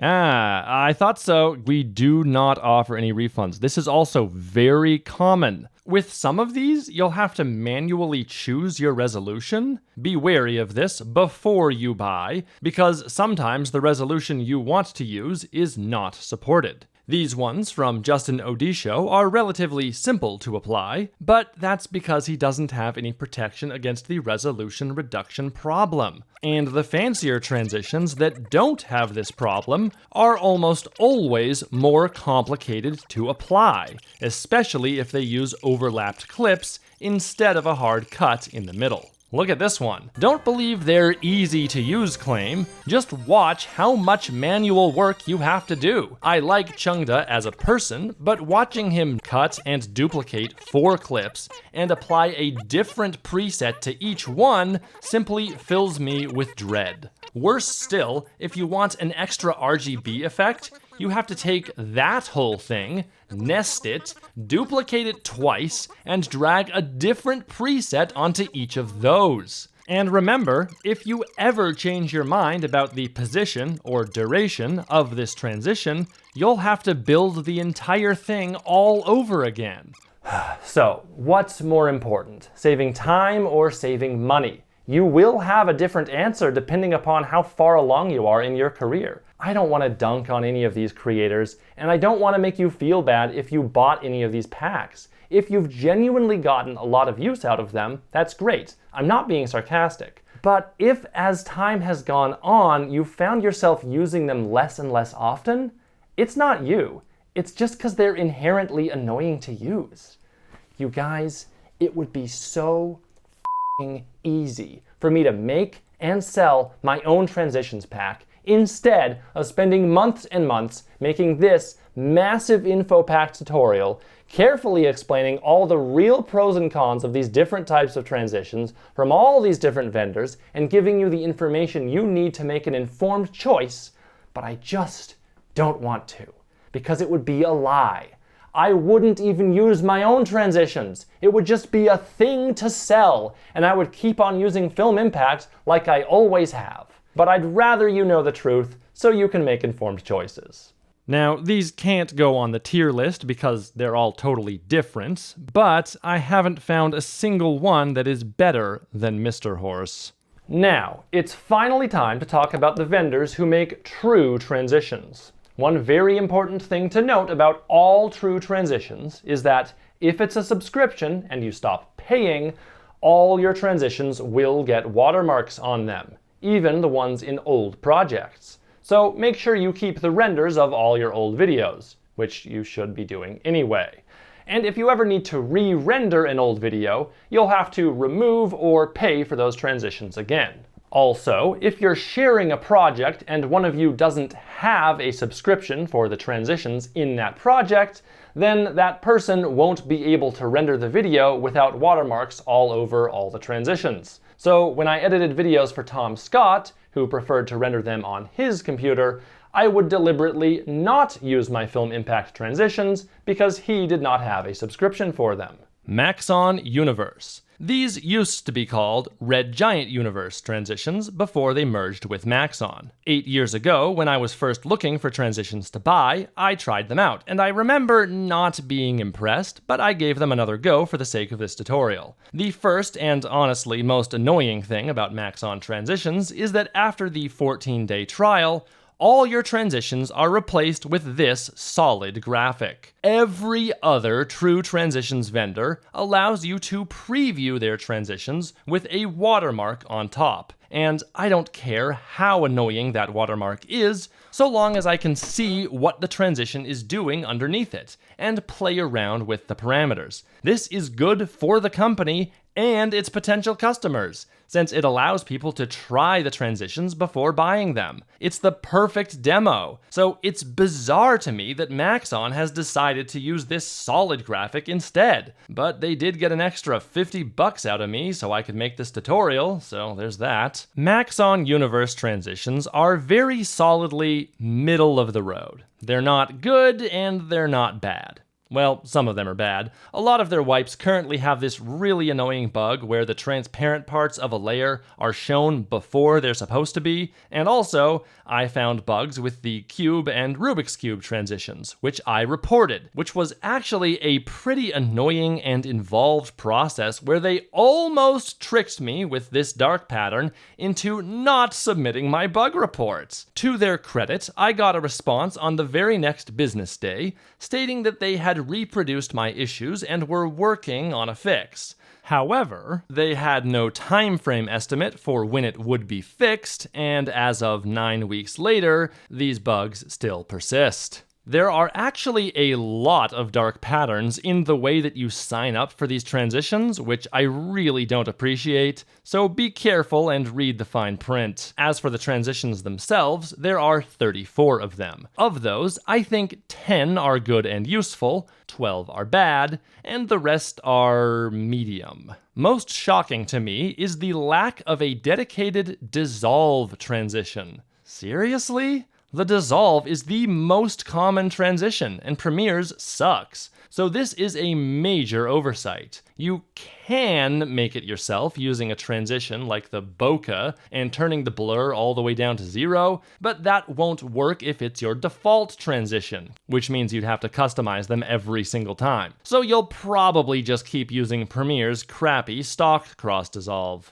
Also, while technically they do have a directional blur, called channel blur, you have to control red, green, and blue blur amounts separately, which is annoying if you just want a basic directional blur. And you'll want to turn off the dolly as usual. I was initially excited about the warp transition, but the more I use it, the worse it gets. It's best to look at the presets to see everything it can do. You can zoom in or out, push left, right, up, or down, rotate, use different kinds of blur, and customize the dissolve, but you have no options for turning off the edge mirroring, so it's not useful for objects smaller than the frame, and the mirroring is really weird, totally ruining this otherwise beautiful zoom by unnecessarily mirroring the land from clip A. It's better than nothing, but Film Impact's motion camera is superior in every way. I want to like the uni.film transition, but I find it almost insulting just how enormous these JPEG macro blocks are on this frame. Seriously? Take some pride in your work, Maxon. Do you have any idea how hard I work to get rid of JPEG compression? I made a huge tutorial about it that you can watch. Some Maxon Universe transitions have presets, which is always appreciated, and you can add your own. But I still prefer to save presets through the Effect Controls hamburger, because then I can apply them with my secondary keyboard. I don't like how the easing works on all their transitions. It's a drop-down menu, but animation is a visual medium, so I want this to be visual. I'm still confused as to exactly how a lot of these work. Like, why do I have to choose ease out quad for upwards movement, but ease in quad for downwards movement? That doesn't make any sense. Here's what happens if you use the same animation on both. Is this somehow my fault? Is it a bug? What's going on? But this is still better than nothing. At least we have easing options, sometimes. The linear wipe does not have easing, which is incredibly stupid. Again, I've heard it said many times that the only reason anyone still uses Maxon is for their excellent VHS effect. And it is good. Maxon Universe costs 32 American bucks a month, or $17.83 per month if you sign up for a year. Again, these transitions are fairly middle of the road. Not great, not terrible. So I'm giving them a very solid C on the tier list. Newblue. Oh dear, these are not good. Proper transition packs will have really good wipes, pushes, zooms, and a dissolve. Newblue has none of those. What they do have are a whole bunch of cheesy 3D transitions. Proper transition packs will have robust options for animation easing. Newblue does not. Instead, a huge number of their transitions have parameters for fog and shine, neither of which I would consider important. Proper transition packs know how to properly mirror the edges of clips. Newblue does not. Instead, they often just duplicate one of the clips to serve as a mostly static background. You can change this to transparent, but then it'll probably just be black. Out of 66 transitions, I only found 5 that I'd call usable. The rest are just bad. A few of the transitions are so bad, they look like real video glitches, but not in a good way. See how the colored pencil transition just brings attention to compression artifacts? As for the 5 usable ones, here they are. RGB shift is usable as a somewhat more subtle glitch effect, which I've mentioned before. Glow Pro has potential. It's not the same as an exposure flash. It's kinda doing its own thing. I wouldn't use this for most of the presets it has available. I'd just use it with white. I also don't like how the animation is completely linear in and out. Actually, the more I play with it, the less I like it. Zoom isn't a zoom at all. It's just a traveling zoom blur. Still, it's at least decent. Light ring is simulating burning film stock, which would happen when a film projector gets jammed and the hot bulb burns up the film. But this transition is gentle and nice looking, and I don't know, I don't have much of a reason, I just kinda like it. It feels nostalgic. As does the duochrome transition. So long as you don't use oversaturated colors, or gods forbid, invert the whole thing, I think it actually looks pretty nice. I really should learn proper color grading one of these days. I would actually prefer a monthly subscription option for Newblue, but maybe they figured out that they'll make more money if they take it all from you before you realize just how bad the transitions really are. These are absolutely not worth $300, but in many cases they are still better than Premiere's built-in transitions, which we've already talked about. There's a sale on right now, but it's still not worth it. I would maybe pay $15 total for these. I'd describe Premiere's transitions as barely passable, so I'll give them a D, which means I'm giving Newblue a D+.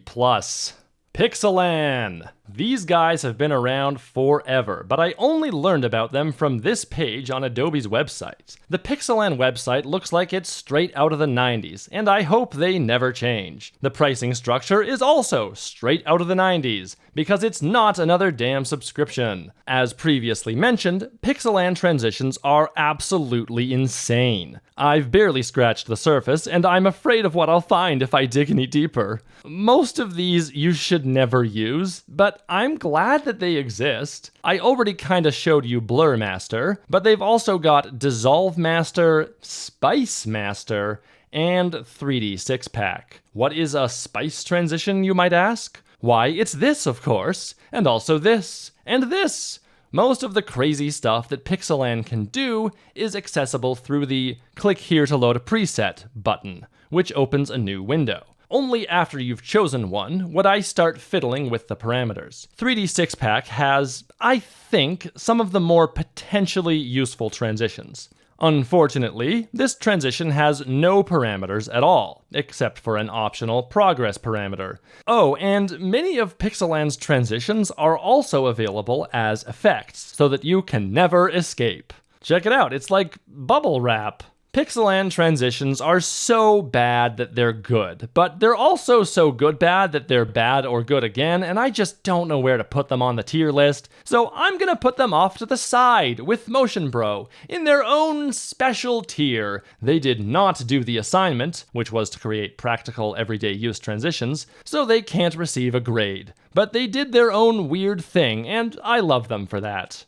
BorisFX, Sapphire, and Continuum. I knew nothing about BorisFX before I started research for this video, and I must say I am impressed. As you already know, assuming you watched the previous however many hours, many of BorisFX's transitions are better than the equivalent ones from all other true transition vendors. And a lot of their transitions are also available as an effect variant, which is really cool. There are actually tons of effects, but I didn't even try to look through them because this video is only about transitions, and it's already long enough. BorisFX also has a lot of unique transitions, split across two different packs, Sapphire and Continuum. I see these transitions as being intended and much more useful for larger companies. Studios, network television stuff, that's the vibe I'm getting.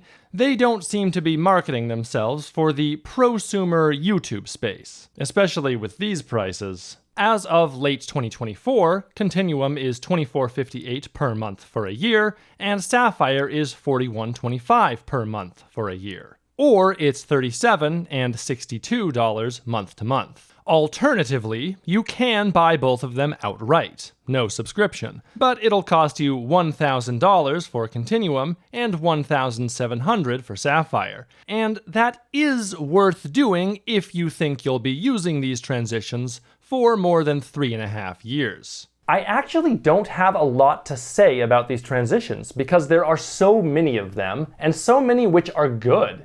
It would take years of use for me to properly familiarize myself with all these transitions and figure out all the cool stuff you can surely do with them, whether intended by the developers or not. I don't have years to spend, but I can tell you, just with the small experiments I've done for the sake of this tutorial, that BorisFX transitions are excellent. Unfortunately, all the good stuff is split across these two different packs, and I don't really understand why. Upon reflection, I feel like these packs were originally made by two different companies. That's just how different they are from one another. Am I wrong? Let me know. If I had to choose one, I'd go with Continuum. It seems to have more of the things I like. It's also the less expensive one. I just wish it had a better dissolve. I still think Film Impact's Big Bang is a better value, as you'll see in the next chapter, but if you want to buy Continuum or Sapphire, please do so using my affiliate link below. I'm not going to stop you. Update, I just learned that all my BorisFX affiliate links give you 15% off, which is fantastic. I don't know all the details, like if there's a time limit on this. Regardless, just use my affiliate links below if you want to buy something. And I'm giving both packs an A- on the tier list. Let's move on, finally, to Film Impact. Film Impact transitions are the best transitions in terms of looks, stability, usability, customizability, and customer support.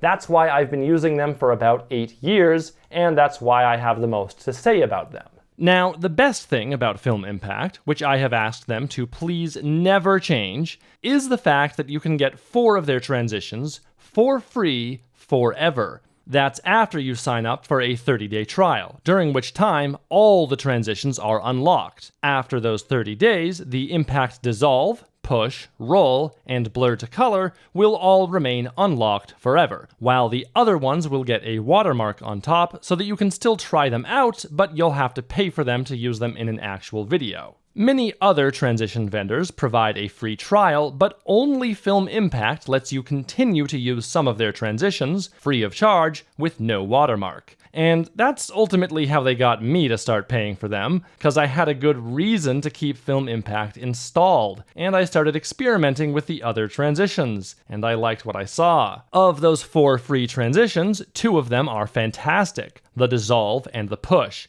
Everyone should be using these. The Roll is a below average transition, which I've explained in the Nebula-exclusive version of this video, and the Blur to Color is basically useless. Now, let's take a look at the packs. Like your local cable company, Film Impact bundles the bad transitions together with the good transitions you actually want. And every single pack has at least one really good transition in it. There are 3 collections to choose from, but I don't think Essentials is worthwhile, so that leaves Visions and The Big Bang. With Visions, you don't get the Animation and Smart Tools packs, which is heartbreaking because basically every single transition in both of these packs are really useful. The Big Bang comes with every transition, but also some effects, like the rounded crop effect, which I love. But we're here to talk about transitions. Now, I could go through all the unique bad transitions that Film Impact has, which I've never used, like Copy Machine, Frame Impact, what is this for? Chaos, which is just chaos. Maybe it's a horror thing. Panel Wipe is just weird, as is Slice. Although I did actually use that in one video to slice up sheets of mother glass, but I already told you many times not to use ridiculous transitions, and hopefully you're starting to develop some taste for what's good and bad. So let's talk about some of the remaining good transitions that seem to be unique to Film Impact. The Plateau Wipe is a cool combination of a zoom and a soft edge wipe. I've used it a lot. I really like it. The fact that you can change the angle also makes it a bit more resistant to transition fatigue. I love the TV power transition. It has a very specific use case, simulating the turning off of a CRT, cathode ray tube, television, or monitor. That's it. You can also use it to simulate a screen turning on, but I think this is technically incorrect. In all the reference material I found, CRTs just fade in. But whatever, I've still used it for that. Motion camera. Holy shit, it's incredible. It feels like driving a spaceship. Let me just show you what this does. Now, in my first Eclipse trip video, I've got these 2 maps. One of them of America, and the next one is Missouri. I want to zoom in from here to here. This could be done in After Effects, but it's actually faster and easier to use the motion camera. So let's put that down on there and watch it back, and it's terrible. It's just doing some kind of demo. So we can reset it using reset to 0 here or here, or we can go up here to reset to fade. So now you go somewhere on the timeline where you can see both clips at the same time, and now we aligned them. So we know we've got to do a zoom in. We are using the continuous motion controls, not the temporal controls. I'll show you those ones later. About to there. Don't use the move parameter. That confused me for a while. It's the anchor parameter you want to anchor these together. Now, this is getting hard to see. It's all blurry. We've got some repetitions here. So I'm just going to go down here and turn off the mirrors and also the motion blur. And now that's a lot easier to see. Now we do the fine alignment using rotation, zoom, and anchor point. There we go, that's it. And as you can see, it's given us the animated zoom in to Missouri. That's great. We can also put the motion blur back to make it more aesthetically pleasing. That's nice. Now, we can use not a wipe. I think we can use just a dissolve, although it's okay. I wish I had some more options for the way that the wipe works. Now let's take a look at the temporal motion controls. What I can do is, let's just see what that does. Woo! So it kind of adds it in the middle, and then it has to undo it, right? This is why I don't use these. We can add some tilt though, and that is kind of fun. And if I add some to the move parameter, it'll look like we're racing up to it. Shoo. See what I said about why this feels like driving a spaceship? Woo. So that's one possibility. It's okay. I don't super like it, but it's an option, right? No matter what happens inside the transition, it will always start here and it will always end here. The transition deals with everything in between. And keep in mind, you can do this for anything, like I could do it for Texas as well, right? Yeah, you can zoom to and from anywhere. So I used this again a few times in this same video. I used it here. Whoop, whoop. I can extend it if I want to, right? And it'll just do it. Now the star also needs its own little transition. Shoo. Then I used it again to go from this map to this map. Even though they have a different projection, like this one's more just on a globe, it still works. So if we use the move controls instead of the anchor controls for something like Texas, like it's way down here, right? And like they're both moving way up there to get up there, shoo, right? You see, like it's just weird. I don't know what it's for. I don't know how it works. So I just use anchor point for the kind of motion that I want to do. So I don't use it. Here, I used it to do this thing that I did with the background. I don't know why, but I kind of like it. Here, I used it for a rather lame spinning dissolve. I guess I was just experimenting. And again, here, I used it to zoom out from microcode to a CPU die, and then again to a platter. I believe I used the transform effect for that skew. And the slow zooming out that happens between the transitions is just normal keyframing of the scale parameter. I absolutely love this transition. I don't use it a lot, but when I do, it saves so much time versus doing this stuff manually in After Effects. Next up, the motion tween. This one blew my mind when I first saw it. It's definitely intended for objects smaller than the frame, not full frame transitions. Check it out. We've got an object over here. Let's make a cut on the timeline. Now move it, rescale it, and rotate it. Watching that back, it just teleports from one spot to the other. But guess what? Plunk down the motion tween transition on that cut, and kablamo! It animates itself. No keyframing. Look, I'll move it somewhere else, change another parameter, make the transition last longer, and it just deals with it all for you. And you can fiddle with all these parameters to make the motion more interesting. I can add a spin, again, without having to keyframe it. I used the motion tween to move all my campsite items into my car. I used it to move this little star along with the map that was already being moved with the motion camera transition. And I've used it in countless Tech Quickie videos, but we'll never know which ones because it's just motion. There is one big caveat, which is, again, transitions don't know anything about what's going on beyond the edges of the frame. So if your object extends beyond those frame edges, that image data will go missing. However, There is a partial solution. Just go down here and select Blend Type Composite. Now it'll use data from both clip A and clip B. This is actually the default now. So if one of them has the picture data, they'll both get to use it. Fantastic! It still doesn't work if neither clip A or B have that data, so in that case you're better off doing manual keyframing as usual. But there is something I'd like to change about this one. This motion curve affects everything. So if you add rotation and you have overshoot or bounce, it comes along for the ride and then undoes itself in a way that would never happen unless everything is on rails. Basically, every single motion parameter is affected by this curve, and they really shouldn't be. Rotation, for example, almost always looks weird to me when it overshoots and comes back. So it would be nice to be able to uncouple specific parameters from the anticipation and overshoot curves. But I can see that becoming a nightmare of checkboxes, so I'm not sure what a good solution would be for that, at least from a user interface perspective. Actually, it looks okay to me, but it was my idea. Next up, Text Animator. Holy shit, it's so good! You guys have no idea!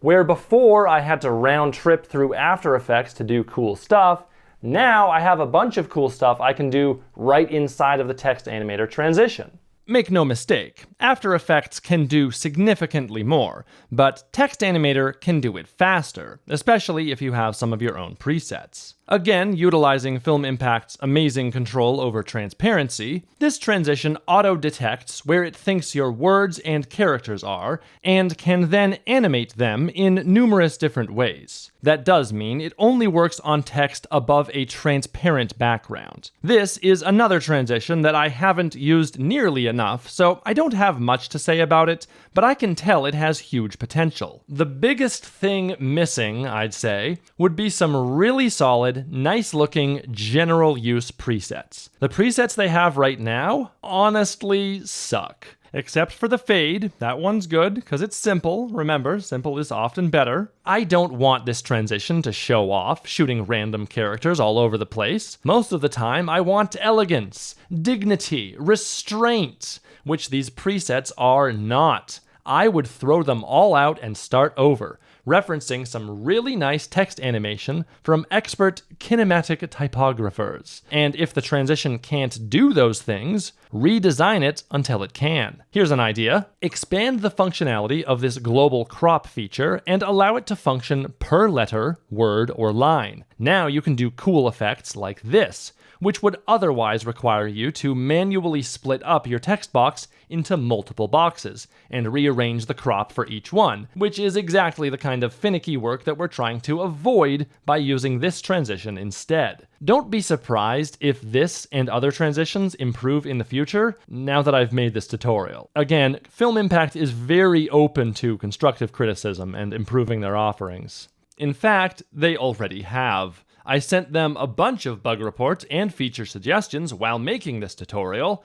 and Film Impact has already implemented several of them. Let's move on to the shape flow, and holy shit, it's another ringer. This is so cool, I didn't even believe it was real at first. I thought it was just some fake, only works in the demo bullshit until I tried it myself. Yep, turns out Film Impact's control over transparency is so good that they can do stuff like this. Basically, it's a super fancy wipe that will grow along the opaque areas of an image. You can even add multiple colors that come along for the ride. Here, I made this tree grow from a weird spot and then burn away from another. You can even grow from more than one point with a variable delayed start. I really wish I knew about this one sooner. I surely would have used it a lot. If you're ever confused about how exactly to use a Film Impact transition, by the way, you can click the Tutorial Available button at the bottom. Speaking of which, let's do that and watch this video, How to Animate Your Logo. As much as I like Film Impact, I've got to give them fair criticism. This is a dumb way to animate a logo, and it's a dumb way to use Film Impact's transitions. Doing this kind of work with After Effects instead is way faster and easier and non-destructive, and makes it easier to make global changes later. Assuming you have it and know how to use it in this way, which, I do not. Just keep that in mind. If you find yourself using dozens of transitions across multiple nested sequences, it's probably easier to use After Effects. However, layering just a few transitions on top of each other can achieve some fantastic results with little to no keyframing, specifically with the film impact transitions intended for smaller objects, not the full frame. And it's so easy to do because your timeline probably already has different objects on different layers. Just plop a few film impact transitions on the ends and see what you can make. So, on the tier list, I am giving Film Impact an A. Nobody gets S tier. All things considered, Film Impact has the best transitions, which is why I've been using and recommending them for 8 years. Totally worth it, even if you just use the free transitions like I did for a while. As for the price, they are cheaper than Maxon Universe if you use Terran 10 to get 10% off. And Maxon Universe transitions are worse anyway, so I see no reason to get them. Unless you want other stuff like that VHS effect, I suppose. Though a little birdie told me that Film Impact is working on their own VHS effect, so I'm looking forward to that. And Film Impact barely costs more than Mr. Horse. Oh no, an extra $7 a year. And the transitions are so much better. Film Impact could probably raise their prices to be on par with Continuum and would still be worth it. I hope they don't. I just wish they had more viable competition. That 10% off works forever, by the way. Now, there are still a few more things to cover before we finish up here. First of all, I've been saying this entire time that transitions should be thematically appropriate. That is, they should be in some way related to or simulating the real thing that is being shown. But I should mention that this is not an absolute rule. It's more like a guideline. Sometimes it can look way better or more interesting to use the wrong transition. So don't be afraid to experiment. Writing this video was agonizing. It's very difficult to nail down any solid rules for transitions because it all depends on lots of other stuff. And maybe you disagree with some of the things I've said. That's fine. Leave a comment with your rationale as to why the paint splatter transition is actually amazing. I don't know. Actually, I'm gonna prove myself wrong right now.